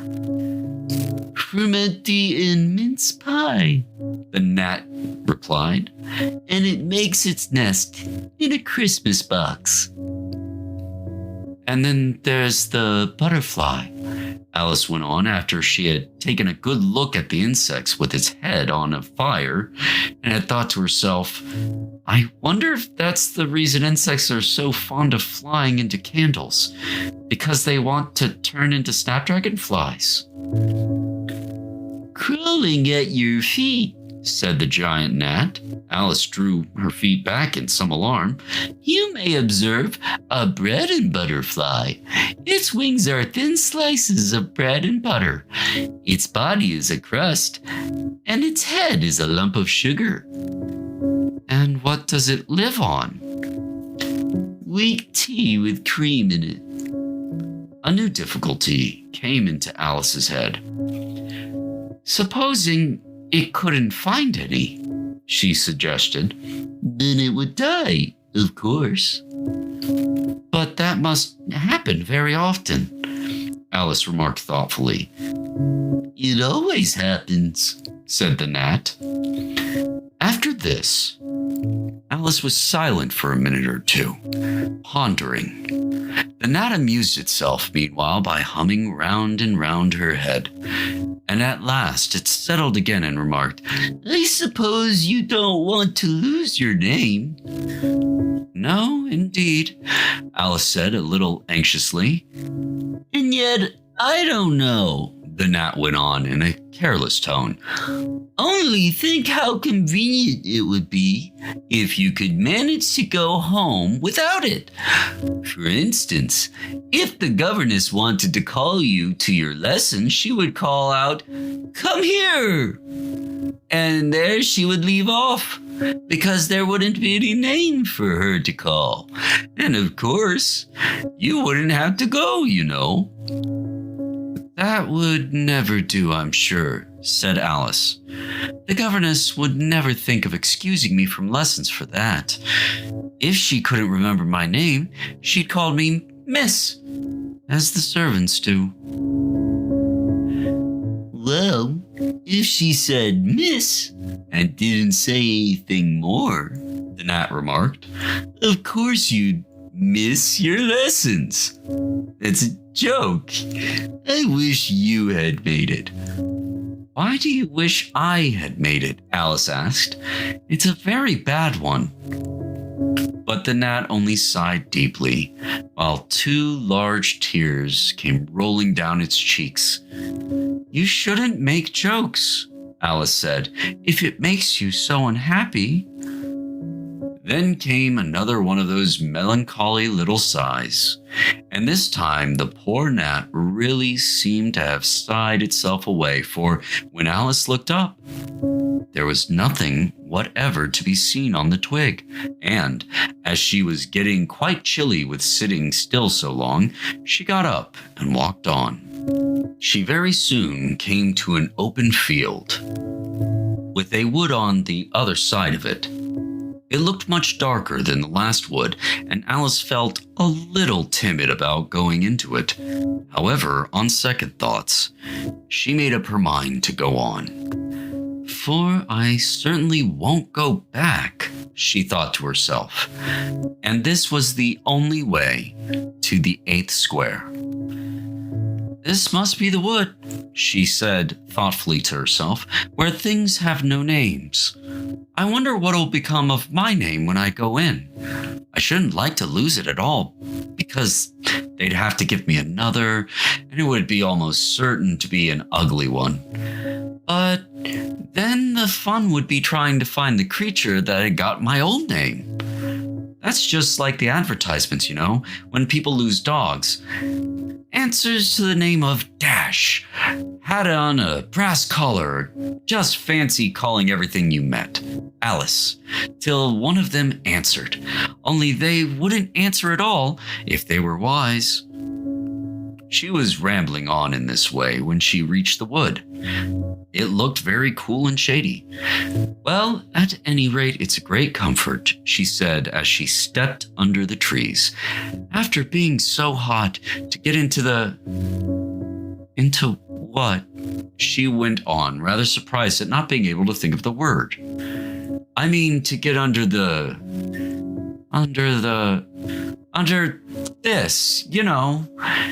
putting her hand onto the trunk of the tree. What does it call itself, I wonder? I do believe it's got no name. Why, to be sure it hasn't. She stood silent for a moment, thinking. Then she suddenly began again. Then it really has happened after all. And now who am I? I will remember if I can. I'm determined to do it. But being determined didn't help much, and all she could say after a great deal of puzzling was, L. I know it begins with L. Just then, a fawn came wandering by. It looked at Alice with its large, gentle eyes, but didn't seem at all frightened. Here then, Alice said, as she held out her hand and tried to stroke it. But it only started back a little, and then stood, looking at her. What do you call yourself? The fawn said at last. Such a soft, sweet voice it had. I wish I knew, thought poor Alice. She answered rather sadly, Nothing, just now. Think again, it said. That won't do. Alice thought, but nothing came of it. Please, would you tell me what you call yourself? She said timidly. I think that might help a little. I'll tell you if you move a little further on, the fawn said. I can't remember here. So they walked on together through the wood.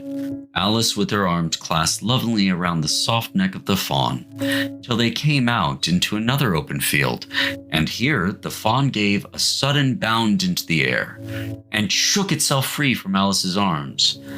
I'm a fawn, it cried out in a voice of delight, and dear me, you're a human child. A sudden look of alarm came into its beautiful brown eyes, and in another moment it had darted away at full speed. Alice stood, looking after it, almost ready to cry with vexation at having lost her dear little fellow traveler so suddenly. However, I know my name now, she said. That's some comfort. Alice, I won't forget it again. And now, which of these finger posts ought I to follow, I wonder? It was not a very difficult question to answer, as there was only one road through the wood, and the 2 fingered posts both pointed along it.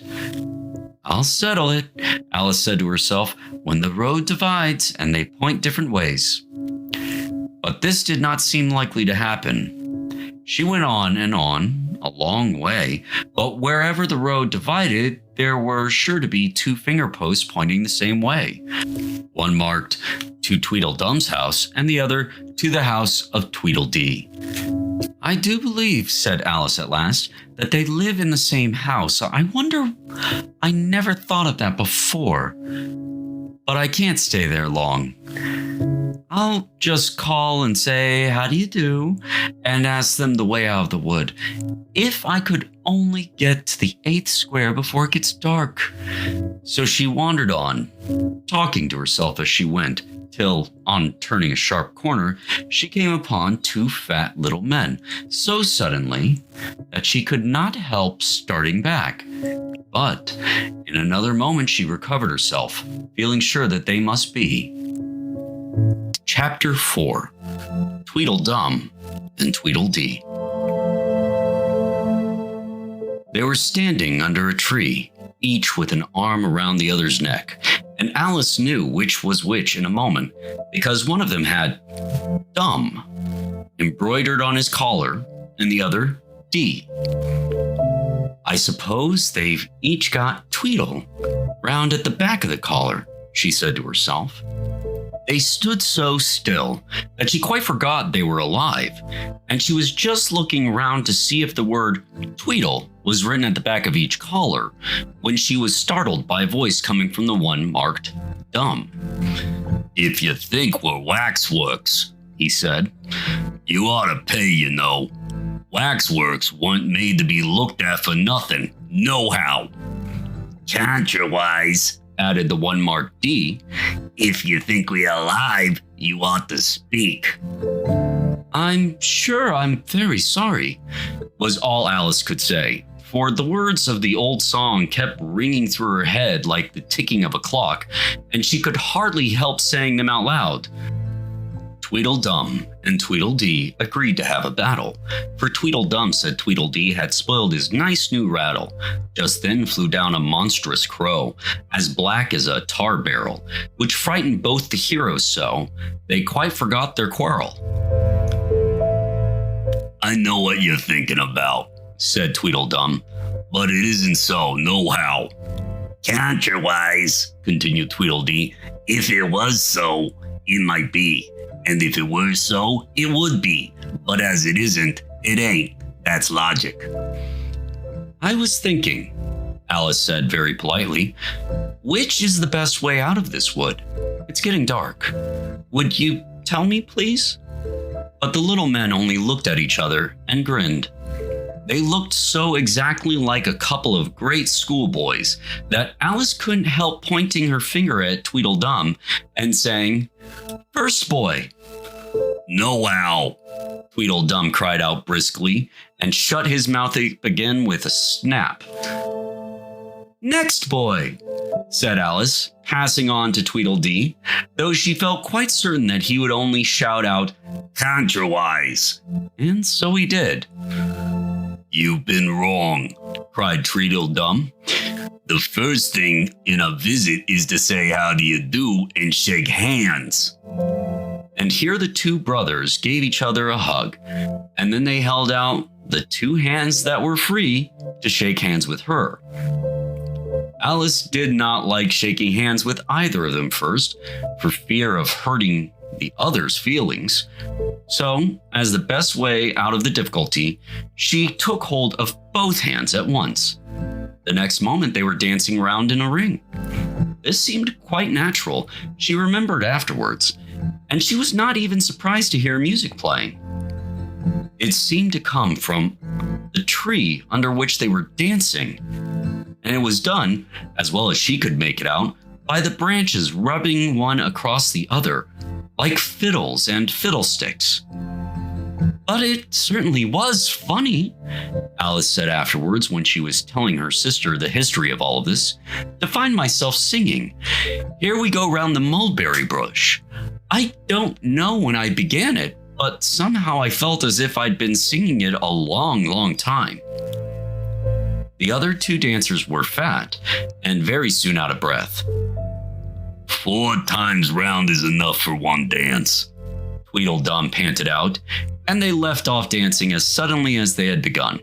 The music stopped at the same moment. Then they let go of Alice's hands and stood looking at her for a minute. There was a rather awkward pause, as Alice didn't know how to begin a conversation with people she had just been dancing with. "It would never do to say, 'How do you do now?'" she said to herself. "We seem to have got beyond that somehow." "I hope you're not much tired," she said at last. No how. And thank you very much for asking, said Tweedledum. So much obliged, added Tweedledee. You like poetry? Yes, pretty well. Some poetry, Alice said doubtfully. Would you tell me which road leads out of the wood? What shall I repeat to her? Said Tweedledee, looking round at Tweedledum with great solemn eyes, and not noticing Alice's question. The walrus and the carpenter is the longest, Tweedledum replied, giving his brother an affectionate hug. Tweedledee began instantly. The sun was shining. Here Alice ventured to interrupt him. If it's very long, she said as politely as she could, would you please tell me first which road? Tweedledee smiled gently and began again. The sun was shining on the sea, shining with all his might, but he did his very best to make the billows smooth and bright, and this was odd because it was the middle of the night. The moon was shining sulkily because she thought the sun had got no business to be there after the day was done. It's very rude of him, she said, to come and spoil the fun.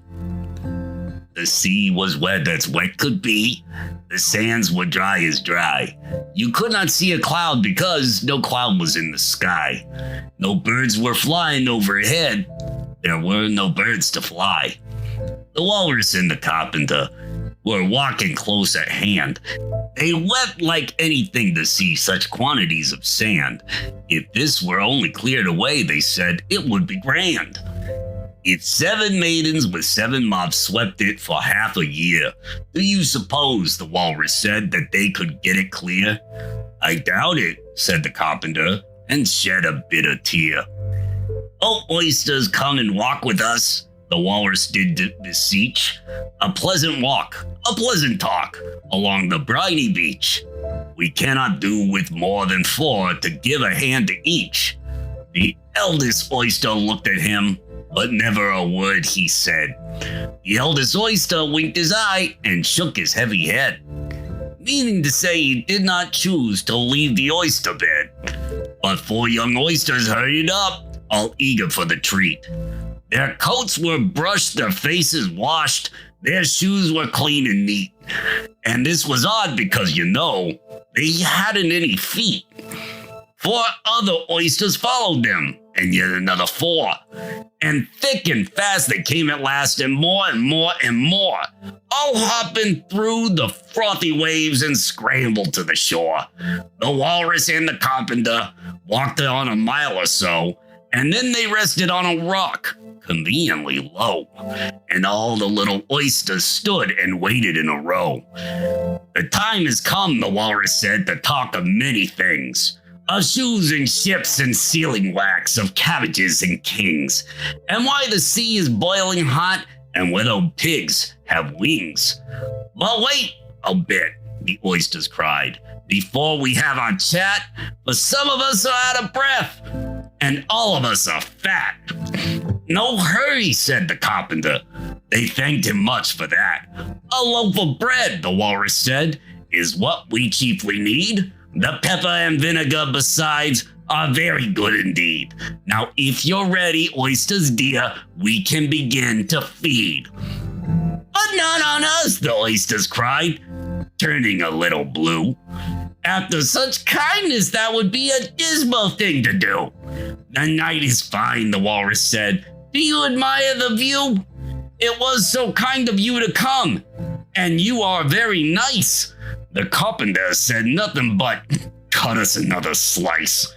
I wish you were not quite so deaf. I had to ask you twice. It seems a shame, the walrus said, to play them such a trick. After we brought them out so far and made them trot so quick. The carpenter said nothing but, the butter's spread too thick. I weep for you, the walrus said. I deeply sympathize. With sobs and tears he snorted out, those of the largest size. holding his pocket handkerchief before his streaming eyes. "Oh, Oyster," said the carpenter, "you've had a pleasant run. Shall we be trotting home again?" But answer came there none, and that was scarcely odd, because they'd eaten every one. "I liked the walrus best," said Alice, "because you see he was a little sorry for the poor oysters." "He ate more than the carpenter, though," said Tweedledee. "You see, he held his handkerchief in front so that the carpenter couldn't count how many he took contrawise." "That was mean," Alice said indignantly. "Then I like the carpenter best. If he didn't eat so many as the walrus." "But he ate as many as he could get," said Tweedledum. This was a puzzler. After a pause, Alice began, "Well, they were both very unpleasant characters." Here she checked herself in some alarm at hearing something that sounded to her like the puffing of a large steam engine in the wood near them, though she feared it was more likely to be a wild beast. "Are there any lions or tigers about here?" she asked timidly. "It's only the Red King snoring," said Tweedledee. "Come and look at him." The brothers cried, and they each took one of Alice's hands and led her up to where the king was sleeping. "Isn't he a lovely sight?" said Tweedledum. Alice couldn't say honestly that he was. He had a tall red nightcap on, with a tassel, and he was lying crumpled up into a sort of untidy heap and snoring loud. "Bit to snore his head off," as Tweedledum remarked. "I'm afraid he'll catch cold with lying on the damp grass," said Alice, who was a very thoughtful little girl. "He's dreaming now," said Tweedledee. "And what do you think he's dreaming about?" Alice said, "Nobody can guess that." "Why, about you," Tweedledee exclaimed, clapping his hands triumphantly. "And if he left off dreaming about you, where do you suppose you'd be?" "Well, where I am now, of course," said Alice. "Not you," Tweedledee retorted contemptuously. "You'd be nowhere. Why, you're only a sort of thing in his dream." "If that were the king was to wake," added Tweedledum, "you'd go out, bang, just like a candle." "I shouldn't," Alice exclaimed indignantly. "Besides, if I'm only a sort of thing in his dream, what are you? I should like to know." "Ditto," said Tweedledum. "Ditto, ditto," cried Tweedledee. He shouted this so loud that Alice couldn't help saying, "Hush! You'll be waking him, I'm afraid, if you make so much noise." "Well, it's no use you're talking about waking him," said Tweedledum, "when you're only one of the things in his dream. You know very well you're not real." "I am real," said Alice and began to cry. "You won't make yourself a bit realer by crying," Tweedledee remarked. "There's nothing to cry about." "If I wasn't real," Alice said, half laughing through her tears, "it all seemed so ridiculous. I shouldn't be able to cry." "I hope you don't suppose those are real tears," Tweedledum interrupted in a tone of great contempt. "I know they're talking nonsense," Alice thought to herself, "and it's foolish to cry about it." So she brushed away her tears and went on cheerfully as she could. "At any rate, I'd better be getting out of the wood, for really it's coming on very dark. Do you think it's going to rain?" Tweedledum spread a large umbrella over himself and his brother and looked up into it. "No, I don't think it is," he said. "At least not under here, nohow." "But it may rain outside?" It may, if it so chooses, said Tweedledee.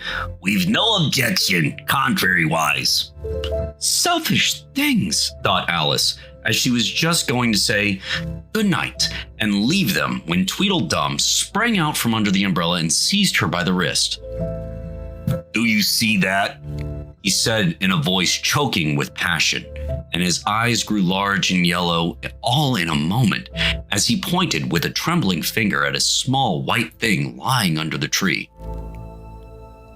It's only a rattle, said Alice, after careful examination of the little white thing. Not a rattlesnake, you know, she added hastily, thinking that he was frightened. Only an old rattle, quite old and broken. I knew it was, cried Tweedledum, beginning to stamp about wildly and tear his hair. It's spoiled, of course. Here he looked at Tweedledee, who was immediately sat down on the ground and tried to hide himself under the umbrella. Alice laid her hand upon his arm and said in a soothing tone, You needn't be so angry about an old rattle. But it isn't old, Tweedledum cried in greater fury than ever. It's new, I tell you. I bought it yesterday, my nice new rattle. And his voice rose to a perfect scream. All this time, Tweedledee was trying his best to fold up the umbrella with himself in it, which was such an extraordinary thing to do that it quite took off Alice's attention from the angry brother. But he couldn't quite succeed, and it ended up in his rolling over, bundled up in the umbrella with only his head out. And there he lay, opening and shutting his mouth and his large eyes, looking more like a fish than anything else, Alice thought. Of course you'd agree to have a battle, Tweedledum said in a calmer tone. I suppose so, the other sulkily replied as he crawled out of the umbrella. Only she must help us to dress up, you know. So the two brothers went off hand in hand into the wood and returned in a minute with their arms full of things, such as bolsters, blankets, hearth rugs, tablecloths, dish covers, and coal scuttles. I hope you're a good hand at pinning and tying strings, Tweedledum remarked. Every one of these things has got to go on somehow or other. Alice said afterwards, she had never seen such a fuss made about anything in all her life. The way those two bustled about, and the quantity of things they put on, and the trouble they gave her in tying strings and fastening buttons. Really, they'll be more like bundles of old clothes than anything else by the time they're ready, she said to herself as she arranged a bolster around the neck of Tweedledee to keep his head from being cut off, as he had put it. You know, he added very gravely, it's one of the most serious things that can possibly happen to one in battle, to get one's head cut off. Alice laughed aloud, but she managed to turn it into a cough for fear of hurting his feelings. Do I look very pale? Said Tweedledum, coming up to have his helmet tied on. He called it a helmet, though it certainly looked more like a saucepan. Well, yes, a little, Alice replied gently. I'm very brave, General, really, he said in a low voice. Only today I happen to have a headache. And I've got a toothache, said Tweedledee, who had overheard the remark. I'm far worse off than you. Then you had better not fight today, said Alice, thinking it a good opportunity to make peace. But we must have a bit of a fight. I don't care about going on long, said Tweedledum. What time's it now? Tweedledee looked at his watch and said, 4:30. Let's fight till 6 and then have dinner, said Tweedledum. Very well, the other said, rather sadly. And she can watch us. Only you'd better not come very close, he added. I generally hit everything I can see when I get really excited. And I hit Everything within reach, cried Tweedledum, whether I can see it or not. Alice laughed. You must hit the trees pretty often, I should think, she said. Tweedledum looked around him with a satisfied smile. I don't suppose, he said, there'll be a tree left standing forever so far round by the time we're finished. And all about a rattle, said Alice, still hoping to make them a little ashamed of fighting for such a trifle. I shouldn't have minded it so much, said Tweedledum, if it hadn't been a new one. I wish the monstrous crow would come, thought Alice. There's only one sword, you know, Tweedledum said to his brother, but you can have the umbrella. It's quite a shop, only we must begin quick. It's getting as dark as it can. And darker, said Tweedledee. It was getting dark so suddenly that Alice thought there must be a thunderstorm going on. What a thick black cloud that is, she said. And how fast it comes. Why, I do believe it's got wings. It's the crow! Tweedledum cried out in a shrill voice of alarm, and the two brothers took to their heels and were out of sight in a moment. Alice ran a little way into the wood and stopped under a large tree. It can never get me here, she thought. It's far too large to squeeze itself in among the trees, but I wish it wouldn't flap its wings so. It makes quite a hurricane in the wood. Here's somebody's shawl being blown away. Chapter 5. Wool and Water. She caught the shawl as she spoke and looked about for the owner. In a moment, the White Queen came running wildly through the wood, with both arms stretched out wide as if she were flying. And Alice very civilly went to meet her with the shawl. I'm very glad I happened to be in the way, Alice said as she helped her to put on the shawl again. The White Queen only looked at her in a helpless, frightened sort of way and kept repeating something in her whisper to herself that sounded like bread and butter, bread and butter. And Alice felt that if there was to be any conversation at all, she must manage it herself. So she began rather timidly. Am I addressing the White Queen? Oh, yes, if you call that addressing, the Queen said. It isn't my notion of the thing at all. Alice thought it would never do to have an argument at the very beginning of their conversation, so she smiled and said, If your Majesty will only tell me the right way to begin, I'll do it as well as I can. But I don't want it done at all, groaned the poor Queen. I've been addressing myself for the last 2 hours. It would have been all the better, as it seemed to Alice, if she had got someone else to dress her. She was so dreadfully untidy. Every single thing's crooked, Alice thought to herself, and she's all over pins. May I put on your shawl straight for you? She added aloud. I don't know what the matter is with it, the Queen said in a melancholy voice. It's out of temper, I think. I've pinned it here and I've pinned it there, but there's no pleasing it. It can't go straight, you know, if you pin it all on one side, Alice said as she gently put it right for her. And dear me, what a state your hair is in. The brush has gotten tangled in it, the Queen said with a sigh. And I lost the comb yesterday. Alice carefully released the brush and did her best to get the hair into order. Come, you look rather better now, she said after altering most of the pins.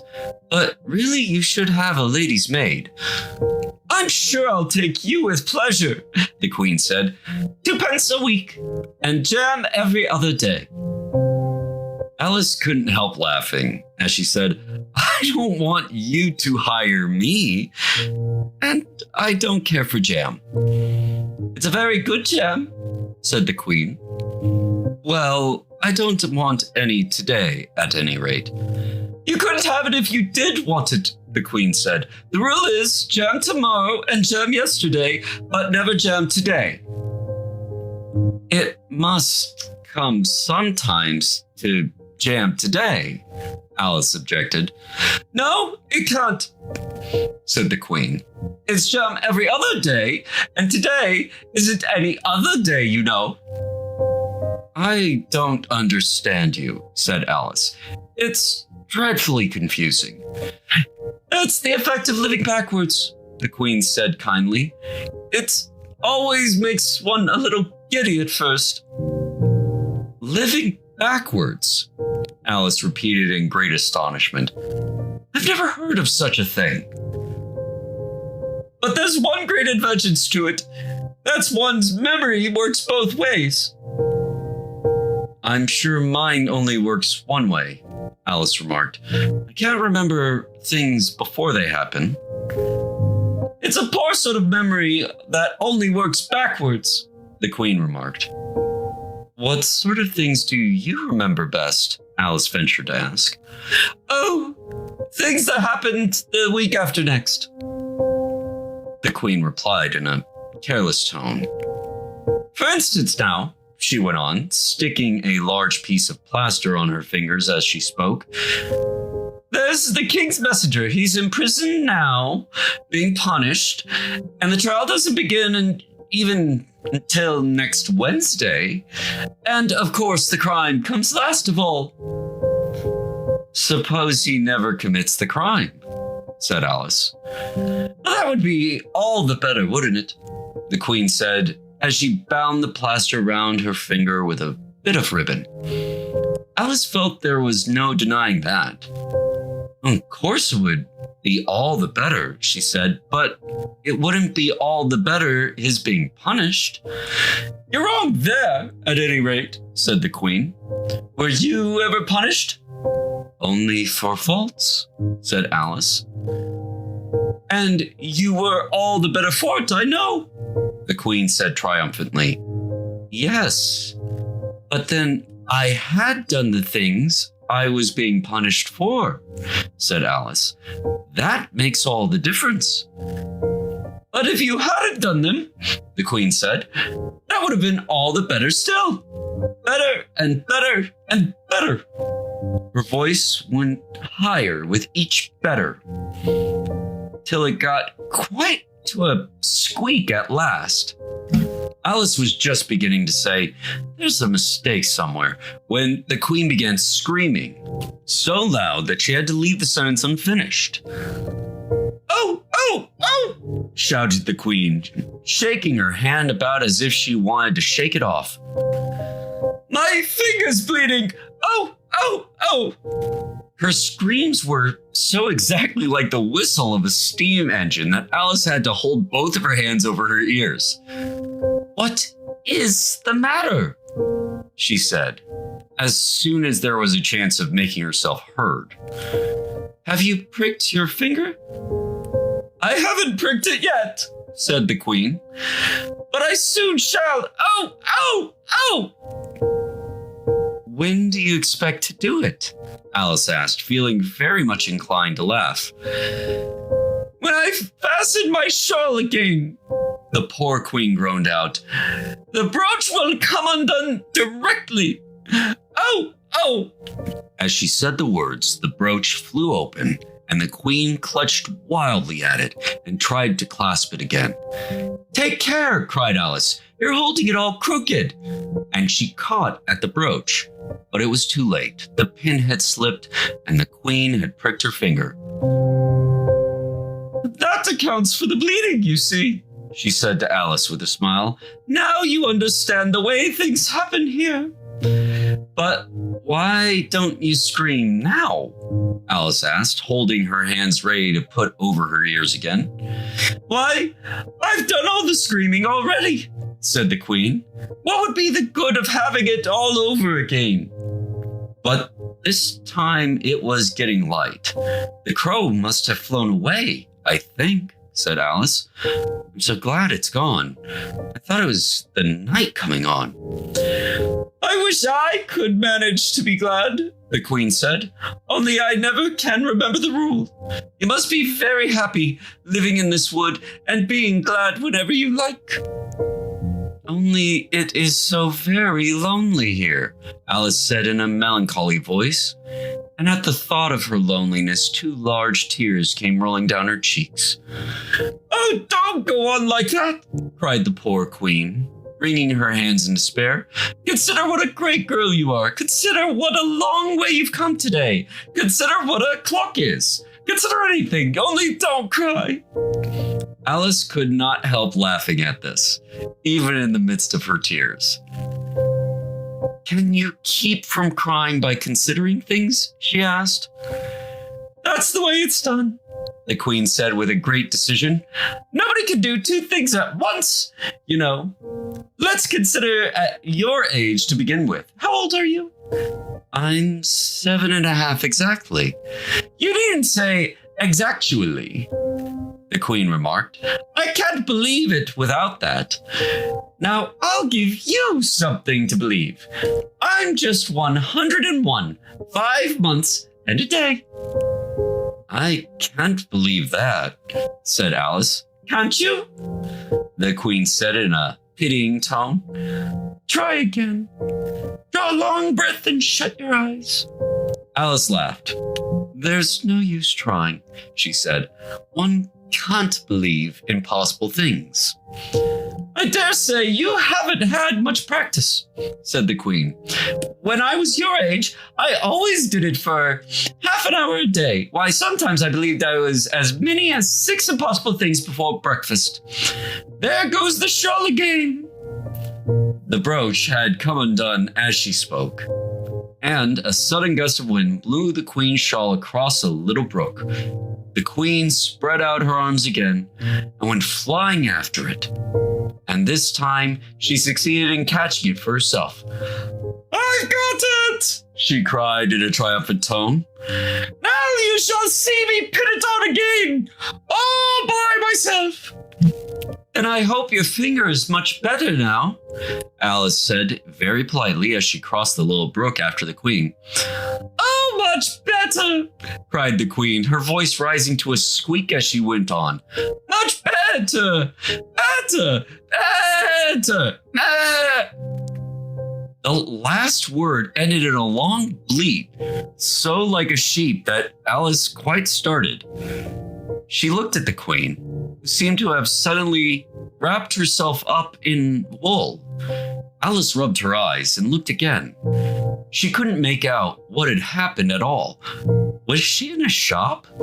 And was it really a sheep that was sitting on the other side of the counter? Rub as she could make nothing more of it. She was in a little dark shop, leaning with her elbows on the counter, and opposite to her was an old sheep, sitting in an armchair knitting, and every now and then leaving off to look at her through a great pair of spectacles. What is it you want to buy?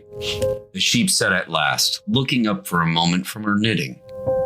I don't quite know yet, Alice said very gently. I should like to look all around me first, if I might. You may look in front of you and on both sides, if you like, said the sheep. But you can't look all around you unless you've got eyes at the back of your head. But these, as it happened, Alice had not got.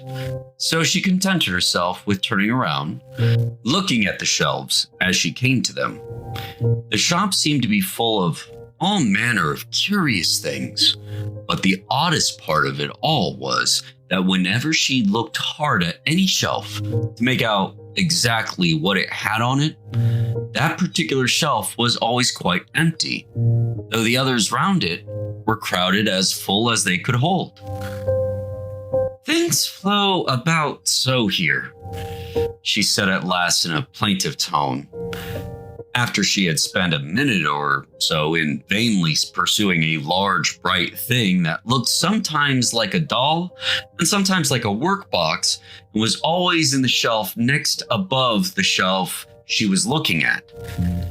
And this one is the most provoking of all, but I'll tell you what, she added, as a sudden thought struck her. I'll follow it up to the very top shelf of all.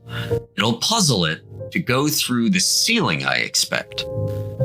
But even this plan failed. The thing went through the ceiling as quietly as possible, as if it were quite used to it. Are you a child or a teetotum? The sheep said, as she took up another pair of needles. You'll make me giddy soon, if you go on turning round like that. She was now working with 14 pairs at once, and Alice couldn't help looking at her in great astonishment. How can she knit with so many? The puzzled child thought to herself. She gets more and more like a porcupine every minute. Can you row? The sheep asked, handing her a pair of knitting needles as she spoke. Yes, a little, but not on land, and not with needles, Alice was beginning to say when suddenly the needles turned into oars in her hands, and she found they were in a little boat, gliding along between banks. So there was nothing for it but to do her best. Feather!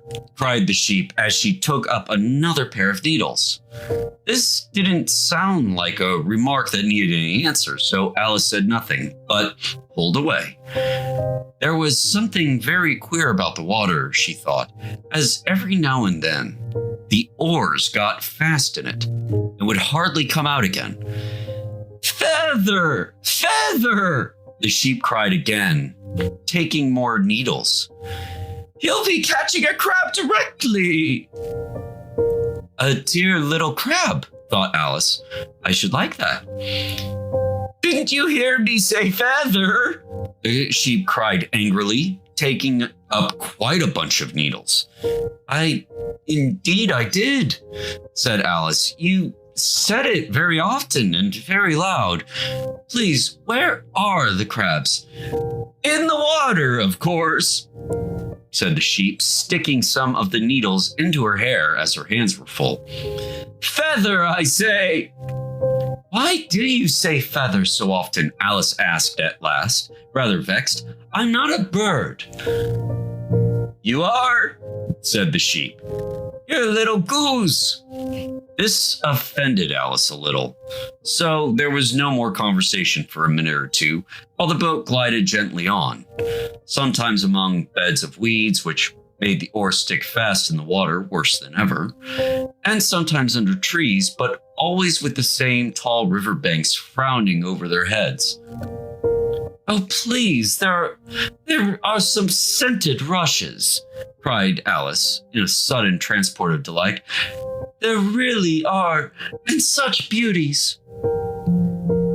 You needn't say please to me about 'em, the sheep said without looking up from her knitting. I didn't put 'em there, and I'm not going to take 'em away. No, but I meant, please, may we wait and pick some? Alice pleaded. If you don't mind stopping the boat for a minute. How am I to stop it? Said the sheep. If you leave off rowing, it'll stop of itself. So the boat was left to drift down at the stream as it would, till it glided gently in among the waving rushes. And then the little sleeves were carefully rolled up, and the little arms were plunged in elbow deep to get the rushes a good long way down before breaking them off. And for a while, Alice forgot all about the sheep and the knitting as she bent over the side of the boat with just the ends of her tangled hair dipping into the water, while with bright, eager eyes she caught at one bunch after another of the darling scented rushes. I only hope that the boat won't tipple over, she said to herself. Oh, what a lovely one, only I couldn't quite reach it. And it certainly did seem a little provoking, almost as if it happened on purpose, she thought. That though she managed to pick plenty of beautiful rushes as the boat glided by. There's always more, lovely one that she couldn't reach. The prettiest are always further, she said at last, with a sigh at the obstinacy of the rushes in growing so far off as, with flushed cheeks and dripping hair and hands, she scrambled back into her place and began to arrange her newfound treasures. What mattered it to her just then, that the rushes had begun to fade and to lose all their scent and beauty from the very moment that she picked them. Even real scented rushes, last only a very little while, and these, being dream rushes, melted away almost like snow as they lay in heaps at her feet. But Alice hardly noticed this. There were so many other curious things to think about. They hadn't gone much farther before the blade of one of the oars got fast in the water and wouldn't come out again. So Alice explained it afterwards. And the consequence was that the handle of it caught her under the chin. And in spite of a series of shrieks of, "Oh, oh, oh," from poor Alice, it swept her straight off the seat and down among a heap of rushes. However, she wasn't a bit hurt and was soon up again. The sheep went on with her knitting all the while, just as if nothing had happened. "That was a nice crab you got," she remarked as Alice got back into her place, very much relieved to find herself still in the boat.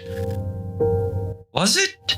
I didn't see it," said Alice, peeping cautiously over the side of the boat into the dark water. "I wish it hadn't let go. I should so like to see a little crab to take it home with me." But the sheep only laughed scornfully and went on with her knitting. "Are there many crabs here?" said Alice. "Crabs and all sorts of things," said the sheep. "Plenty of choice. Only make up your mind. Now, what do you want to buy?" "To buy?" Alice echoed in a tone that was half astonished, half frightened. For the oars and the boat and the river had vanished all in a moment, and she was back again in the little dark shop. "I should like to buy an egg, please," she said timidly. "How do you sell them?" 5 pence farthing for one, 2 pence for 2, the sheep replied. "Then 2 are cheaper than 1? Alice said in a surprised tone, taking out her purse. "Only you must eat them both if you buy 2, said the sheep. "Then I'll have 1, please," said Alice as she put the money down on the counter. For she thought to herself, they mightn't be at all nice, The sheep took the money and put it away in a box, and she said, "I never put things into people's hands. That would never do. You must get it for yourself." And so saying, she went off to the other end of the shop and set the egg upright on a shelf. "I wonder why it wouldn't do," thought Alice as she groped her way along the tables and chairs, for the shop was very dark towards the end. "The egg seems to get further away the more I walk towards it. Let me see. Is this a chair? Why, it's got branches, I declare. And how very odd to find trees growing here. There's actually a little brook. Well, this is the queerest shop I ever saw." So she went on, wondering more and more at every step, as everything turned into a tree the moment she came up to it, and she quite expected the egg to do the same. However, the egg only got larger and larger, and more human. When she had come within a few yards of it, she saw that it had eyes and a nose and mouth, and when she had come close to it, she saw clearly that it was Humpty Dumpty himself. "It can't be anybody else," she said to herself. "I'm as certain of it as if his name were written all over his face." It might have been written 100 times easily on that enormous face. Humpty Dumpty was sitting with his legs crossed, like a Turk, on the top of a high wall, such a narrow one that Alice quite wondered how he could keep his balance. And as his eyes were steadily fixed in the opposite direction, and she didn't take the least notice of her, she thought he must be a stuffed figure after all. And how exactly like an egg he is, she said aloud, standing with her hands ready to catch him, for she was every moment expecting him to fall. It's very provoking, Humpty Dumpty said after a long silence, looking away from Alice as he spoke. to be called an egg. Very. I said you looked like an egg, sir, Alice gently explained. And some eggs are very pretty, you know, she added, hoping to turn her remark into a sort of compliment. Some people, said Humpty Dumpty, looking away from her as usual, have no more sense than a baby. Alice didn't know what to say to this. It wasn't at all like conversation, she thought, as he never said anything to her. In fact, his last remark was evidently addressed to a tree. So she stood and softly repeated to herself, Humpty Dumpty sat on a wall. Humpty Dumpty had a great fall. All the king's horses and all the king's men couldn't put Humpty Dumpty in his place again. That last line is much too long for the poetry, she added, almost out loud, forgetting that Humpty Dumpty would hear her. Don't stand there chattering to yourself like that, Humpty Dumpty said, looking at her for the first time. but tell me your name and your business. My name is Alice, but It's a stupid enough name, Humpty Dumpty interrupted impatiently. What does it mean? Must a name mean something? Alice asked doubtfully. Of course it must, Humpty Dumpty said with a short laugh. My name means the shape I am, and a good handsome shape it is too. With a name like yours, you might be any shape almost. Why do you sit out here all alone? Said Alice, not wishing to begin an argument. Why, because there's nobody with me, cried Humpty Dumpty. Did you think I didn't know the answer to that? Ask another. Don't you think you'd be safer on the ground? Alice went on, not with any idea of making another riddle, but simply in her good-natured anxiety for the queer creature. That wall is so very narrow. What tremendously easy riddles you ask, Humpty Dumpty growled out. Of course I don't think so. Why, if I ever did fall off, which there's no chance of, but if I did. Here he pursed his lips and looked so solemn and grand that Alice could hardly help laughing. If I did fall, he went on, the king has promised me. You may turn pale, if you like. You didn't think I was going to say that, did you? The king has promised me, with his very own mouth, to send all his horses and all his men? Alice interrupted rather unwisely. Now I do declare that's too bad, Humpty Dumpty cried, breaking into sudden passion. You've been listening at doors and behind trees and down chimneys, or you couldn't have known it. I haven't indeed, Alice said very gently. It's in a book. Well, they may write such things in a book, Humpty Dumpty said in a calmer tone. That's what you call a history of England, that is. Now, take a good look at me. I'm the one that has spoken to a king. I am. Mayhap you'll never see such another. And to show you I'm not proud, you may shake hands with me. And he grinned almost from ear to ear as he leaned forwards and, as nearly as possible, fell off the wall in doing so, and offered Alice his hand. She watched him a little anxiously as she took it. If he smiled much more, the ends of his mouth might meet behind, she thought, and then I don't know what would happen to his head. I'm afraid it would come off. Yes, all his horses and all his men, Humpty Dumpty went on. They'd pick me up in a minute, they would. However, This conversation is going on a little too fast. Let's go back to the last remark but one. I'm afraid I can't quite remember it, Alice said very politely. In that case, we start fresh, said Humpty Dumpty. And it's my turn to choose the subject. He talks about it as if it were a game, thought Alice. So here's a question for you. How old did you say you were?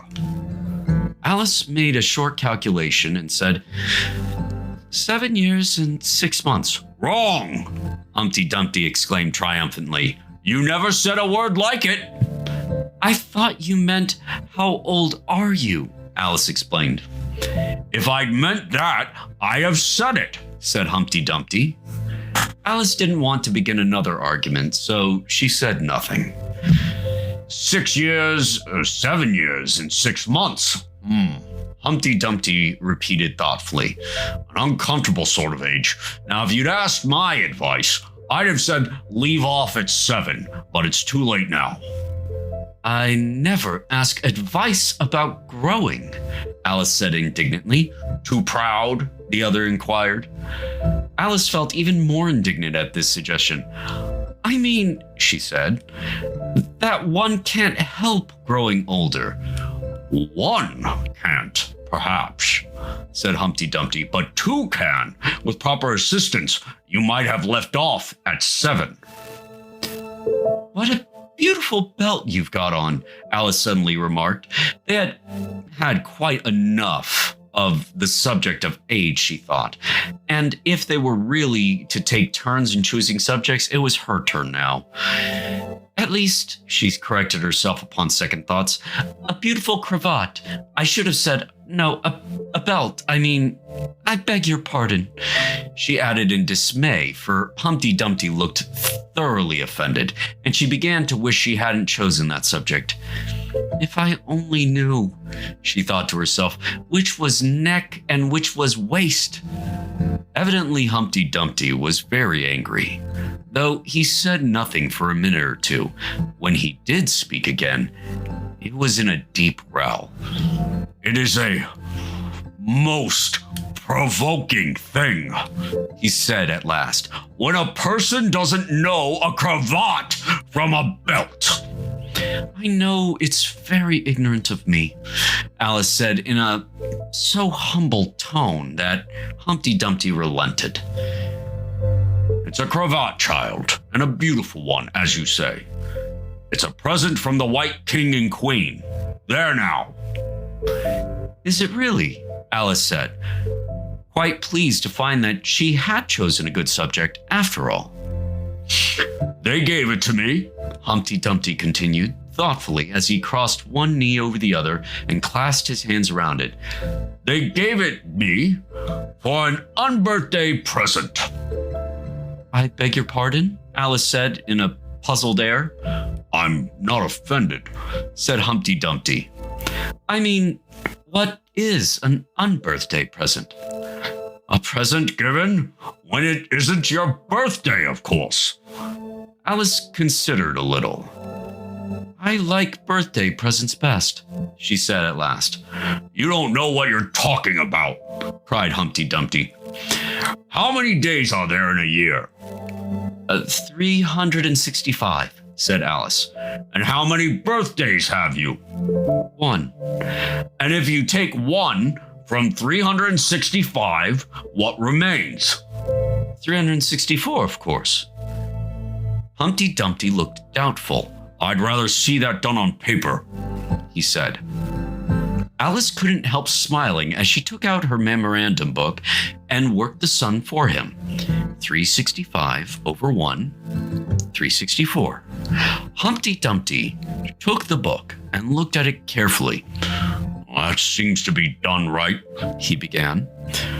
You're holding it upside down, Alice interrupted. To be sure I was, Humpty Dumpty said gaily as she turned it around for him. I thought it looked a little queer. As I was saying, that seems to be done right. Though I haven't time to look it over thoroughly just now. And that shows that there are 364 days in which you might get unbirthday presents. Certainly, said Alice. And only one for birthday presents, you know. There's glory for you. I don't know what you mean by glory, Alice said. Humpty Dumpty smiled contemptuously.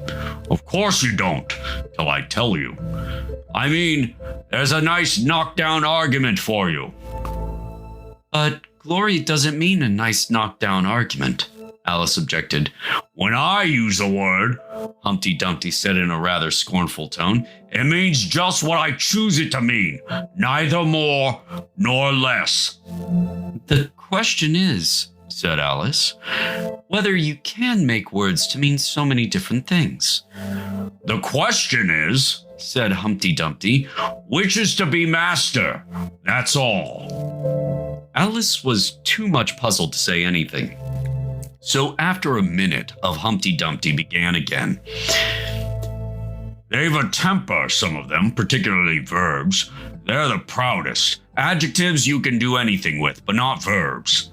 However, I can manage the whole lot of them. Impenetrability. That's what I say. Would you tell me, please, Alice said, what that means? Now you talk like a reasonable child, said Humpty Dumpty, looking very much pleased. I meant by impenetrability that we've had enough of that subject, and it would be just as well if you'd mention what you mean to do next, as I suppose you don't mean to stop here all the rest of your life. That's a great deal to make one word mean, Alice said in a thoughtful tone.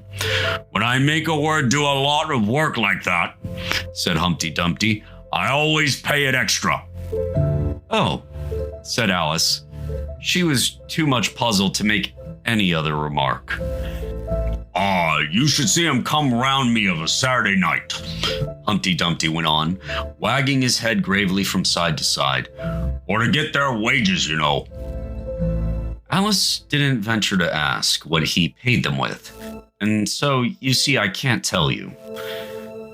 You seem very clever at explaining words, sir, said Alice. Would you kindly tell me the meaning of the poem called Jabberwocky?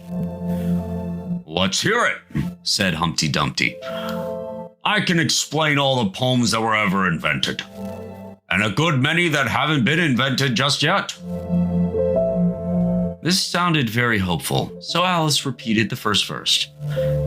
'Twas brillig and the slithy toads did gyre and gimble in the wabe. All mimsy were the borogoves, and the momraths outgrabe. That's enough to begin with, Humpty Dumpty interrupted. There are plenty of hard words there. Brillig means 4 o'clock in the afternoon, the time when you begin broiling things for dinner. That'll do very well, said Alice. And slithy? Well, slithy means lithe and slimy. Lithe is the same adjective as active. You see, it's a portmanteau. There are two meanings packed up into one more word. I see it now, Alice remarked thoughtfully. And what are toves? Well, toves are something like badgers. There's something like lizards. And there's something like corkscrews. They must be very curious-looking creatures. They are that, said Humpty Dumpty. Also, they make their nests under sundials. Also, they live on cheese. And what's the gyre and the to gimble? To gyre is to go round and round like a gyroscope. To gimble is to make holes like a gimlet. And the wabe is the grass plot round the sundial, I suppose? Said Alice, surprised at her own ingenuity. Of course it is. It's called wabe, you know, because it goes a long way before it and a long way behind it. And a long way beyond it on each side, Alice added. Exactly so. Well then, mimsy is flimsy and miserable. there's another portmanteau for you. And a barrow grove is a thin, shabby-looking bird with its feathers sticking out all around. Something like a live mop. And then the mome raths? Said Alice. I'm afraid I'm giving you a great deal of trouble. Well, a wrath is a sort of green pig, but mome, I'm not certain about. I think it's short for from home, meaning that they lost their way, you know. And what does outgrave mean? Well, outgraving is something between bellowing and whistling, with a kind of sneeze in the middle. However, you'll hear it done, maybe, down in the wood yonder. And once you've heard it, you'll be quite content. Who's been repeating all that hard stuff to you? I read it in a book, said Alice. But I had some poetry repeated to me, much easier than that, by Tweedledee, I think it was. As to poetry, you know, said Humpty Dumpty, stretching out one of his great hands. I can repeat poetry as well as other folk if it comes to that. Oh, it needn't come to that, Alice hastily said, hoping to keep him from beginning. The piece I'm going to repeat, he went on without noticing her remark, was written entirely for your amusement. Alice felt that in that case she really ought to listen to it, so she sat down and said, "Thank you," rather sadly. In winter, when the fields are white, I sing this song for your delight. Only I don't sing it, he added as an explanation. I see you don't, said Alice. If you can see whether I'm singing or not, you've sharper eyes than most, Humpty Dumpty remarked as severely. Alice was silent. In spring, when the woods are green, I'll try and tell you what I mean. Thank you very much, said Alice. In summer, when the days are long, perhaps you'll understand the song. In autumn, when the leaves are brown, take pen and ink and write it down. I will, if I can remember it so long, said Alice. You needn't go on making remarks like that, Humpty Dumpty said. They're not sensible, and they put me out. I sent a message to the fish. I told them, this is what I wish. The little fishes of the sea, they sent an answer back to me. The little fish's answer was, we cannot do it, sir, because... I'm afraid I don't quite understand, said Alice. It gets easier further on, Humpty Dumpty replied. I sent to them again to say it will be better to obey. The fishes answered with a grin. Why, what a temper you are in. I told them once, I told them twice. They would not listen to advice. I took a kettle large and new, fit for the deed I had to do. My heart went hop, my heart went thump. I filled the kettle at the pump. Then someone came to me and said, the little fishes are in bed. I said to him, I said it plain, then you must wake them up again. I said it very loud and clear. I went and shouted in his ear. Humpty Dumpty raised his voice almost to a scream as he repeated this verse, and Alice thought with a shudder, I wouldn't have been the messenger for anything. But he was very stiff and proud. He said you needn't shout so loud. And he was very proud and stiff. He said, I'd go and wake them if I took a corkscrew from the shelf and went to wake them up myself. And when I found the door was locked, I pulled and pushed and kicked and knocked. And when I found the door was shut, I tried to turn the handle, but... There was a long pause. Is that all? Alice timidly asked. That's all, said Humpty Dumpty. Goodbye. This was rather sudden, Alice thought, but after such a very strong hint that she ought to be going, she felt that it would hardly be civil to stay. So she got up and held out her hand. "Goodbye till we meet again," she said as cheerfully as she could. "I shouldn't know you again if we did meet," Humpty Dumpty replied in a discontented tone, giving her one of his fingers to shake. "You're so exactly like other people." "The face is what one usually goes by, generally," Alice remarked in a thoughtful tone. "That's just what I complain of," said Humpty Dumpty. "Your face is the same as everybody has. The two eyes, marking their places in the air with his thumb. The nose in the middle, mouth under, it's always the same. Now, if you had the two eyes on the same side of the nose, for instance, or the mouth at the top, that would be some help." "It wouldn't look nice," Alice objected, but Humpty Dumpty only shut his eyes and said, "Wait till you've tried." Alice waited a minute to see if he would speak again, but as he never opened his eyes or took any further notice of her, she said, "Goodbye," once more. And getting no answer to this, she quietly walked away. But she couldn't help saying to herself as she went, "Of all the unsatisfactory," she repeated this word aloud, as it was a great comfort to have such a long word to say. "Of all the unsatisfactory people I ever met." She never finished the sentence, for at this moment, a heavy crash shook the forest from end to end. The next moment, soldiers came running through the wood. At first in 2s and 3s, then 10 or 20 together, and at last in such crowds that they seemed to fill the whole forest. Alice got behind a tree for fear of being run over and watched them go by. She thought that in all her life, she had never seen soldiers so uncertain on their feet. They were always tripping over something or other, and whenever that one went down, several more always fell over him, so that the ground was soon covered with little heaps of men. Then came the horses. Having 4 feet, these managed rather better than the foot soldiers.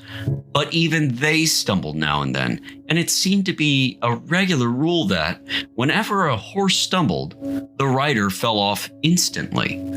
The confusion got worse every moment, and Alice was very glad to get out of the wood into an open place where she found the White King seated on the ground, busily writing in his memorandum book.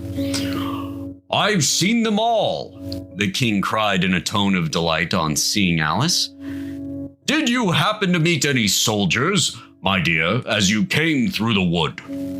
"Yes, I did," said Alice. "Several thousand, I should think." 4,207. That's the exact number," the king said, referring to his book. "I couldn't send all the horses, you know, because 2 of them are wanted in the game, and I haven't sent the 2 messengers either. They're both gone to the town. Just look along the road and tell me if you can see either of them." "I see nobody on the road," said Alice. "I only wish I had such eyes," the king remarked in a fretful tone, "to be able to see nobody. And at that distance, too. Why, it's as much as I can do to see real people by this light." All this was lost on Alice, who was still looking intently along the road, shading her eyes with one hand. "I see somebody now," she exclaimed at last, "but he's coming very slowly. And what a curious attitude he goes into." For the messenger kept skipping up and down and wriggling like an eel as he came along with his great hands spread out like fans on each side. "Not at all," said the king. "He's an Anglo-Saxon messenger, and those are Anglo-Saxon attitudes. He only does them when he's happy. His name is Hare." He pronounced it so as to rhyme with mare. "I love my love with an H," Alice couldn't help beginning, "because he is happy. I hate him with an H, because he is hideous. I fed him with ham sandwiches and hay. His name is Hare, and he lives "He lives on a hill," the king remarked simply, without the least idea that he was joining in the game, while Alice was still hesitating for the name of a town beginning with H. The other messenger's name is Hada. I must have two, you know, to come and go. One to come and one to go. I beg your pardon? Said Alice. It isn't respectable to beg, said the king. I only meant that I didn't understand, said Alice. Why one to come and one to go? Didn't I tell you? The king repeated impatiently. I must have two, to fetch and carry. One to fetch and one to carry. At this moment, the messenger arrived. He was far too much out of breath to say a word, and could only wave his hands about and make the most fearful faces at the poor king. This young lady loves you with an H, the king said, introducing Alice in hope of turning off the messenger's attention from himself. But it was no use. The Anglo-Saxon attitudes only got more extraordinary every moment, while the great eyes rolled wildly from side to side. You alarm me, said the king. I feel faint. Give me a ham sandwich. On which the messenger, to Alice's great amusement, opened a bag that hung round his neck and handed the sandwich to the king, who devoured it greedily. Another sandwich, said the king. There's nothing but hay left now, the messenger said, peeping into the bag. Hay, then, the king murmured in a faint whisper. Alice was glad to see that it revived him a good deal. There's nothing like eating hay when you're faint, he remarked to her as he munched away. I should think throwing cold water over you would be better, Alice suggested, or some sal volatile. I didn't say there was nothing better, the king replied. I said there was nothing like it.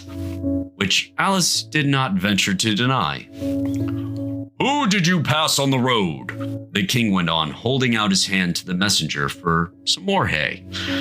Nobody, said the messenger. Quite right, said the king. This young lady saw him too. So of course nobody walks slower than you. I do my best, the messenger said in a sulky tone. I'm sure nobody walks much faster than I do. He can't do that, said the king, or else he'd have been here first. However, now you've got your breath, you may tell us what's happened in the town. I'll whisper it, the messenger said, putting his hands to his mouth in the shape of a trumpet and stooping so as to get close to the king's ear. Alice was sorry for this, as she wanted to hear the news too. However, instead of whispering, he simply shouted at the top of his voice, "They're at it again!" Do you call that a whisper? Cried the poor king, jumping up and shaking himself. If you do such thing again, I'll have you buttered. It went through and through my head like an earthquake. It would have to be a very tiny earthquake, thought Alice. Who are at it again? She ventured to ask. Why, the lion and the unicorn, of course, said the king. Fighting for the crown? Yes, to be sure, said the king. And the best of the joke is that it's my crown all the while. Let's run and see them.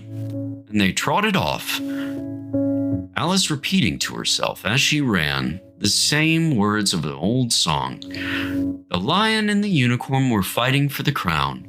The lion beat unicorn all around town. Some gave them white bread, some gave them brown, some gave them plum cake and drummed them out of town. Does the one that wins get the crown? She asked, as well as she could, for the running was putting her quite out of breath. Dear me, no, said the king. What an idea! Would you be good enough, Alice panted out after running a little further, to stop a minute, just to get one's breath again? I'm good enough, the king said. Only I'm not strong enough. You see, a minute goes by so fearfully quick. You might as well try to stop a bandersnatch. Alice had no more breath for talking, so they trotted on in silence, till they came in sight of a great crowd, in the middle of which the lion and the unicorn were fighting. They were in such a cloud of dust that, at first, Alice could not make out which was which.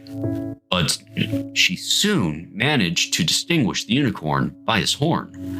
They placed themselves close to where Hatta, the other messenger, was standing watching the fight, with a cup of tea in one hand and a piece of bread and butter in the other. He's only just got out of prison, and he hadn't finished his tea when he was sent in, Hea whispered to Alice.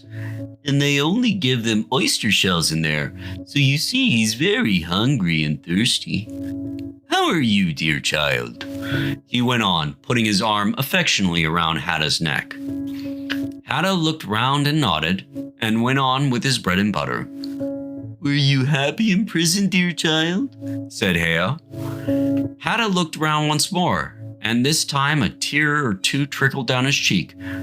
But not a word he would say. Speak, can't you? Hea cried impatiently, but Hatta only munched away and drank some more tea. Speak, won't you? Cried the king. How are they getting on with the fight? Hatta made a desperate effort and swallowed a large piece of bread and butter. They're getting on very well, he said in a choking voice. Each of them has been down about 87 times. Then I suppose they'll soon bring the white bread and brown, Alice ventured to remark. It's waiting for him now, said Hatta. This is a bit of it as I'm eating. There was a pause in the fight just then, and the lion and the unicorn sat down panting, while the king called out, 10 minutes allowed for refreshments. Hea and Hatta set to work at once, carrying rough trays of white and brown bread. Alice took a piece to taste, but it was very dry. I don't think they'll fight any more today, the king said to Hatta. Go and order the drums to begin. And Hatta went bounding away like a grasshopper. For a minute or two, Alice stood silent, watching him. Suddenly, she brightened up. Look, look, she cried, pointing eagerly. There's the White Queen running across the country. She came flying out of the wood over yonder. How fast those queens can run! There's some enemy after her, no doubt, the king said without even looking around. That wood's full of them. But aren't you going to run and help her? Alice asked, very much surprised at his taking it so quietly.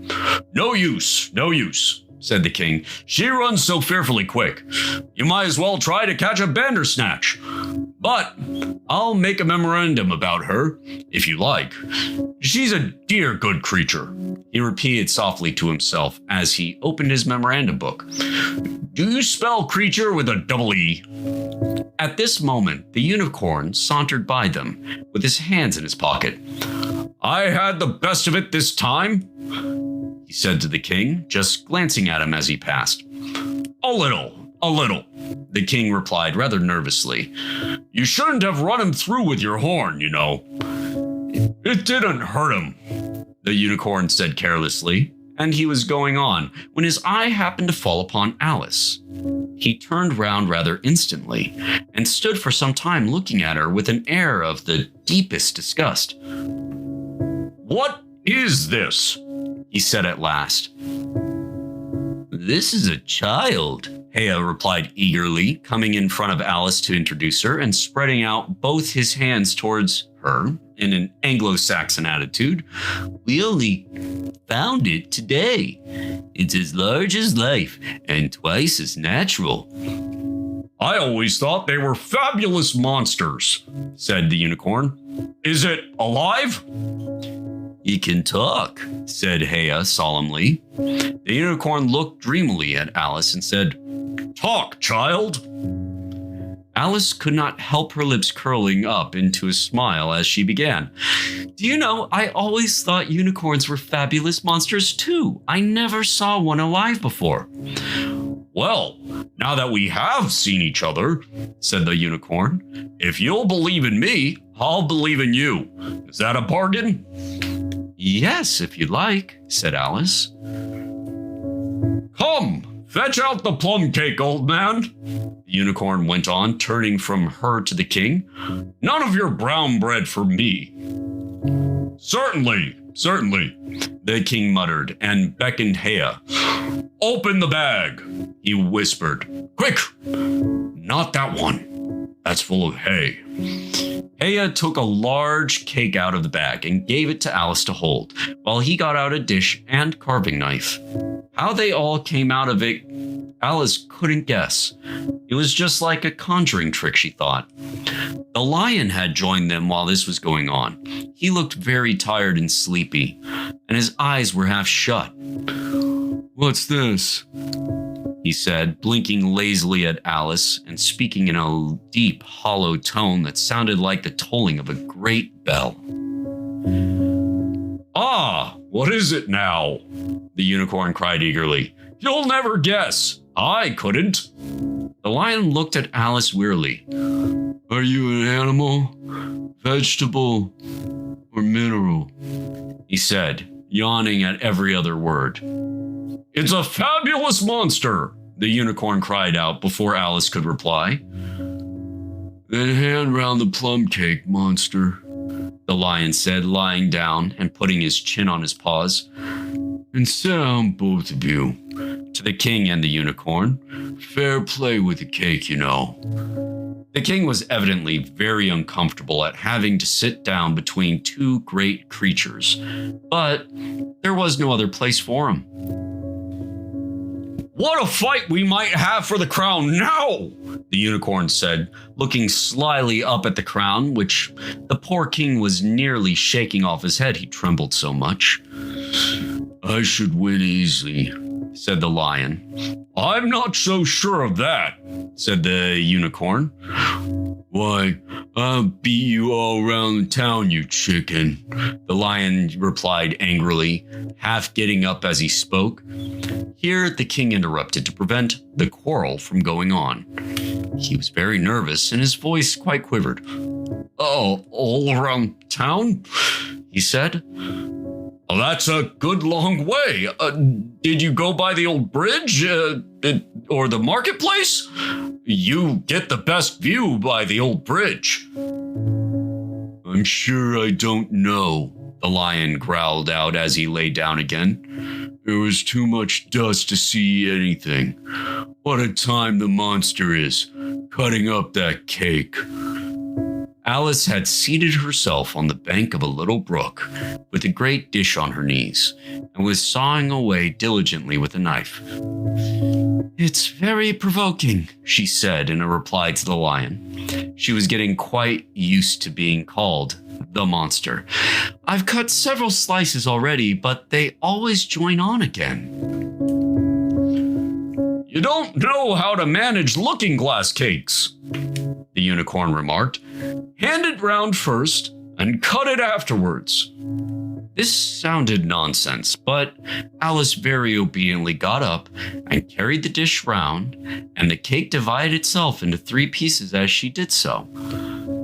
Now cut it up, said the lion as he returned to her place with the empty dish. I say this isn't fair, cried the unicorn as Alice sat with the knife in her hand, very much puzzled how to begin. The monster has given the lion twice as much as me. She kept none for herself anyhow, said the lion. Do you like plum cake, monster? But before Alice could answer him, the drums began. Where the noise came from, she couldn't make out. The air seemed full of it, and it rang through and through her head till she felt quite deafened. She started to her feet and sprang across the little brook in her terror, and had just time to see the lion and the unicorn rise to their feet with angry looks at being interrupted in their feast before she dropped to her knees and put her hands over her ears, vainly trying to shut out the dreadful uproar. If that doesn't drum them out of town, she thought to herself, nothing ever will. Chapter 8, called It's My Own Invention.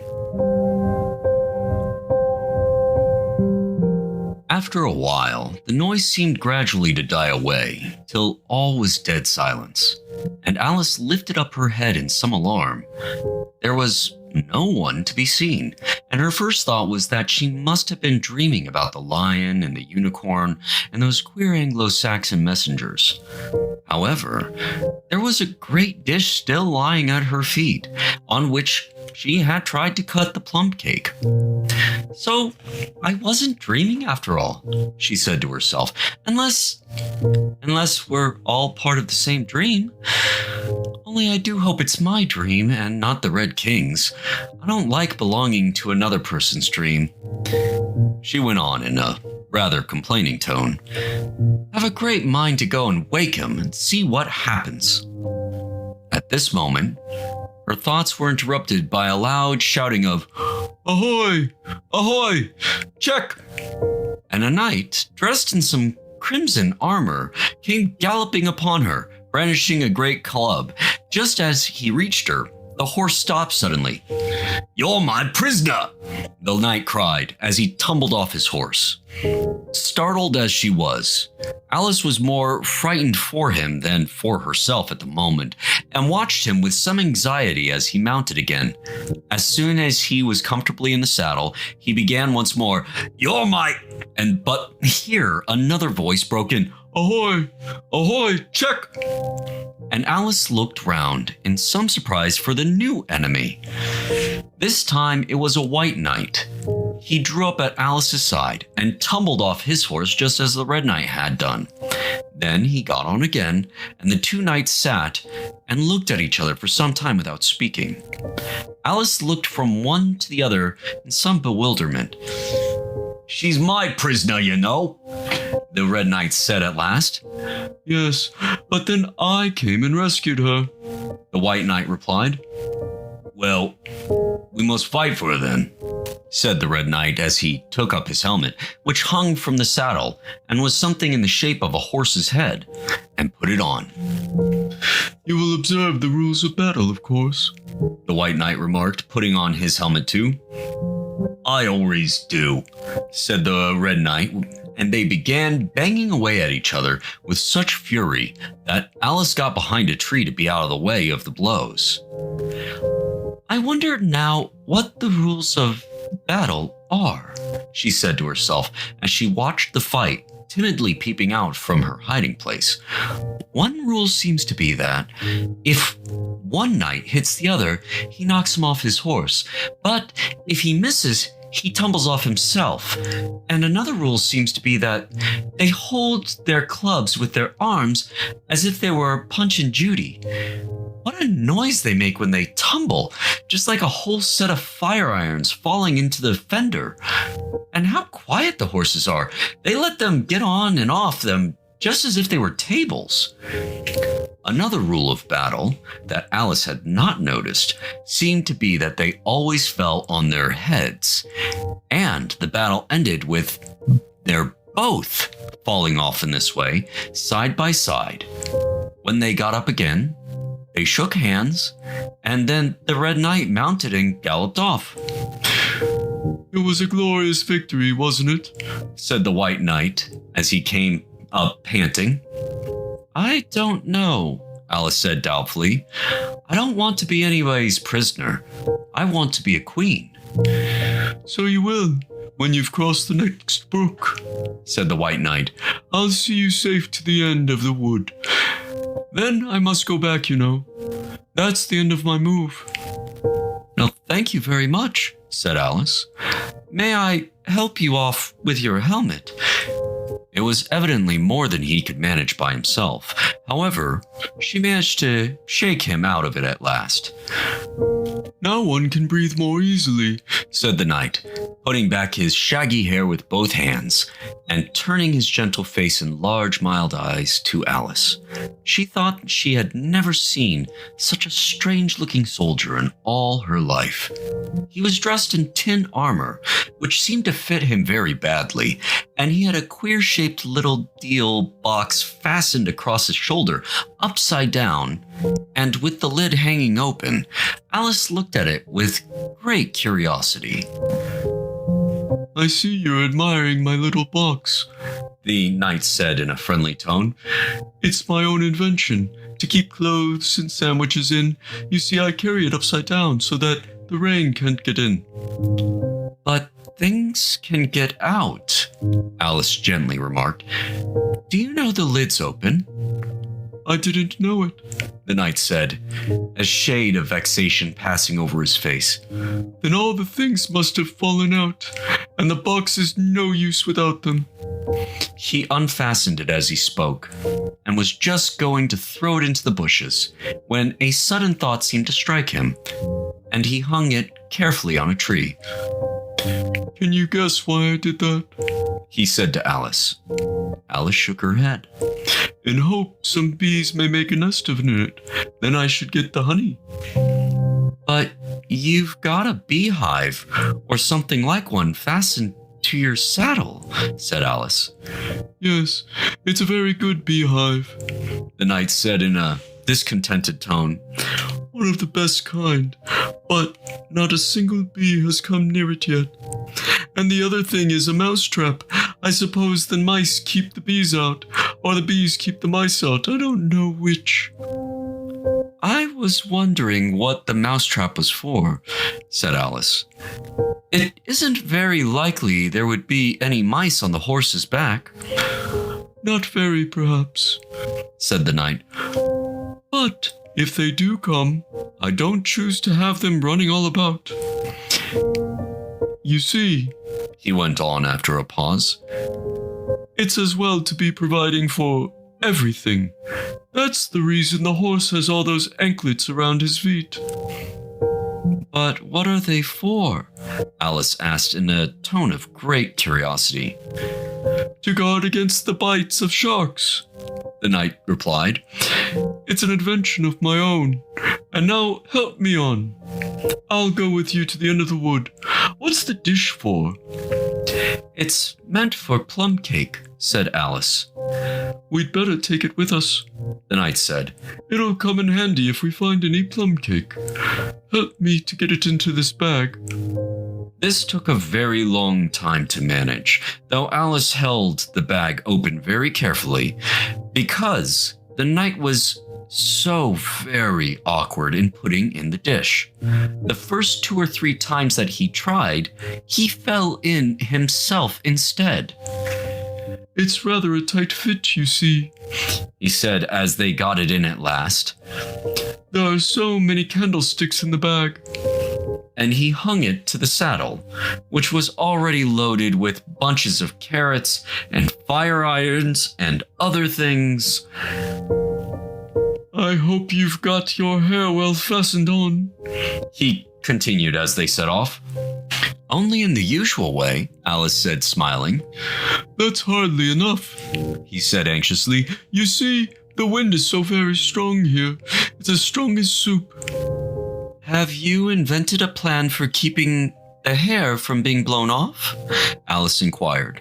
Not yet, said the knight, but I've got a plan for keeping it from falling off.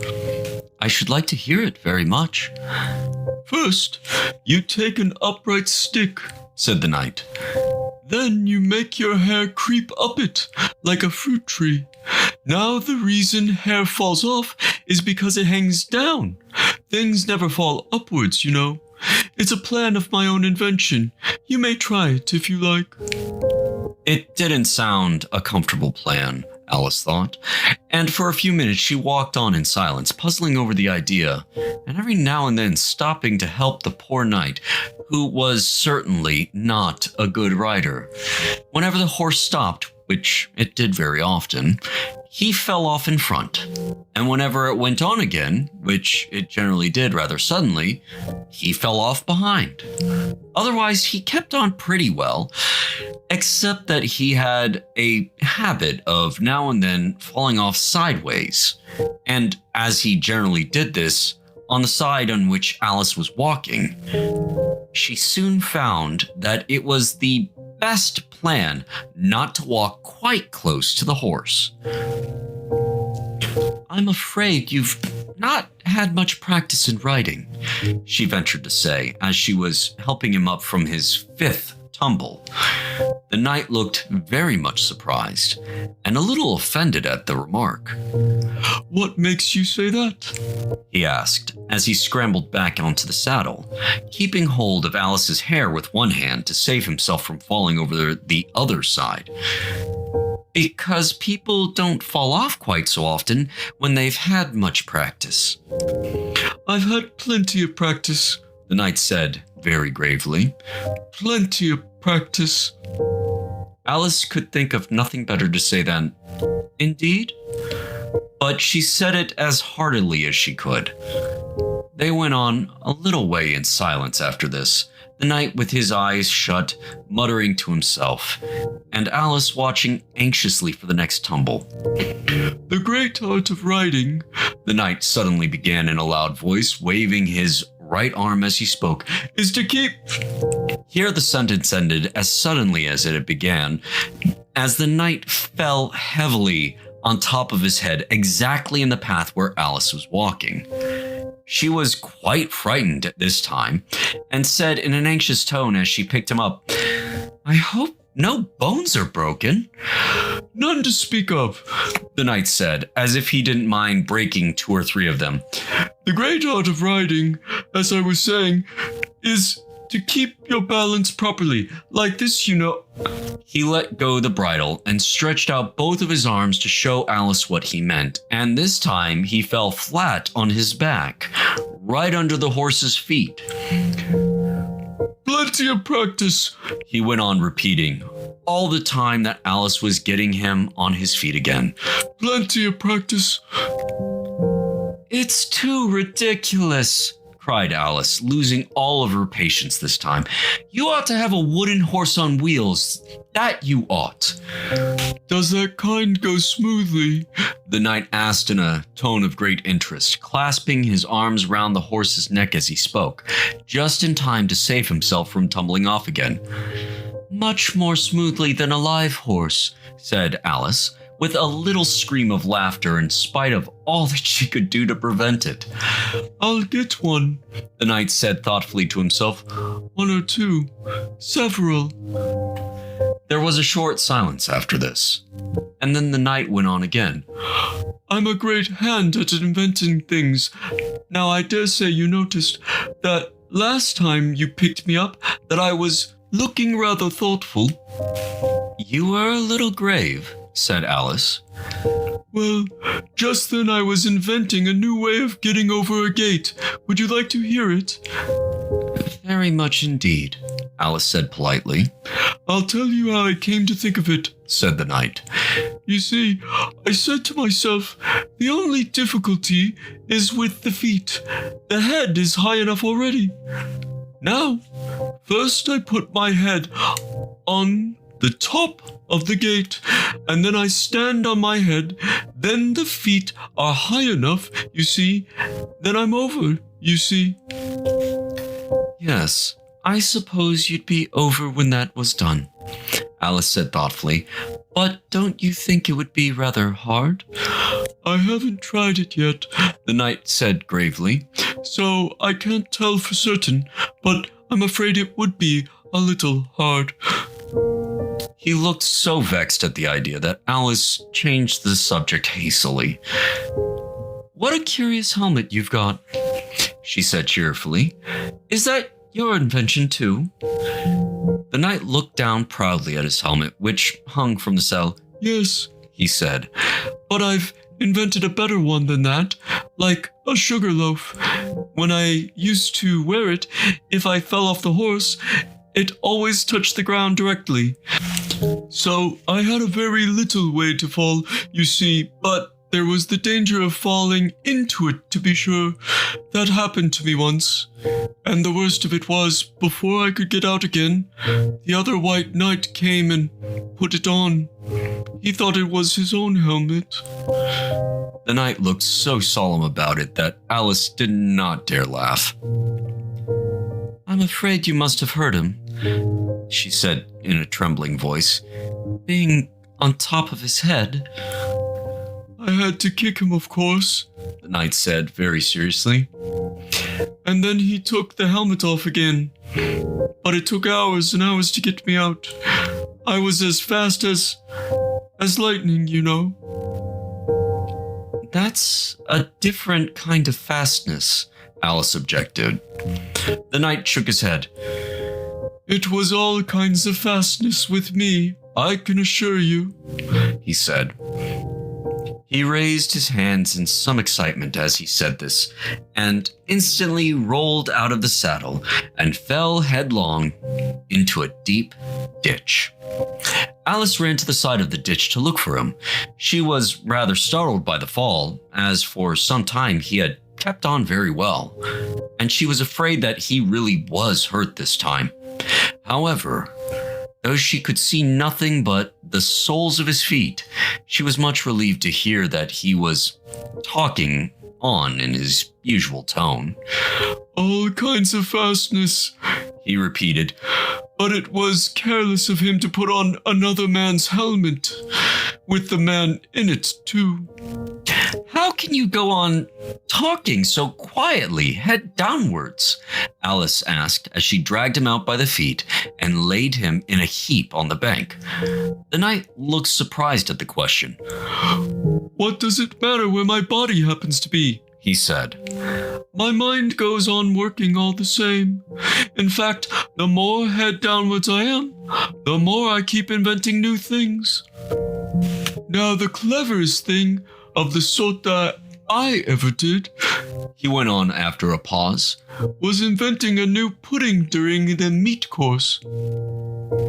In time to have it cooked for the next course? Said Alice. Well, that was quick work, certainly. Well, not the next course, the knight said in a slow, thoughtful tone. No, certainly not the next course. Then it would have to be the next day. I suppose you wouldn't have 2 pudding courses in one dinner. Well, not the next day, the knight repeated as before. Not the next day. In fact, he went on, holding his head down and his voice getting lower and lower, I don't believe that pudding ever was cooked. In fact, I don't believe that pudding ever will be cooked. And yet, it was a very clever pudding to invent. What did you mean it to be made of? Alice asked, hoping to cheer him up, for the poor knight seemed quite low-spirited about it. It began with blotting paper, the knight answered with a groan. That wouldn't be very nice, I'm afraid. Not very nice alone, he interrupted, quite eagerly. But you've no idea what a difference it makes mixing it with other things, such as gunpowder and sealing wax. And here I must leave you. They had just come to the end of the wood. Alice could only look puzzled. She was thinking of the pudding. You are sad, the knight said in an anxious tone. Let me sing a song to comfort you. Is it very long? Alice asked, for she had heard a good deal of poetry that day. It's long, said the knight, but very, very beautiful. Everybody that hears me sing it, either it brings the tears into their eyes, or else. Or else what? Said Alice, for the knight had made a sudden pause. Or else it doesn't. You know, the name of the song is called Haddock's Eyes. Oh, that's the name of the song, is it? Alice said, trying to feel interested. No, you don't understand, the knight said, looking a little vexed. That's what the name is called. The name really is The Aged Man. Then I ought to have said that's what the song is called? Alice corrected herself. No, you oughtn't. That's quite another thing. The song is called Ways and Means, but that's only what it's called, you know. Well, what is the song then? Said Alice, who was by this time completely bewildered. I was coming to that, the knight said. The song really is A Sitting on a Gate, and the tune's my own invention. So saying, he stopped his horse and let the reins fall on its neck, then slowly beating time with one hand, and with a faint smile lighting up his gentle, foolish face, as if he enjoyed the music of his song, he began. Of all the strange things that Alice saw in her journey through the looking glass, this was the one that she always remembered most clearly. Years afterwards, she could bring the whole scene back again, as if it had been only yesterday. The mild blue eyes and kindly smile of the night, the setting sun gleaming through his hair and shining on his armor in a blaze of light that quite dazzled her. The horse quietly moving about, with the reins hanging loose on his neck, cropping the grass at her feet, and the black shadows of the forest behind. All this she took in like a picture as, with one hand shading her eyes, she leant against a tree, watching the strange pair and listening in a half dream to the melancholy music of the song. But the tune isn't his own invention, she said to herself. It's, I give thee all, I can no more. She stood and listened very attentively, but no tears came into her eyes. I'll tell thee everything I can, there's little to relate. I saw an aged man a-sitting on a gate. Who are you, aged man, I said, and how is it you live? And his answer trickled through my head like water through a sieve.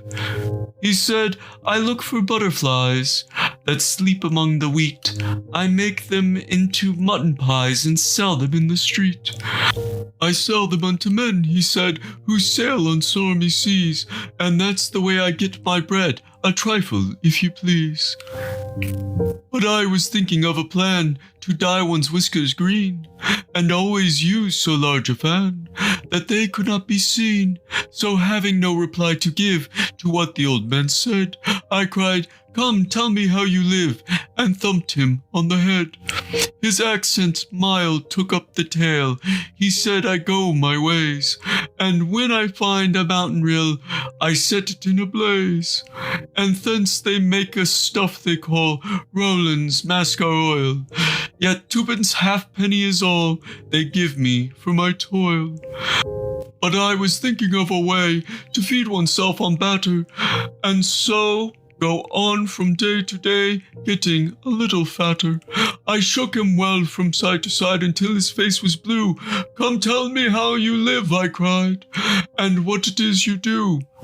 He said, I hunt for haddock eyes among the heather bright, and work them into waistcoat buttons in the silent night.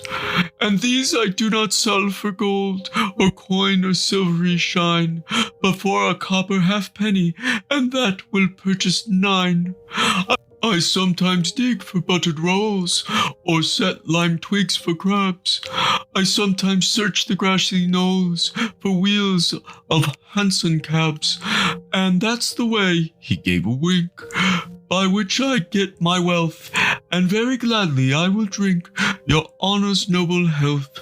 I heard him then, for I had just completed my design, to keep the Menai Bridge from rust by boiling it in wine. I thanked him much for telling me the way he got his wealth, but chiefly for his wish that he might drink my noble health.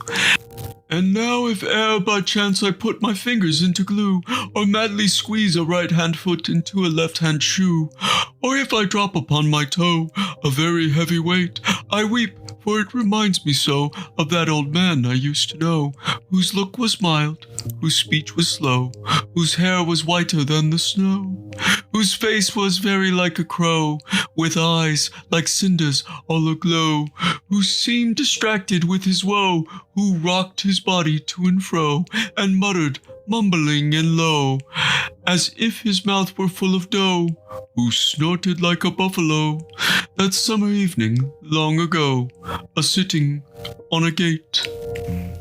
As the knight sang the last words of the ballad, he gathered up the reins and turned his horse's head along the road by which they had come. You've only a few yards to go, he said, Down the hill and over that little brook, and then you'll be a queen. But you'll stay and see me off first," he added as Alice turned with an eager look in the direction to which he pointed. "I shan't be long. You'll wait and wave your handkerchief when I get to that turn in the road. I think it will encourage me. You'll see." "Of course I'll wait," said Alice, "and thank you very much for coming so far, and for the song. I liked it very much." "I hope so," the knight said doubtfully. "but you didn't cry so much as I thought you would." So they shook hands, and then the knight rode slowly away into the forest. "It won't take long to see him off, I expect," Alice said to herself as she stood watching him. "There he goes, right on his head as usual. However, he gets on again pretty easily. That comes of having so many things hung round the horse." So she went on, talking to herself as she watched the horse walking leisurely along the road, and the knight tumbling off, first on one side, then on the other. After the fourth or fifth tumble, he reached the turn, and then she waved her handkerchief to him and waited till he was out of sight. "I hope it encouraged him," she said as she turned to run down the hill. "And now for that last brook, and to be a queen, how grand it sounds." A very few steps brought her to the edge of the brook. "The 8th square at last!" she cried as she bounded across and threw herself down to rest on a lawn as soft as moss, with little flower beds dotted about it here and there. "Oh, how glad I am to get here! And what is this on my head?" she exclaimed in a tone of dismay as she put her hands up to something very heavy and fitted tight all around her head. "But how can it have got there without my knowing it?" she said to herself as she lifted it off and set it on her lap to make out what it could possibly be. It was a golden crown. Chapter 9. Queen Alice. "Well, this is grand," said Alice. "I never expected that I should be a queen so soon. And I'll tell you what it is, Your Majesty," she went on in a severe tone. She was always rather fond of scolding herself. "It'll never do for you to be lolling about in the grass like that. Queens have to be dignified, you know." So she got up and walked about, rather stiffly just at first, as she was afraid that the crown might come off. But she comforted herself with the thought that there was nobody to see her. "And if I really am a queen," she said as she sat down again, "I shall be able to manage it quite well in time." Everything was happening so oddly that she didn't feel a bit surprised at finding the Red Queen and the White Queen sitting close to her, one on each side. She would have liked very much to ask them how they came there, but she feared it would not be quite civil. However, there would be no harm, she thought, in asking if the game was over. "Please, would you tell me," she began, looking timidly at the Red Queen. "Speak when you're spoken to," the Queen sharply interrupted her. "But if everybody obeyed that rule," said Alice, who was always ready for a little argument, "and if you only spoke when you were spoken to and the other person always waited for you to begin, you see, nobody would ever say anything, so that—" "Ridiculous!" cried the Queen. "Why, don't you see, child?" Here she broke off with a frown, and after thinking for a minute, suddenly changed the subject of the conversation. "What do you mean by, if you really are a queen? What right do you have to call yourself so? You can't be a queen, you know, till you've passed the proper examination, and the sooner we begin it, the better." "I only said if," poor Alice pleaded in a piteous tone. The two queens looked at each other, and the Red Queen remarked with a little shudder, "She says she only said if." "But she said a great deal more than that," the White Queen moaned, wringing her hands. "Oh, ever such more than that." "So you did, you know," the Queen said to Alice. "Always speak the truth. Think before you speak and write it down afterwards." "I'm sure I didn't mean—" Alice was beginning, but the Red Queen interrupted her impatiently. That's just what I complain of. You should have meant. What do you suppose is the use of a child without any meaning? Even a joke should have some meaning. And a child's more important than a joke, I hope. You couldn't deny that, even if you tried with both hands. I don't deny things with my hands, Alice objected. Nobody said you did, said the Red Queen. I said you couldn't if you tried. She's in that state of mind, said the White Queen, that she wants to deny something, only she doesn't know what to deny. A nasty, vicious temper, the Red Queen remarked. And then there was an uncomfortable silence for a minute or two. The Red Queen broke the silence by saying to the White Queen, I invite you to Alice's dinner party this afternoon. The White Queen smiled feebly and said, and I invite you. I didn't know I was to have a party at all, said Alice. But if there is to be one, I think I ought to invite the guests. We gave you the opportunity of doing it, the Red Queen remarked, but I dare say you've not had many lessons in manners yet. Manners are not taught in lessons, said Alice. Lessons teach you to do sums and things of that sort. And you do addition? The White Queen asked. What's 1 and 1 and 1 and 1 and 1 and 1 and 1 and 1 and 1 and 1? I don't know, said Alice. I lost count. She can't do addition, the Red Queen interrupted. Can you do subtraction? Take 9 from 8. 9 from 8, I can't, you know, Alice replied very readily. But she can't do subtraction, said the White Queen. Can you do division? Divide a loaf by a knife.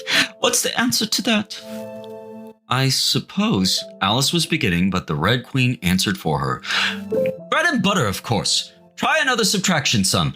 Take a bone from a dog. What remains? Alice considered. The bone wouldn't remain, of course. If I took it, and the dog wouldn't remain, it would come to bite me, and I'm sure I shouldn't remain. Then you think nothing would remain? Said the Red Queen. I think that's the answer. Wrong as usual, said the Red Queen. The dog's temper would remain. But I don't see how. Why, look here, the Red Queen cried. The dog would lose its temper, wouldn't it? Perhaps it would, Alice replied cautiously. Then if the dog went away, its temper would remain, the Queen exclaimed triumphantly. Alice said as gravely as she could, they might go different ways. But she couldn't help thinking to herself, what dreadful nonsense we are talking. She can't do sums a bit, the Queen said together with great emphasis. Can you do sums? Alice said, turning suddenly on the White Queen, for she didn't like being found fault with so much. The Queen gasped and shut her eyes. I can do addition if you give me time, but I can't do subtraction under any circumstances. Of course, you know your ABC, said the Red Queen. To be sure I do, said Alice. So do I, the White Queen whispered. We'll often say it over together, dear, and I'll tell you a secret. I can read words of one letter. Isn't that grand? However, don't be discouraged. You'll come to it in time. Here, the Red Queen began again. Can you answer useful questions? She said. How is bread made? I know that, Alice cried eagerly. You take some flour. Where do you pick the flour? The White Queen asked. In a garden or in the hedges? Well, it isn't picked at all, Alice explained. It's ground. How many acres of ground? Said the White Queen. You mustn't leave out so many things. Fan her head, the Red Queen anxiously interrupted. She'll be feverish after so much thinking. So they set to work and fanned her with bunches of leaves till she had to beg them to leave off. It blew her hair about so. She's all right again now, said the Red Queen. Do you know languages? What's the French for fiddle-dee-dee? Fiddle-dee-dee's not English, Alice replied gravely. Well, whoever said it was? Said the Red Queen. Alice thought she saw a way out of the difficulty this time. If you'll tell me what language fiddle-dee-dee is, I'll tell you the French for it, she exclaimed triumphantly. But the Red Queen drew herself up rather stiffly and said, Queens never make bargains. I wish queens never ask questions, Alice thought to herself. Don't let us quarrel, the White Queen said in an anxious tone. What is the cause of lightning? The cause of lightning, Alice said very decidedly, for she felt quite certain about this, is the thunder. No, she hastily corrected herself. I meant the other way. It's too late to correct it, said the Red Queen. When you've once said a thing, that fixes it, and you must take the consequences. Which reminds me, the White Queen said, looking down and nervously clasping and unclasping her hands. We had such a thunderstorm last Tuesday. I mean, one of the last set of Tuesdays, you know. Alice was puzzled. In our country, she remarked, there's only one day at a time. The Red Queen said, That's a poor, thin way of doing things. Now here, we mostly have days and nights, 2 or 3 at a time, and sometimes in the winter, we take as many as 5 nights together for warmth, you know. Are 5 nights warmer than 1 night then? Alice ventured to ask. 5 times as warm, of course. But they should be 5 times as cold by the same rule. Just so, cried the Red Queen. 5 times as warm and 5 times as cold, just as I'm 5 times as rich as you are and 5 times as clever. Alice sighed and gave up. It's exactly like a riddle with no answer, she thought. Humpty Dumpty saw it too, the White Queen went on in a low voice, more as if she were talking to herself. He came to the door with a corkscrew in his hand. What did he want? Said the Red Queen. He said he would come in, the White Queen went on, because he was looking for a hippopotamus. Now, as it happened, there wasn't such a thing in the house that morning. Is there generally? Alice asked in an astonished tone. Well, only on Thursdays, said the Queen. I know what he came for, said Alice. He wanted to punish the fish because... Here the White Queen began again. It was such a thunderstorm, you can't think. She never could, you know, said the Red Queen. And part of the roof came off, and ever so much thunder got in, and it went rolling around the room in great lumps and knocking over tables and things till I was so frightened I couldn't remember my own name. Alice thought to herself, I never should try to remember my name in the middle of an accident. Where would be the use of it? But she did not say this aloud for fear of hurting the poor Queen's feelings. Your Majesty must excuse her, the Red Queen said to Alice, taking one of the White Queen's hands in her own and gently stroking it. She means well, but she can't help saying foolish things as a general rule. The White Queen looked timidly at Alice, who felt she ought to say something kind, but really couldn't think of anything at the moment. She never was really well brought up, the Red Queen went on. But it's amazing how good-tempered she is. Pat her on the head and see how pleased she'll be.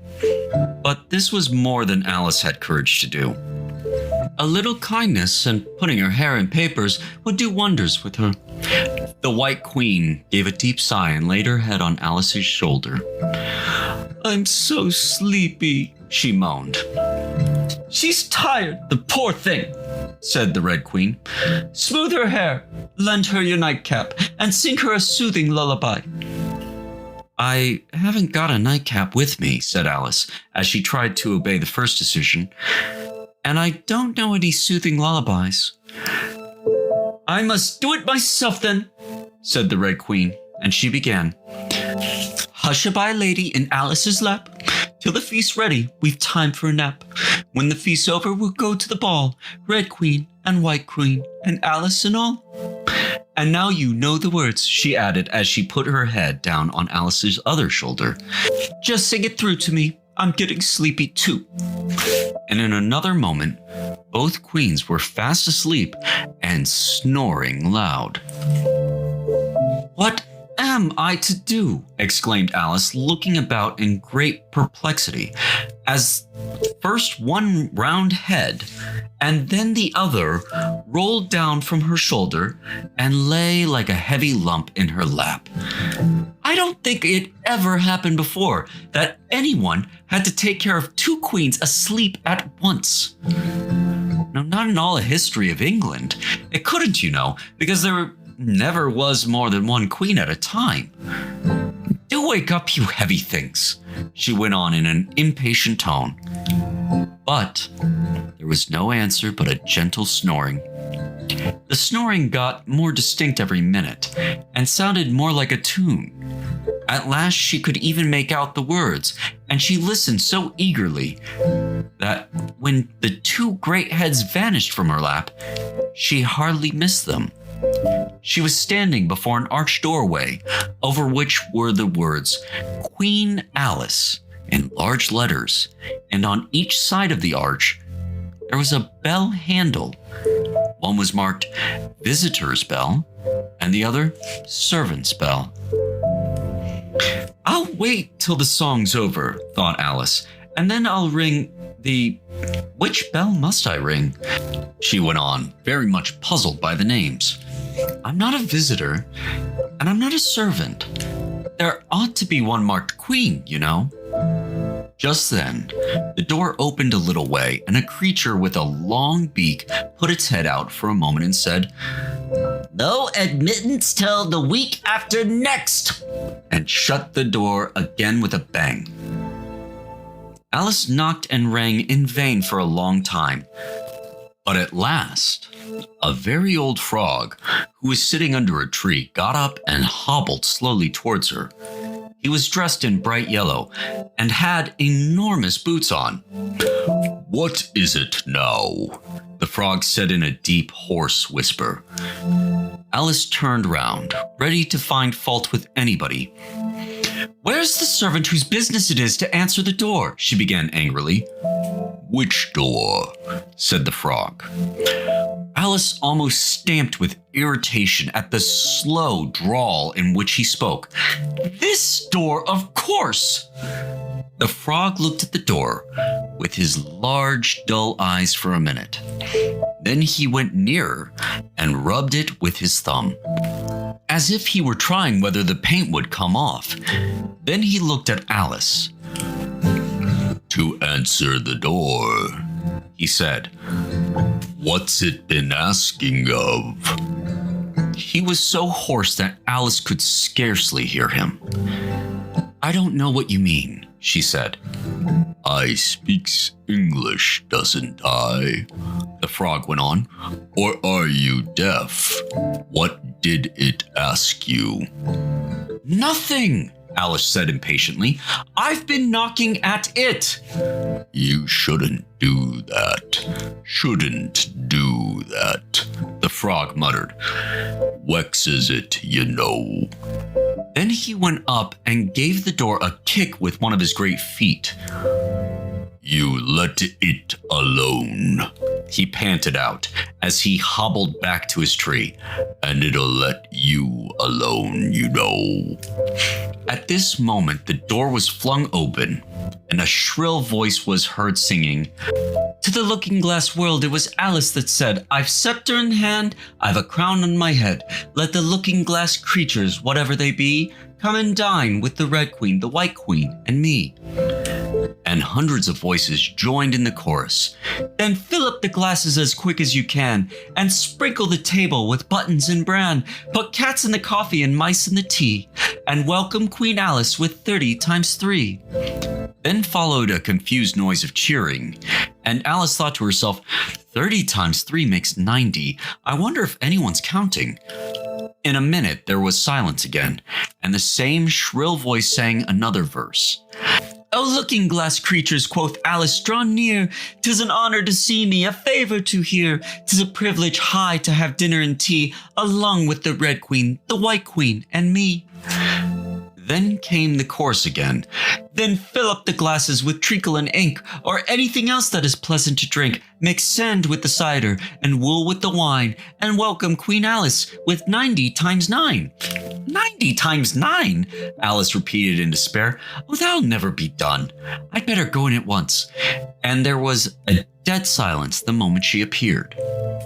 Alice glanced nervously along the table as she walked up the large hall and noticed that there were about 50 guests of all kinds.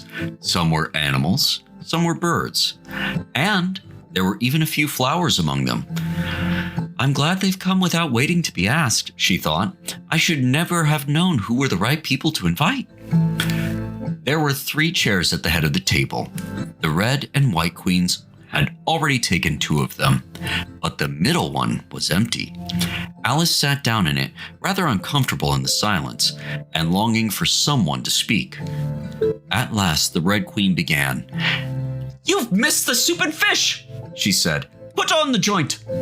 The waiters set a leg of mutton before Alice, who looked at it rather anxiously, as she had never had to carve a joint before. "You look rather shy. Let me introduce you to that leg of mutton," said the Red Queen. "Alice, mutton. Mutton, Alice." The leg of mutton got up in the dish and made a little bow to Alice. And Alice returned the bow, not knowing whether to be frightened or amused. "May I give you a slice?" she said, taking up the knife and fork and looking from one queen to the other. "Certainly not," the Red Queen said very decidedly. "It isn't etiquette to cut anyone you've been introduced to. Remove the joint." And the waiters carried it off and brought a large plum pudding in its place. "I won't be introduced to the pudding, please," Alice said rather hastily, "or we shall get no dinner at all. May I give you some?" But the Red Queen looked sulky and growled, "Pudding, Alice! Alice, pudding! Remove the pudding!" And the waiters took it away so quickly that Alice couldn't return its bow. However, she didn't see why the Red Queen should be the only one to give orders, so, as an experiment, she called out, "Waiter, bring back the pudding." And there it was again in a moment, like a conjuring trick.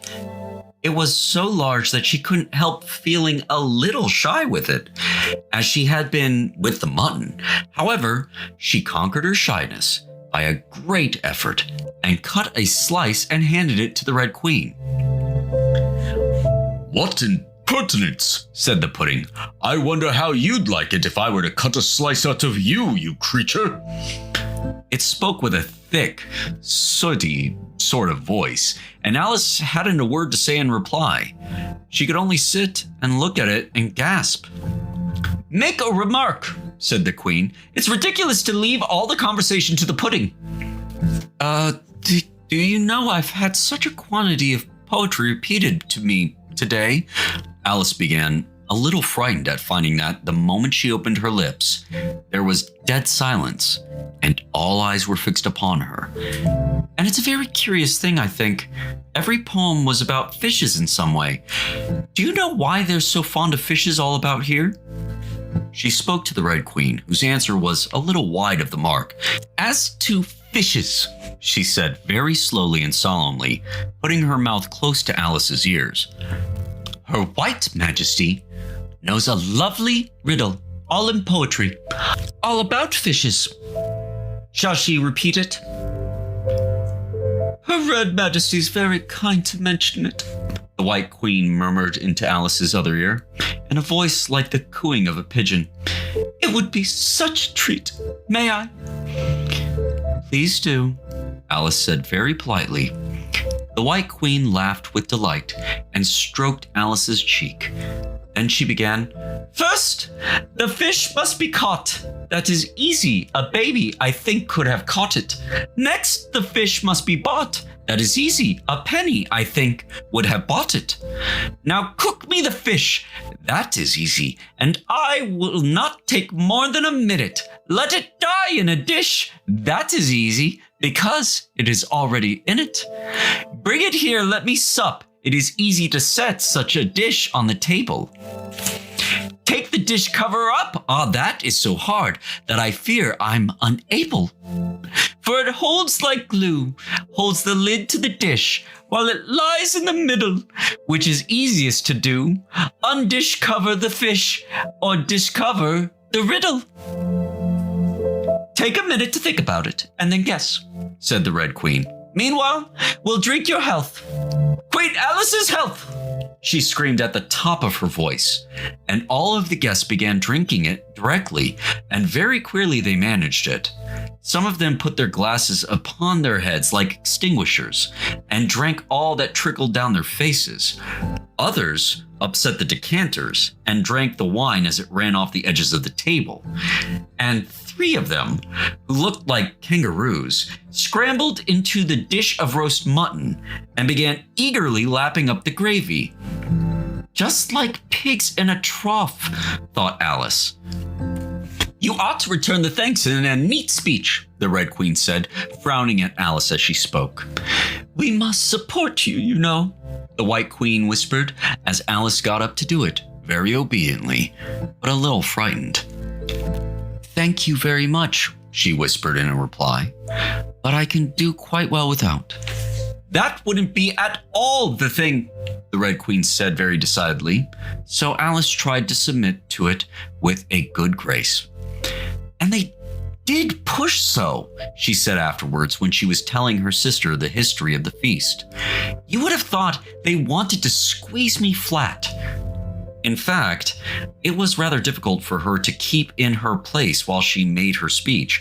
The 2 queens pushed her so, one on each side, that they nearly lifted her up into the air.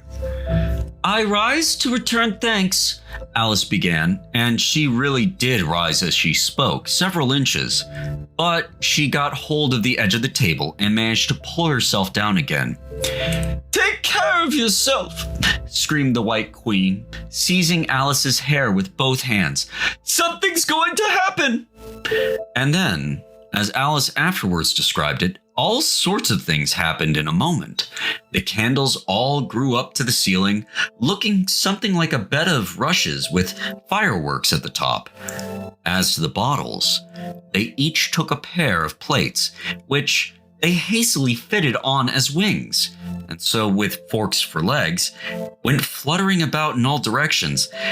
And very like birds they look, Alice thought to herself, as well as she could in the dreadful confusion that was beginning. At this moment, she heard a hoarse laugh at her side, and turned to see what was the matter with the White Queen. But instead of the Queen, there was the leg of mutton sitting in the chair. "Here I am," cried a voice from the soup tureen, and Alice turned again, just in time to see the Queen's broad, good-natured face grinning at her for a moment over the edge of the tureen before she disappeared into the soup. There was not a moment to be lost. Already several of the guests were lying down in the dishes, and the soup ladle was walking up the table towards Alice's chair and beckoning to her impatiently to get out of its way. "I can't stand this any longer," she cried as she jumped up and seized the tablecloth with both hands. One good pull, and plates, dishes, guests, and candles came crashing down together in a heap on the floor. "And as for you," she went on, turning fiercely upon the Red Queen, whom she considered as the cause of all the mischief, but the Queen was no longer at her side. She had suddenly dwindled down to the size of a little doll, and was now on the table, merrily running round and round after her own shawl, which was trailing behind her. At any other time, Alice would have felt surprised at this, but she was far too much excited to be surprised at anything now. "As for you," she repeated, catching hold of the little creature in the very act of jumping over a bottle which is just lighted upon the table. "I'll shake you into a kitten, that I will." Chapter 10. Shaking. She took her off the table as she spoke and shook her backwards and forwards with all her might. The Red Queen made no resistance whatever. Only her face grew very small, and her eyes got very large and green. And still, as Alice went on shaking her, she kept on growing shorter and fatter and softer and rounder and... Chapter 11. Waking. And it really was a kitten after all. Chapter 12. Which dreamed it? "Your Red Majesty shouldn't purr so loud," Alice said, rubbing her eyes and addressing the kitten, respectfully, yet with some severity. "You woke me out of, such a nice dream, and you've been along with me, kitty, all through the looking glass world. Did you know it, dear?" It is a very inconvenient habit of kittens, Alice had once made the remark, that whatever you say to them, they always purr. If they would only purr for yes and mew for no, or any rule of that sort, she had said, so that one could keep up with a conversation. But how can you talk to a person if they always say the same thing?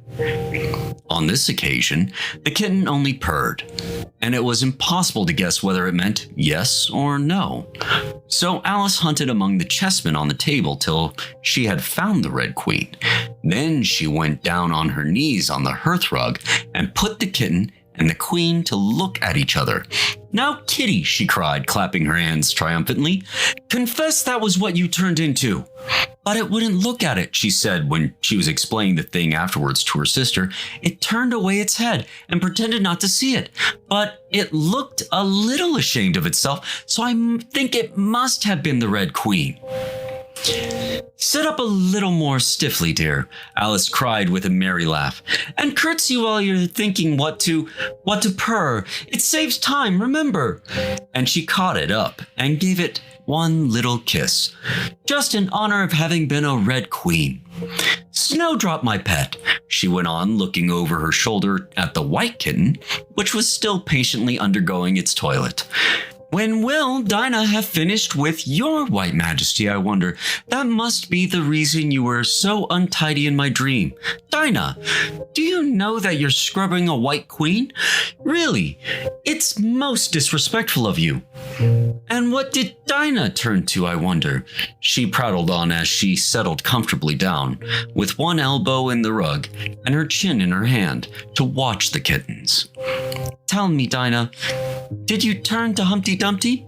I think you did. However, you'd better not mention it to your friends just yet, for I'm not sure.